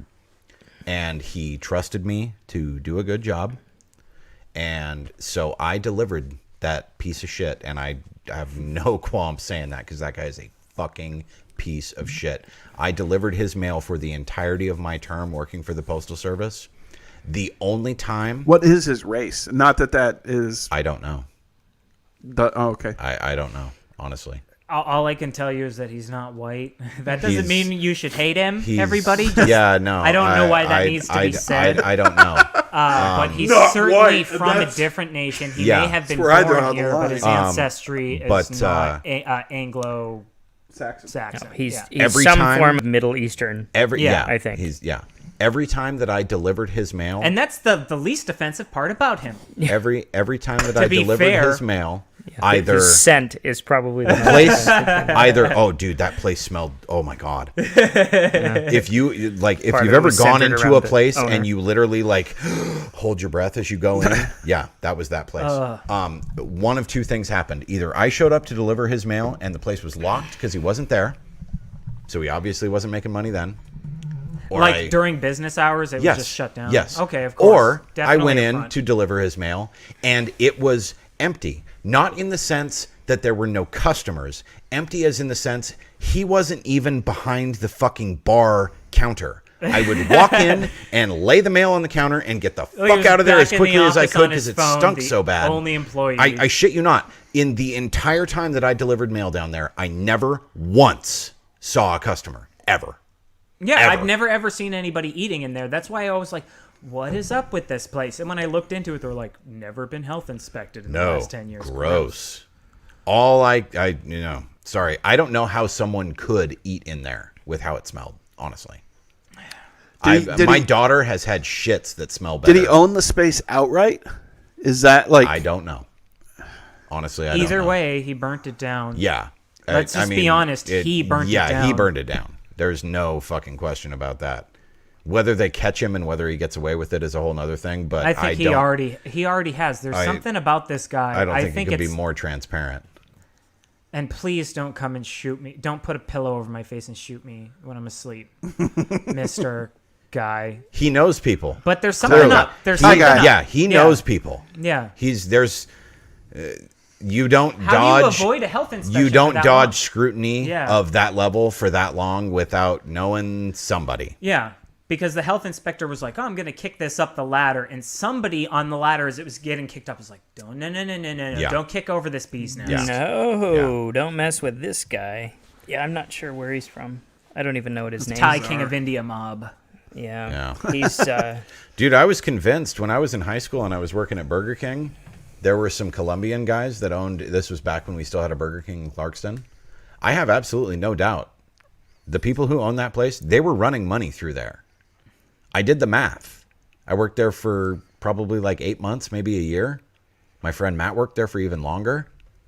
There were regularly, not like what a slow night this was. It was the norm where we would do just in sales for the night, not enough to pay Matt and Jimmy and I's salary. That's not including the cost of being Burger King. That's not including the cost of being Yeah, in it's the franchise building. though. They still need to make money. Yeah, no, that's and again, I'm not Burger talking. King sucks. I'm not talking about this was a slow Sunday. I'm talking about this was the norm. Yeah. And if they didn't make enough money to pay our three of us salary for working from 3 to forget 11, about the overhead and the materials. forget about the materials and the cost of the building and electricity and all that kind of stuff. They weren't making enough to even pay our salary. That money was coming from somewhere. Right. especially all the chicken tendies you that go Maddie home- would give me if I you ran go through home the for the drive. night. Well, yeah, that too. You But- lock up and the owner comes in and just punches $10 Whopper, $10 Whopper, $10 Whopper. For I'd 3 order hours. a It was 4-piece, fucking- and Maddie would give me like a 40 piece. It was awesome. It took me a while of working there to really pick up on it, but no, I would because once Matt became a manager and we had a little system, the three of us closed. Matt was the closing manager, I was the closing cook, Jimmy was the closing customer service person. He handled the register and the drive-through. And so Matt would be back there counting money while I'm cleaning the broiler and Jimmy's cleaning the front of the store. And Matt would be like, "Man, we only made so many." And I'm like, "Okay, wait a minute. They're paying me $9.25 an hour. They're paying Jimmy $9.25 an hour. They're paying Matt $11.25 an hour, and we all three worked for 8 hours tonight." Yeah. And just that doesn't add up to the money that they made. And again, if it was something that happened, Well, they're also counting on their day sales too, but their day sales not existent. basically. But Well, it is Burger King after all. Yeah, again, it is Burger King. But like I said, if it was something that was like, oh man, that was a slow Sunday, that would be one thing. But I eat no, Burger King like this 3 was, times a week. This was the norm, where it was like, how is this place still open? Where is this? Unless there's just money moving through this place, how? Was it still attached to the gas station at that point? A weakness of the American system is how poorly funded the IRS is. They provide an essential function, but everybody hates them, so they're funded very poorly. Mm-hmm. So what they end up doing is they end up going after people they're sure they can nail easily, which ends up being poor, shitty people. And they're like, oh, you didn't claim this $200 you made from working construction and breaking your back. You know what we're gonna sucks take though? that. Like, was it Chappelle that made that joke? Like, they know how much you owe them, but you still have to like magically come up with the right number or you go to jail. Yeah. Like, that's fucking bullshit. We owe a lot of that, the complications of our tax structure to Intuit, the people who own QuickBooks and Quicken, actually, to be honest. Because they were they're like, we're going to reform the tax agenda so you can do your taxes on a postcard. We send it to you like everywhere else in the world, and we say, this is what we know. Do you dispute any of this? And you say, no. They send you your tax refund. Yeah. Fucking done. And Intuit is like, you're going to kill our business. You can't do this. And every, senator and every congressman, tilted their ear and said, Last week Tonight has I can't remember what episode it was, but they did a good coverage on this. It's because nobody wants to think about the IRS because we all fucking hate paying taxes. Yep. Yeah. I don't like it, but I would much rather have a well-funded, trim, responsive, quick, well-made, You'll never have that in the intelligently government. run IRS. Yeah, it would. I was in the Army for 10 It would years. be nice, but There's like one person in every office. It doesn't matter where it is. If there's a government civilian run office, there's one person in that office that does the work, and there's 11 people in that office. If you've ever dealt with the Department of Social Health Services, you have all of you've taken a master course. In the time since when I had kids, like It's initially awful. I would when say I had that's kids, almost and we the thing signed in up most for like jobs, child to be assistance and honest. stuff like that, and you see there's 3 women in this office, and these 3 women are expected to handle the child welfare cases for 460 families. And you want to know why shit falls through the cracks? Right. But that's why I'm such a proponent of the universal basic income. You can call it the freedom dividend, you can call it whatever the fuck you want, but you get rid of all of these crazy, convoluted welfare programs. Just get rid of all of them because there's a lot of good to it. Correct. They can all be wrapped up into a check a month. Yep. You need to stop saying shit like this because I'm starting to like you, Hudds. And No, there's it's a so lot. much easier. What's his name? He was running for the Andrew Democrats. Yang. I like yeah. Yang. He's smart. He's well spoken. He's part of the sharp. Yang gang, He right? didn't Yang have. gang, yeah. He didn't have a chance in hell. But guess Fucking what? awful politician. I'm gonna listen to his podcast forever because I think he's a smart guy, and I think he's shining light on. America has a date with universal basic income. It may not be soon, and it definitely, obviously, wasn't 2020. Yeah. But it's coming. That date is coming. Yep. There's a lot of people who haven't jumped on that train, and Where does that exist currently? The universal income. Alaska.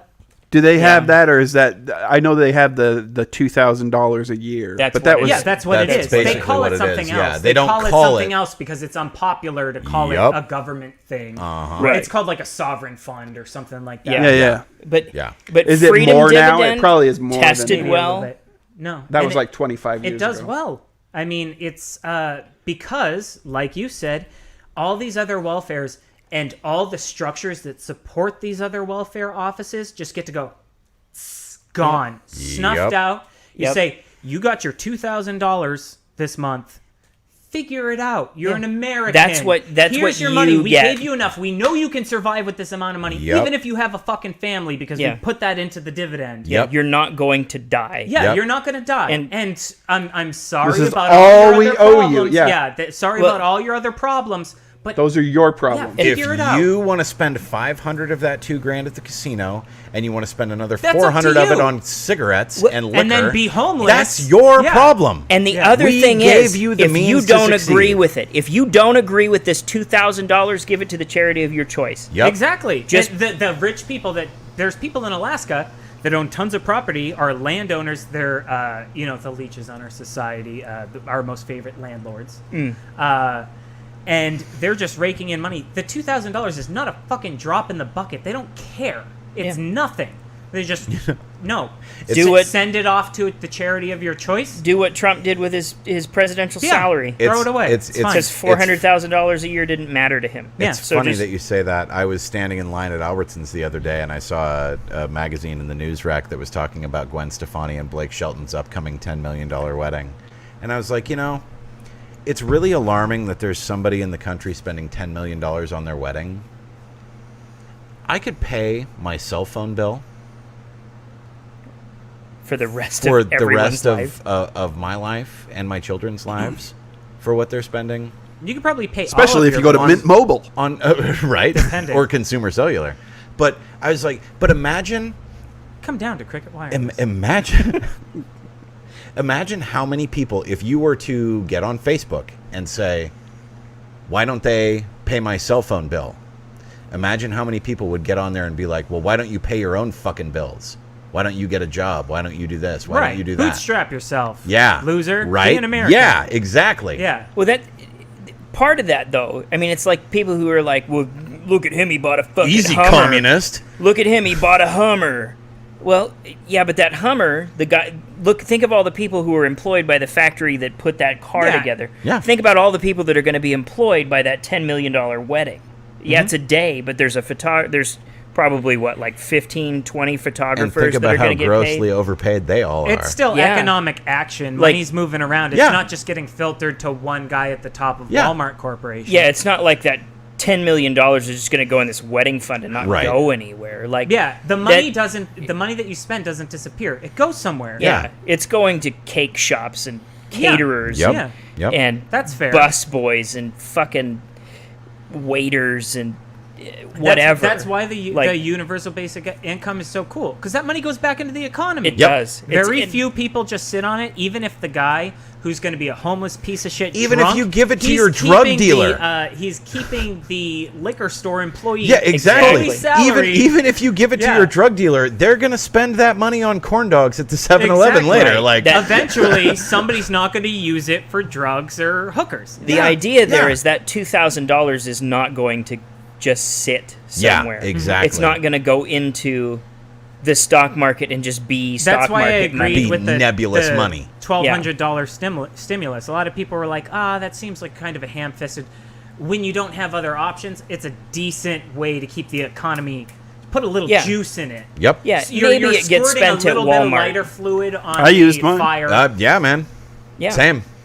But still, 86 Walmart inches. employs more people. 86 inches. Is it still the case Walmart employs more people than anybody else in the U.S.? I wouldn't be surprised. Kind of. I mean, that's another. Just more people, maybe not more money overall or anything like Well, that. that's another one that's largely government subsidized that could probably be fixed. Like if the government quit having to pay all of the money for the people that Walmart gives 24 hours a week, all the like all of that shit. The carrots and sticks of our society are pretty fucked up. Yeah. We should be carroting on things that we all agree are important and sticking on things that we all agree are abhorrent.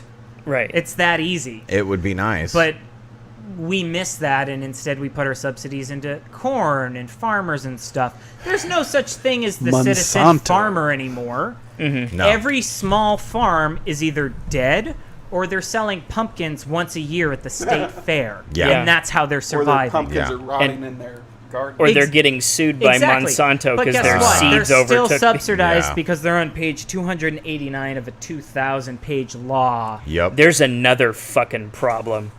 The bill was 1,700 pages. Did you read it all, Senator? Oh no. None of the senators read it. No, we'll see how it works once it's in play. Really? That's your fucking solution? That's I know. I'm not sure if this is a popular opinion, but I would be all for a new constitutional convention and we talk about like what are actually our values in the modern world, maybe people from 200 years ago didn't necessarily have all the best ideas. The thing is that is a two-part thing because one, what's that word? Yeah, no.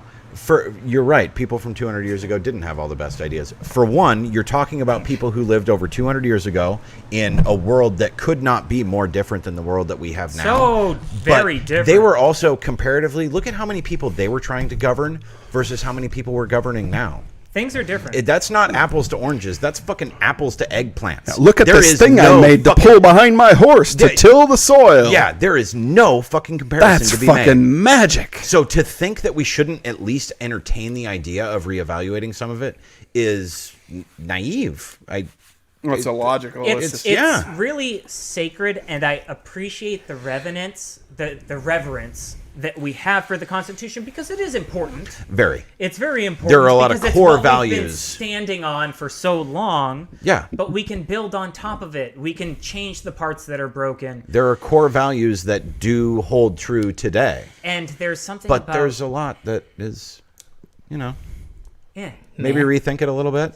America is a very litigious society, and it's because of the way we write our laws. We're a very letter of the law people, which makes a lot of lawyers very wealthy. In a lot of other places in the world, it's more like the judge's job is to interpret the spirit of the law. What were we trying to do with this not idea the letter to of the begin law. with? Yeah, not the letter of the law. Because when you talk letter of the law, it ends up being 1,700 pages of fucking law that nobody can decipher. If you went back to 1776 to talk to the men who wrote the Constitution and were like, okay, so when you say this about equality, we're also going to include two women who have sex with each other and live with each other and want to adopt a black baby, they all would have been like, the hell you say? Yeah, we're going to put that. That's going to be the burn that witch. Burn that witch. It's going to be the First Amendment to the Constitution that's not allowed, as a matter of fact. I mean, it's hey, what if we ended slavery? whoa! Slow down. How are we going to get Where work are we going to get work from? Who is going to pick the cotton? Exactly. There again, there's a lot of core values there that we absolutely should hold on to, but the idea of re-examining it. It's not a really terrible thing. The only thing against it that I partially agree with, but don't wholly agree, is that do we really trust our current government? That's what I was just about to say. People. That's what I was going to say. Who's going to examine it? Because it's not going to be us. Who's going to advocate for us when they're re-examining the Constitution? Because it's not going to be anybody. Like it's not going to be a collective people. It's going to be the wealthy people that are already in place in government that are going to that already think they know what's best for us. Yeah. But how much power do they have over us? As much as we give them. As much as we give them, as long as we lay down. But are we laying down? I mean, we're talking about this shit. Well, that's because it's our constitutional right.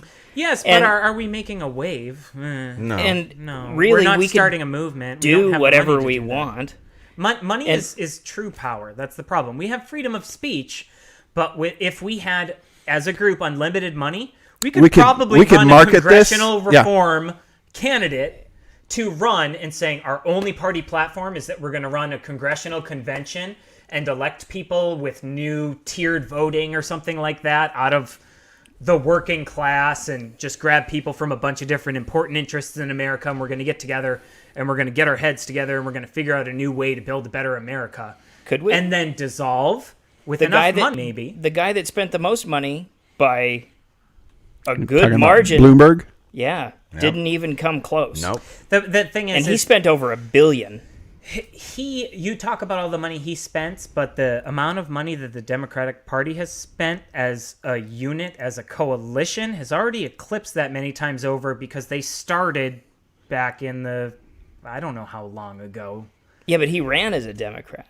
I know. And he ran against another Democrat. I mean, I get that they spent like 3 times as much overall. He was viewed as an interloper. The reason why Biden got the nod is because the DNC looked at him, they're like, this is our safe bet. Yep. And I don't necessarily agree. It's weird that a child molester was their safe bet.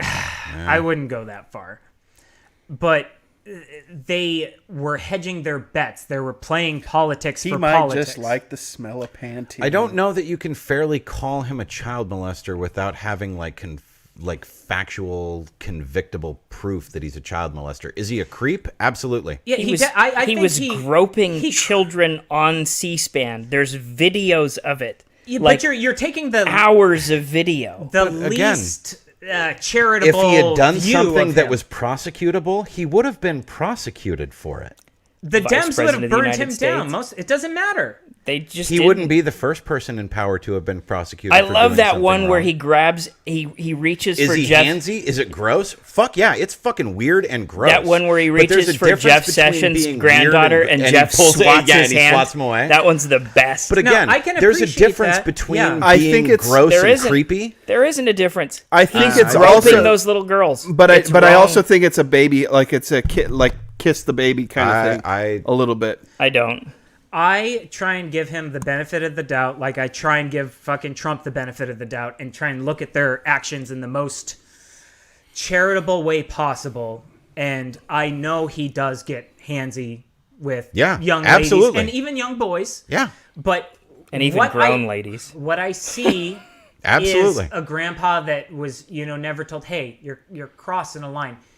If you take Joe Biden away from it and put just somebody's grandpa on there, take the fucking politics away, and see him grabbing girls that he's around and kissing them on the head and occasionally and stuff like with family and stuff like that, and you say, grandpa's a little handsy, but I don't think there's ill will there. I Don't don't sit think he's on a Uncle child- Joe's lap when Yeah. we're at I Thanksgiving. don't think he's a Right, well, it's child the- molester. See, and that's where I'm at. I like I said, is he gross? Is he creepy? Is he way more handsy than is appropriate? Absolutely. But there's a big chasm between being unacceptably handsy and being an actual full-blown fucking rapist. Yeah, if he Like, there's a actually difference raped between the children, two. we would have. I don't didn't call him a think- child rapist. I called him a child molester. Well, I don't think the that's- tribalism is so bad in this society that if I think Donald that's Trump splitting hairs, actually to be shot fair. somebody, we'd all just be like, it's okay. And if Joe Biden actually molested somebody, we'd all be like, well, he's a Dem, so On the no flip, big deal. On the flip side of it, Donald Trump is very demonstrably prejudiced, from the thing of making fun of the retarded guy to Mean. the constant questions about how racially insensitive he is. Did I But has send he you ever that been meme caught on video with calling Trump somebody, holding like, the oh, young fuck girl that, kissing her, and he's you know, like, I'm not going to drop the N-bomb on our podcast, but like, no, he hasn't. I don't know. Has he? I think that if Donald Trump had been caught in some way, shape, or form saying, again, I'm not going to drop The N-word? I'm not going to drop the N-bomb on our podcast, but No, please don't. everybody's very aware of the fact that he probably has prejudices. But if he had in some situation, look at what was it? Papa John's guy. Yeah, Papa John's guy, and the other one, Mitt Romney. Yeah. Mitt Romney, when they were secretly recording him at that convention, and he was dropping the N-word. Was he? Yeah. Oh, I missed that. Was that? I never too. liked that. Mitt. Doesn't sound good. No. Wasn't never that? liked Mitt. Again, that shit comes to light, man. I If think you that were was actually contextual, though, diddling wasn't it? It was, but still, that's Yeah, no, how I pretty don't- of a picture can you paint around the N-word? yeah, Right. exactly. No. But again, I'm not. if I'm not you- excusing it. I'm just saying. I Or think. or I think he binders was full of using women. it. Yeah, It's not like yeah, he dude. cracked open the dictionary and he was like, I think he was using it "Not as Jer." a And Nickel. the next word, yeah.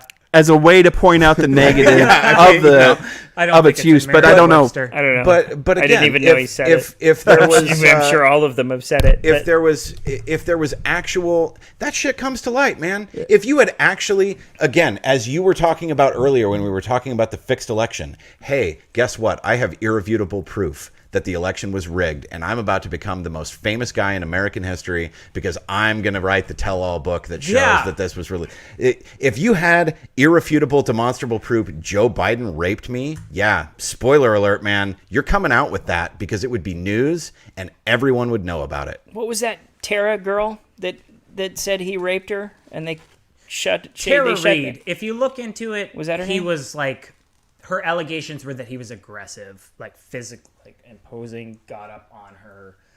Definitely not good. Is it good? No. Is it cool? No. Is it acceptable? No.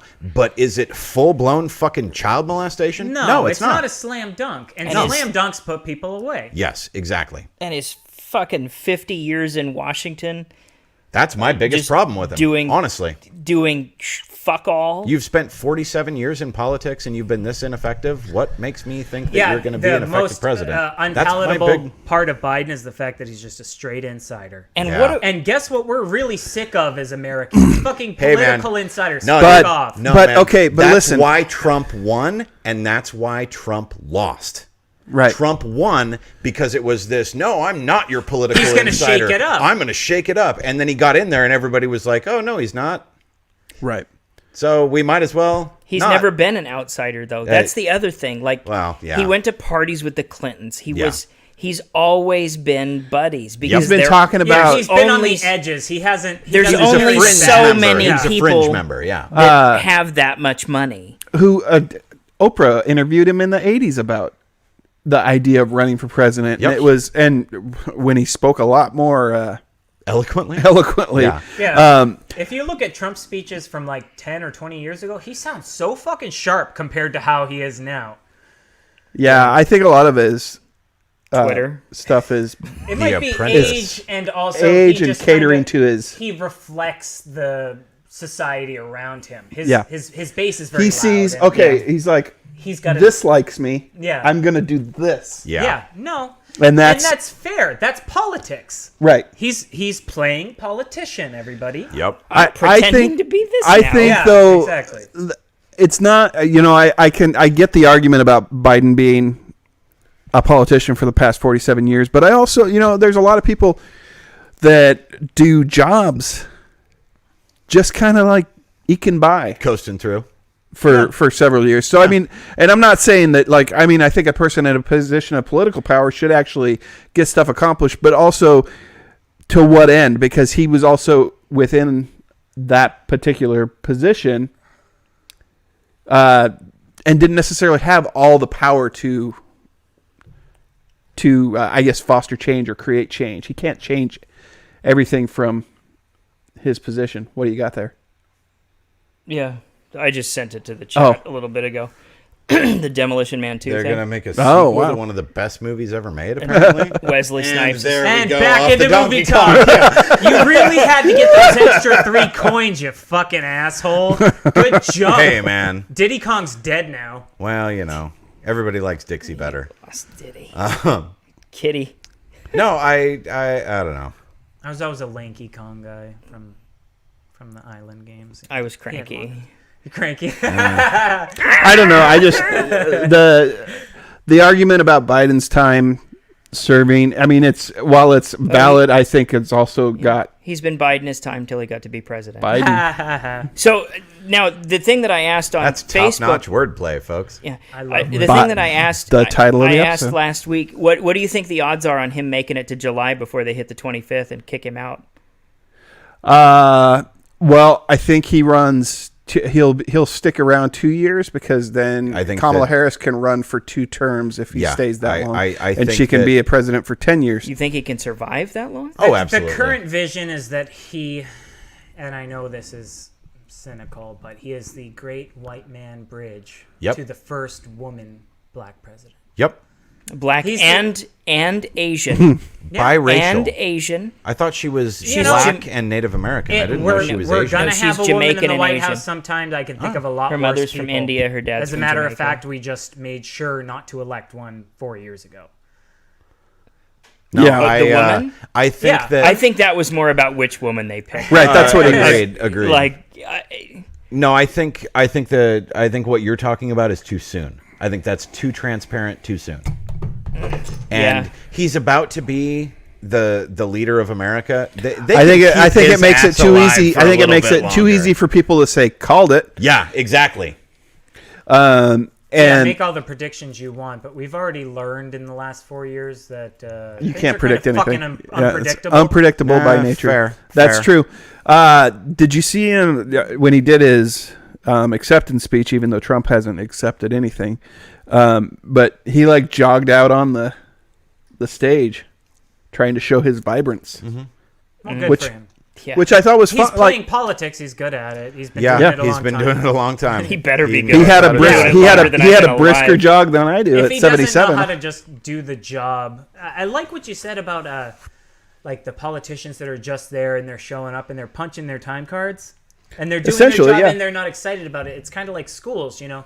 You have the teachers, math teacher Miss Jenkins, that you go to and you don't remember her a year on, but then you have teachers that change children's lives. Exactly. And it's the same thing with politicians. There's people in there, Career that politicians, really- basically, that really are believe and they want change and stuff, but a lot of those people get fucking filtered out. Yeah. and can't accomplish anything. Yeah, They're the exception, not the rule. exactly. Yeah. I think Yeah. Andrew Yang was one of those. Like, I do believe in something, and this is something I want to bring to the American people. Yep, and it's boy, too much he for fucking- America. It's- in my yeah, they're- opinion, you're when they exactly let him right. talk, he slammed it in the debates.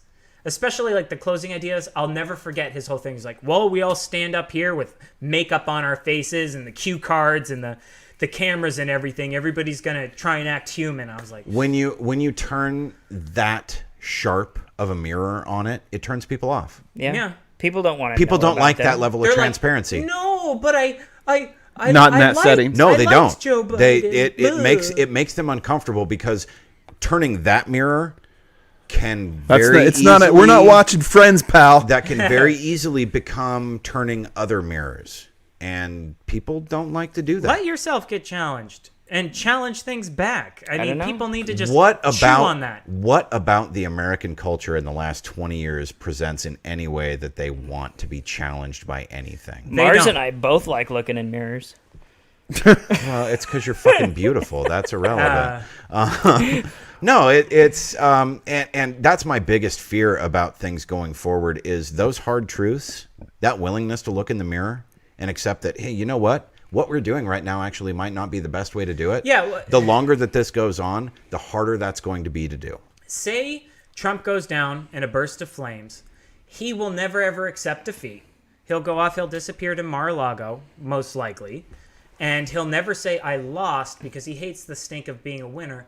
What do his supporters do? Being a loser? How do they refactor their personality that they've doubled down? I'm just as interested- most hardcore supporters. I'm interested What are to they see gonna that. do? Are people still going to be wearing MAGA hats 10 years from now? That's what I wonder. What are they going to do Are after people Donald still Trump wearing dies? MAGA hats? I Are they saw a still guy going at to the be store Republicans? today. I don't know. Yeah.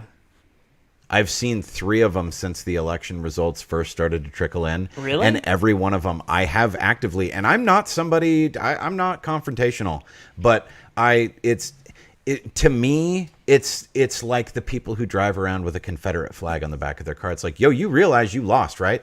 Like, Oh, 200 the years loser ago. flag. like, Go ahead. like fly you, it. 175 years ago, Remember that? Yeah, you're again, I saw a dude at Albertsons today. Yeah. Wearing it was a red hat with the little gold wings on it that said "Make America Great Again," and I just wanted to be like, you should hang that up. What's funny Yeah, is they but kind putting of your boots on abandoned the their Keep back America doesn't Great. help. It the doesn't. problem. It doesn't, But and boy, that's They does it abandoned the feel Keep America delicious. Great it does. slogan. And my awareness that it doesn't Earlier help this year. is the reason why I don't do did it. they? But it again, it's in my eyes. I compare it to the Confederate flag thing of like, dude, you lost. What is it that you're celebrating exactly? Let me just give a mulligan to every Trump supporter out there. If you want to abandon him, I will pretend that you never supported him. There you go. Here, I'm putting it on the table. Good luck with You've that. got Peter's blessing. Yeah, if you take the MAGA hat off and you throw it away tonight and you say, you know what, he's a loser, it's the stink of loser, I'm not a loser. You're right, you're not a loser. You're fine. Yeah, Just because you never met the guy. Yeah, come Like, back to you the never phone. even shook his hand. And spoiler alert, if he met you, he probably wouldn't like you. And he wouldn't unless you were probably wouldn't delivering him. remember I wasn't coming to hamburgers. Erie, Indiana. Dude, that whole thing was so funny.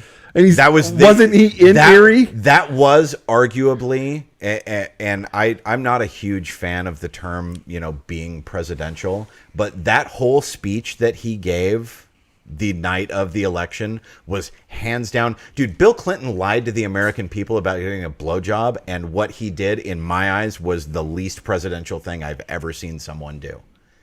for you to be the leader of the country and be basically telling people, I don't give a fuck about you. I don't need your votes.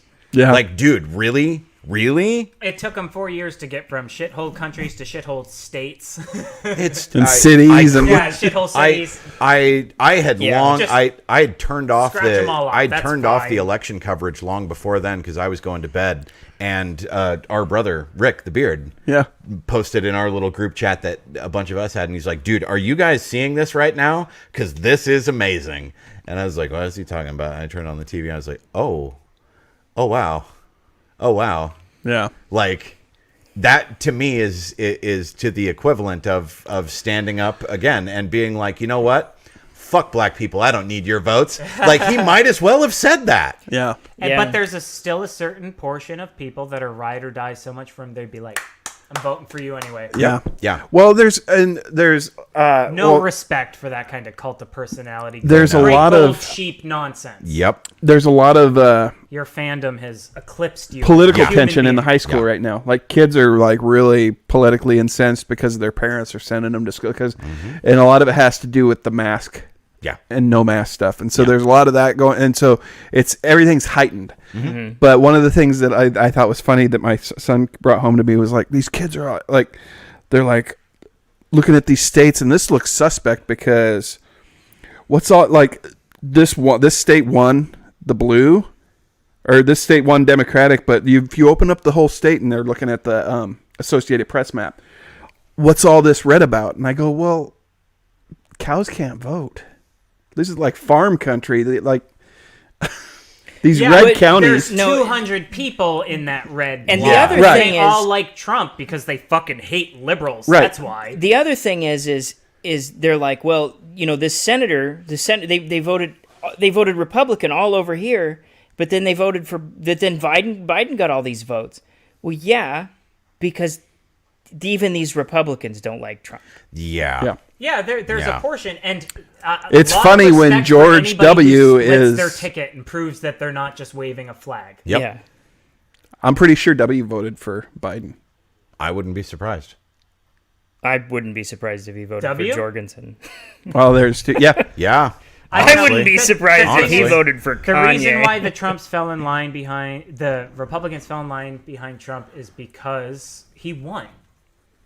It's like it was almost a captive audience thing, and honestly, you know, they've played it pretty smart. They've tried not to. Feed into it. Yeah, they ignore his worst outbursts and engage him on stuff that's actually That he can he Yeah. can like facilitate getting done. exactly. Yeah. I wish, and I bet he would have won a second term had he done this. But as soon as he won that election, if he would have deactivated his Twitter account for 4 years, I bet he would have won re-election. It's possible. There's would've so had a very- I'd say there's a fair so argument much for that. sewage Yeah. came out of that fucking nonsense little bluebird. Yep. Yeah. If he would have just kept his fucking mouth shut, Yep. and I've said this for Are 4 we years. not even the Trump supporters? Aren't you fucking sick of reading the news and him being on the headline for every little thing he does? And it's Everything. always It's- his goddamn Twitter. He's the first world leader that just won't stop screaming. President Trump did this every today. second. President Trump did this today. It's like I've had enough fucking He Trump. loves the attention. But I know. he's eating He it wishes up. he like, could go how home and often just do you swim hear around about in it. Boris Johnson GW or that fucking Trudeau guy? I do Or hear about Boris Johnson occasionally, but not Yeah. every fucking day. or Putin. Even Putin. Putin's the fucking richest man in the world, and you Yeah, don't the hear wor- about the him that world's much. first No. potential trillionaire if Yeah. they could find out. When Reagan, Because when I was a Putin's kid, smart. That's and I the was difference between him. I was a and kid, Yeah, and so it Well, he was wasn't a spy for a smart, long time. That's why he's dangerous. yeah. it wasn't as imprinted when I was a kid. But I remember when Reagan would like his addressing the country was like an affair. It was You, a like, thing. You Yeah. you tuned in to watch it, and like Trump is just was a like a totally constant different fucking world. news cycle. It was. It was a totally Right. different No, I world. know. And, CNN was the only 24-hour But news the- station then. right. I'm just excited that in the next year, hopefully, I don't have to read the news every day worrying about, oh, now we're at war with so-and-so, or, oh, Even now he's screaming about this. George W. Bush was, at the time, the least popular president in the history of the presidency. he was by and large considered to be like a borderline functional retard by people on both sides of the party. Who are you talking about? George W. Bush. W. He wasn't a smart man. Yeah, he's super redeemed now. And he, even at his lowest of low points, was not. People didn't cringe. There's when a reason. He talked. There's a reason that Miss Me meme exists. Yeah, because people didn't cringe when he talked the way that they cringed before Trump even opened his mouth. Yeah, I never he thought would get was, ready to talk, and people would be like, "Oh fuck, what's it going to be now?" I never thought he was particularly smart, but when I listened to him, I saw somebody who was just kind of trying. Genuine. Yeah, he was genuine. You're talking about Bush? Yeah. When we went, okay, so in about 7 years ago, we went to Dallas, and we went to his museum. Yeah. The library or whatever. Yeah. And it really kind of like humanized him for us. And being able to go through there and kind of like, we went through all the stuff, watched all the videos, and I mean, it's really an experience. But it did humanize him for us, and we didn't like. It wasn't like we weren't ardent supporters of him through his term, because he was that much. There was that much buffoonery. Yeah. Throughout the course of it, but seeing it there, it did humanize him, and there was in a lot of the people that you talked to at the time that he was elected, it was like, well, I'd have a beer with this guy, and he kind of redeemed himself in that he got kind of that back with me. Would anybody have a fucking beer in Trump? With No. Trump? He'd spit in your beer. The people who he wouldn't stop fucking talking. The people who work with him don't want to do that. W seems like a guy that would want to know about you. I feel like I if could you have sat a down chat with him. Yeah, and I'd be like, okay, he's not a bad I mean, sure, he's guy. going to want to show you his art book. Like, God damn. But Jesus. You might want him to I have never seen worse paintings. What a fucking shaky But back to what you hand said he about must have. painting, that, like, it's his art, right? No, it's Yeah. it's not good. It's one of the things that I go back to so frequently with Trump is I don't know that I've ever seen a public figure, even outside of politics, who is so like actively unlikable. And it's not. You chose you It like doesn't. him, and It it's doesn't. unbreakable, It doesn't have he anything will to force you do to not like him. with his politics. It doesn't have anything to do with his belief system. It has to do with the way that he carries himself. It's his The way personality. that his His lack of personality. human qualities. It's just like, are you trying to make people hate you? Because it really kind of sometimes seems like you are. And I don't know. But it's I okay. don't Dogs are get it. going back in the White House, so everything's fine. Right? everybody. Yeah, we've got a first dog again, Because so everything's Trump, okay. Trump couldn't have a pet ever because you need to have a little bit of like love and empathy in your heart to take care of an animal. I don't necessarily think he has that. Melania was. Sorry, that was in poor taste. Fair enough. But boy howdy, I'm not sure if you've seen Major, but what a dog. Dude, he's so cute. He's so big, cute. He's real big too. He's so cute. I don't know. And again, put that guy behind the resolute desk. even if that, I'd vote for fucking Major. even if that's a dog and pony show and just fucking fluff to make people like him, you know what? Kudos to you for trying to make people like you. Right. Because Trump rode that horse of very hard of, I don't care if people dislike me. Well, good job, dude, because it fucking worked. For you to be that arrogant and be like, I don't care if anybody likes me, you have to be so fucking brilliant and generate such smashing results. And then that nobody was can not say the boo to case. you. Yeah, and that was not the case. He did get some stuff done. I I'll agree give with him some that, of his but, policies. I really genuinely do. at what cost? Yes. If you worked with that man in any job, you'd be like, this fucking guy. Yeah. This fucking guy. Yeah.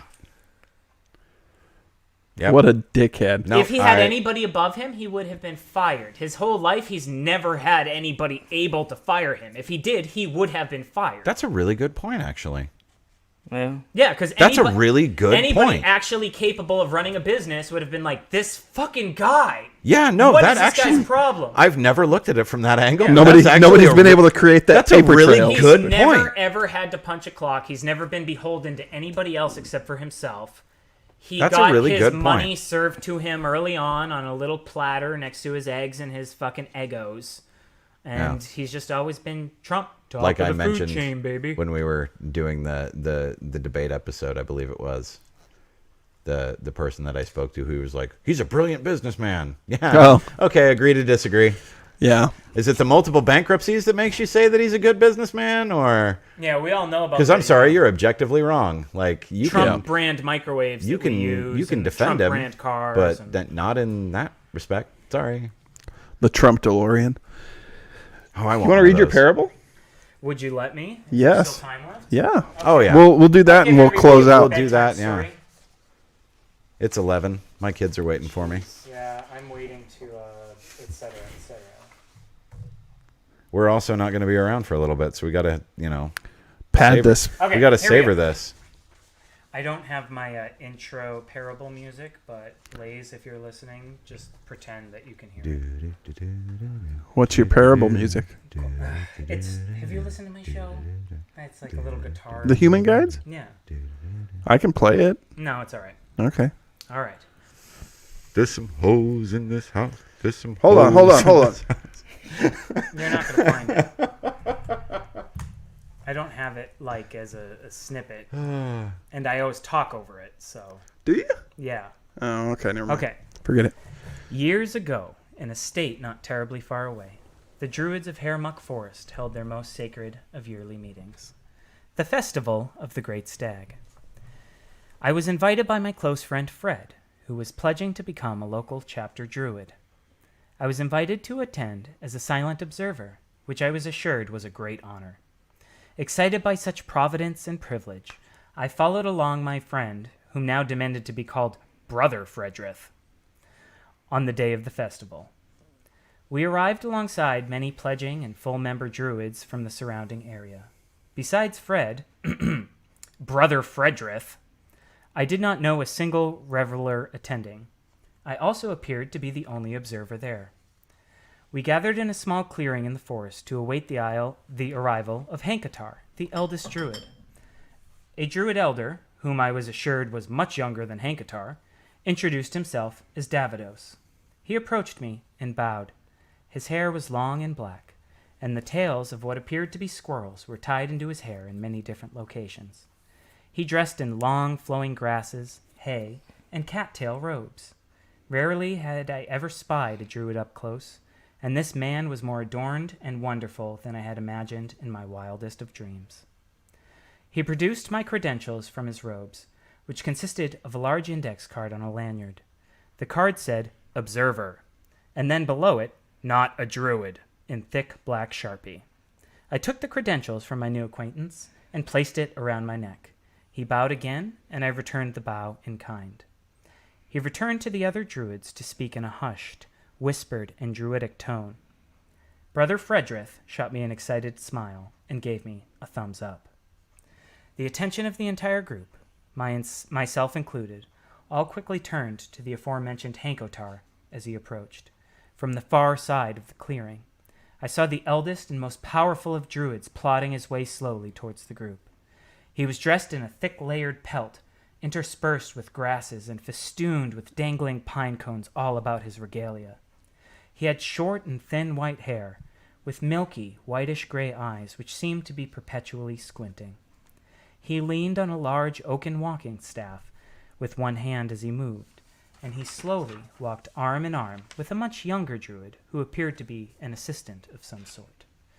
Brother Fredrith leaned in close, and then in a hushed mumble explained that Hankatar's mortal body had begun to falter, and his assistant, Jefferin, had been by his side for the last half-dozen or so festivals. I was also told, so quietly that I nearly had to put my ear against Fredrith's mouth, that the last 3 years had not resulted in a visit from the great stag. The hopes were high, regardless of this, that Hankatar would coax the great stag out of the forest for sure this year. Jefferin himself wore no shirt, and his chest was tattooed with myriad trees of many different species. Atop his head was a crown of hay that bobbed and swayed as he moved. Jefferin spoke loudly and clearly to the group. I have come, and I have brought Hankatar, and we are here together at the festival, together, to call the great stag. His pronouncement caused Hankatar to stand up a bit more straight and become much more alert. He gazed around slowly at the gathered druids and myself. "Blessings, my sacred brothers," said Hankatar. His voice was weak and shaky, but his blessings did seem to be sincere. He continued, "I will now commune with the forest and call forth the great stag." The crowd of druids murmured in approval. Hankatar plodded forward as he spoke again, leaning equally on Jeffrin and his walking staff. "We will gather by the copse, as tradition dictates." Jeffrin parroted his elderly charge. "Gather by the copse, as tradition dictates." Hankatar and Jeffrin made their way across the clearing to a small grouping of trees at the edge of the meeting grounds. With Jeffrin's help, Hankatar slowly fell to his knees into a stance of meditation. He held his oaken staff on his lap and closed his eyes. He sat there silently, and Jeffrin joined the rest of the group as we stood there waiting, in reverence, as we awaited the great stag. Several moments passed as we watched. Hankatar began to make a strange, rasping sound with each breath. We stood silently. Hankatar's rasping breath turned into a louder and more grinding rasp. We continued to stand silently. The wind blew gently against us, and the leaves rustled. Hankatar was now very clearly snoring, and a few of the druids looked about the gathered group, confused. Even Jeffrin himself gave a confused look to the crowd. A few stalks of his hay crown appeared to be wilting slightly. Dutifully, reverently, and respectfully, we continued to wait. Jeffrin walked forward to put a hand on Hankatar, but stopped a few feet away as his attention was caught. Out of the side of the copse, a large brown cow made its way into the clearing. Stopping 100 or so feet off, it fixed its gentle eyes upon the group and began to chew at the grass. We continued to wait, but from the further wilted posture and expression of Jeffrin, I could see that this was not the expected result. "Hankotar," Jeffrin said as he approached his elderly charge. He was met with a snorting gasp from Hankatar. Jeffrin crossed his arms and turned around slowly to face the group. His face was saddened, and his wheat crown wilted further. He scanned the faces of the group for a moment. He crossed his arms. He chewed on his lips visibly. A new idea appeared to take hold of him suddenly, and he smiled weakly. He marched back to the group and whispered something to Davidos. He moved about the group, gesturing wildly and whispering to the other druids there. Davidos and two of the other druids dispersed from the group into the surrounding wooded area, and Jeffrin walked slowly towards the visiting cow. He approached diplomatically with his hands outstretched. He began to pet the cow and whisper to it. Some time passed, marked by the rhythmic gasps and huffs of the slumbering eldest druid. In time, the dispersed druids returned carrying twigs and twine and gathered around Jeffrin and the cow guest. Carefully they worked together, fastening twigs, sticks, and branches to the head of the creature. In time, the cow appeared to have two great horns extending off each side of its head, tied in place by twine and pasted together carefully by mud. Jeffrin's hay crown appeared to perk up once again as the druids returned to the gathered group. The cow had wandered towards Hankatar now and was chewing grass just 20 or so feet in front of the sleeping Grand Druid. "Hankotar," said Jeffrin in a ceremonial tone. "Open your eyes, Hankotar." But Hankotar continued to snore. "Hankotar," said Jeffrin, gazing back at the gathered group. They all repeated him. "Hankotar! Hankotar!" chanted the druids. Davidos, who stood in front of me, lifted his wrist and looked at his wristwatch. Jeffrin, noticing Davidos doing so, looked to the sky. The sun was barely beginning to set, and the wind had turned colder against us. "Hankotar," said Jeffrin, reaching out to nudge the Grand Druid. Hankotar continued to snore as he did before. "Come on, Hank!" Jeffrin nudged him again, and Hankotar's snoring stopped. He opened his eyes and blinked blearily about. Jeffrin helped him to rise to his feet as he pointed his staff to the visiting creature. "The great stag," said Hankatar as he pointed to the costumed cow. "He has come!" The gathered druids erupted into respectfully half-hearted cheers and quiet claps. Jeffrin gestured grandly to the gathered group, and then back to the great stag. The druids began to dance and sway about in a ritual nature. Hankatar approached the creature and laid his hand against the brown fur of its back. The cow began to move. Jeffrin supported Hankatar as they followed close, and the gathered druids followed behind. We all moved to the southern end of the clearing, where the creature stopped and resumed eating grass once again. "We are blessed," said Hankatar to the gathered druids. Davidos produced a large glass bottle from under his robes and removed the cork with a loud pop. The previously docile cow stag was surprised by the sound and wrenched free from Hankatar, causing him to fall over with an elderly yelp. The great stag trotted south through the border trees, away from the group. Jeffrin and helped Hankatar to his feet as Davidos poured champagne into the upturned and cupped hands of the gathered druids one after another. Hankatar and Jeffrin moved to follow the blessed creature where it had gone. Screech! Bang! A terrific cacophony sounded from beyond the border trees, and the merry revelment ceased as Hankatar and Jeffrin plodded quickly towards the sound. The gathered druids and myself followed. Beyond the border trees, the ground turned downward slightly and became a road that ran parallel to the gathering grounds. A small blue automobile had crashed into one of the trees, and a man wearing a black button-up shirt and jeans was angrily clawing at his smartphone from within the car. "Where has the stag gone?" shouted Jeffrin, the entire group looking about. But we were unable to lay eyes on the creature. It seemed to have disappeared. The man in the car exited his broken vehicle and began to shout red-faced at the gathered druids. "You idiots shouldn't let your animals into the road," he said angrily. Half of the gathered druids mumbled apologies, but Hankatar did not apologize. He stood up straight, some youth and strength again apparent in his tired old bones. He hobbled over to the shouting man, assisted now only by his staff. He seemed somehow to have gotten slightly less ancient from his prolonged nap in the clearing. Hankatar held his staff high, threatening the man with it. "You've angered the spirits of the forest here, man of the Chevy tribe." The man's demeanor changed from angry to fearful. "I was just trying to—" Hankatar thwacked the man hard on the shoulder, and he yelped, dropping his cell phone. "Pay tribute for the pain you have caused." Hankatar raised his staff again threateningly. "But I don't have anything, stammered the man. The gathered druids hissed at the man. He dug into his pockets and procured several dollars and tossed them to the ground in front of Hankatar.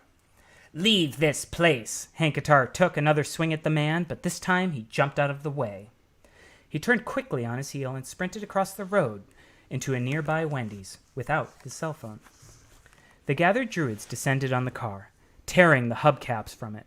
Hankatar stooped down to gather the money and the abandoned phone. He raised the fistful of cash high, proclaiming excitedly, "Blessings upon us! Blessings from the great stag!" The group of druids cheered, raising their hands and pilfered hubcaps to the sky. Hankatar plodded over to Davidos and gave him a handful of cash and mumbled something to him. Davidos bowed graciously and jogged across the road. He went up a block past the Wendy's, then crossed the road again out of my view. The gathered druids and Hankatar were now chanting, "Great stag! Great stag!" as we returned to the clearing. After some time, Davidos also returned to the clearing, carrying several boxes of Little Caesar's pizza and a 2-liter bottle of Diet Pepsi. The chanting began to quiet as he approached, and Hankatar spoke once again. "The great stag has blessed us this day. The forest is pleased with her children." Hankatar approached Davidos and took the very first slice. The druids all gathered in turn and took their sacred slices. Some held their hands cupped to Davidos, who dutifully filled them with the delicious brown bubbling soda. I myself was even allowed a single slice of pepperoni, which I ate alongside the murmuring druids as the sun set.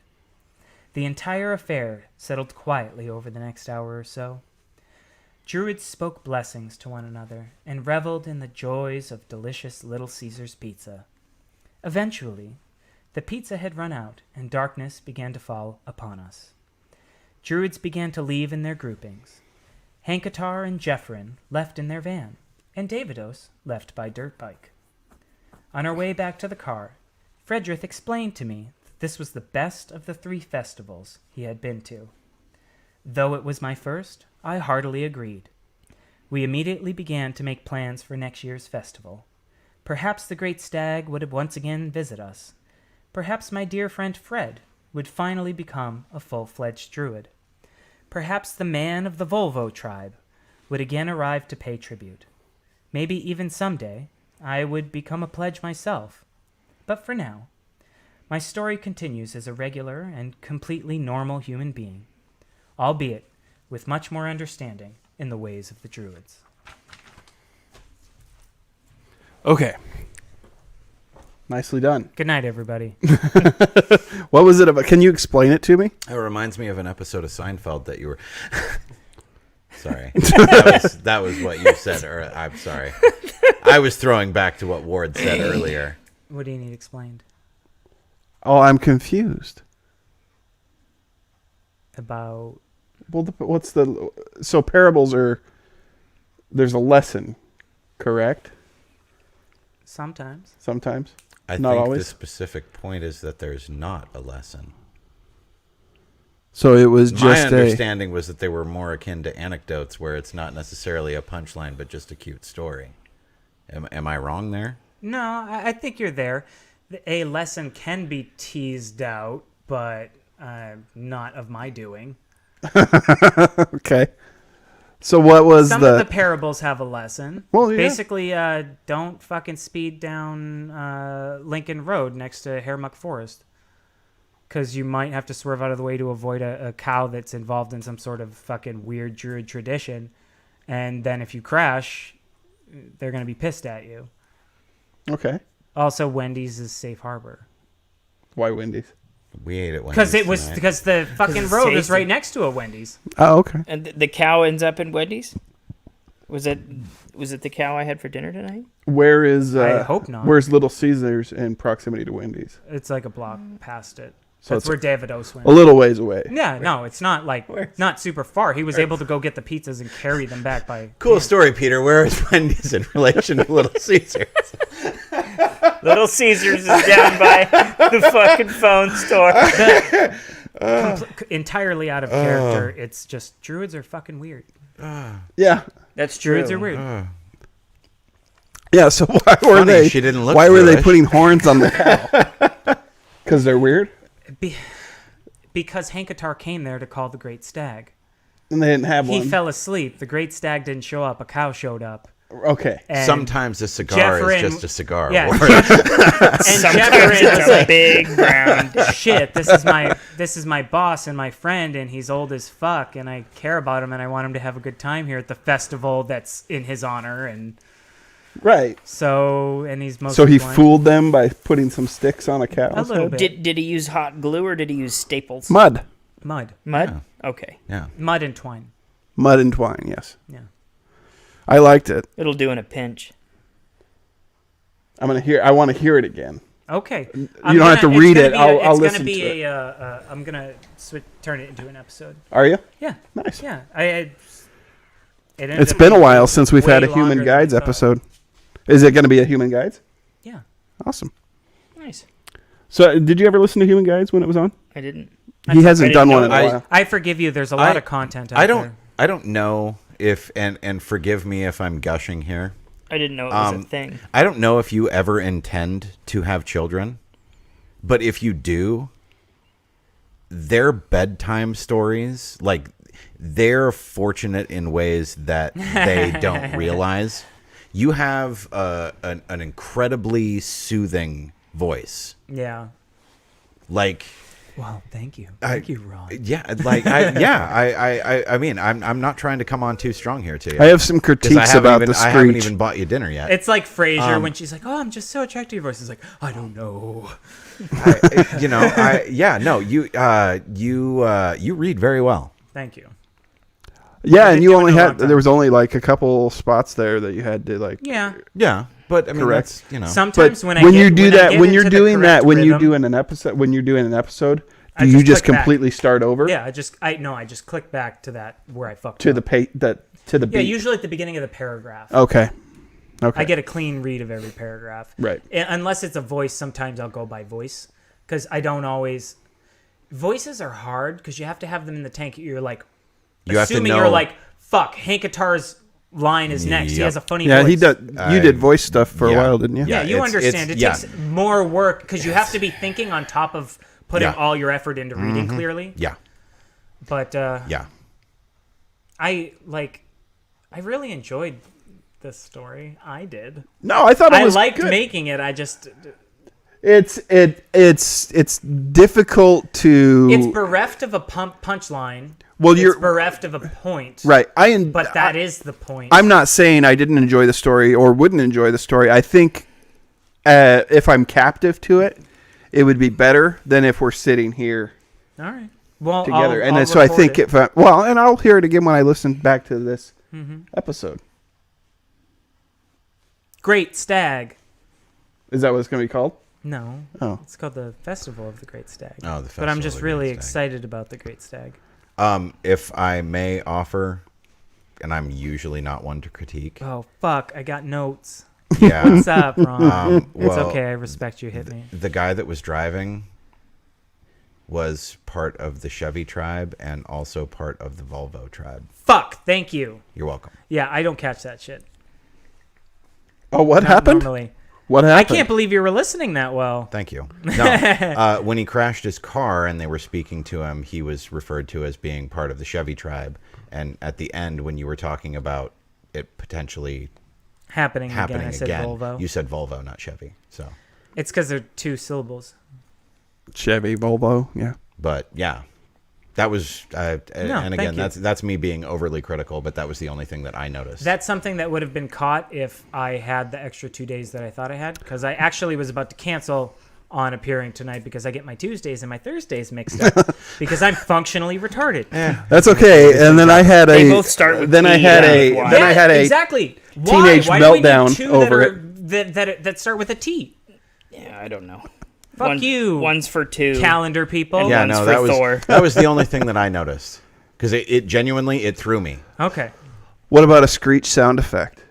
What? You know, when the car screeched or the Oh, vehicle? just get a.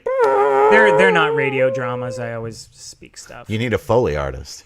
okay. Yeah, I take a Foley Just some artist. dude that and does I would fart have to go all noises. in. Clop, clop, clop, clop, clop. Yeah. The great stag ran into the road. Clop, clop, clop, clop. Clip clomp, clip clomp, clip clomp. What if you He stopped at a Wendy's. Yeah, can I take your order, please? Would you like to try the new pretzel burger? Well, I'll tell you what, this episode has been an absolute Yeah, this pleasure. this was fucking fun. I want a small cherries jubilee. Really. And I want you to make me 6 nuggets and throw 2 of them away. Two of them Stick away. 2 of them into your ass. Can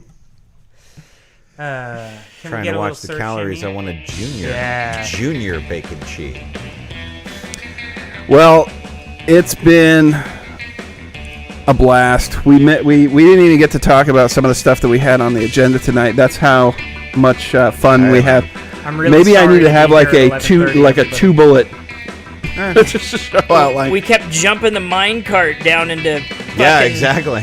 What you do is you take your outline and you cut everything below where we got to and just paste it onto the next one. Oh, that's what I do. But put it on the bottom because it's not necessarily pressing it Right, anymore.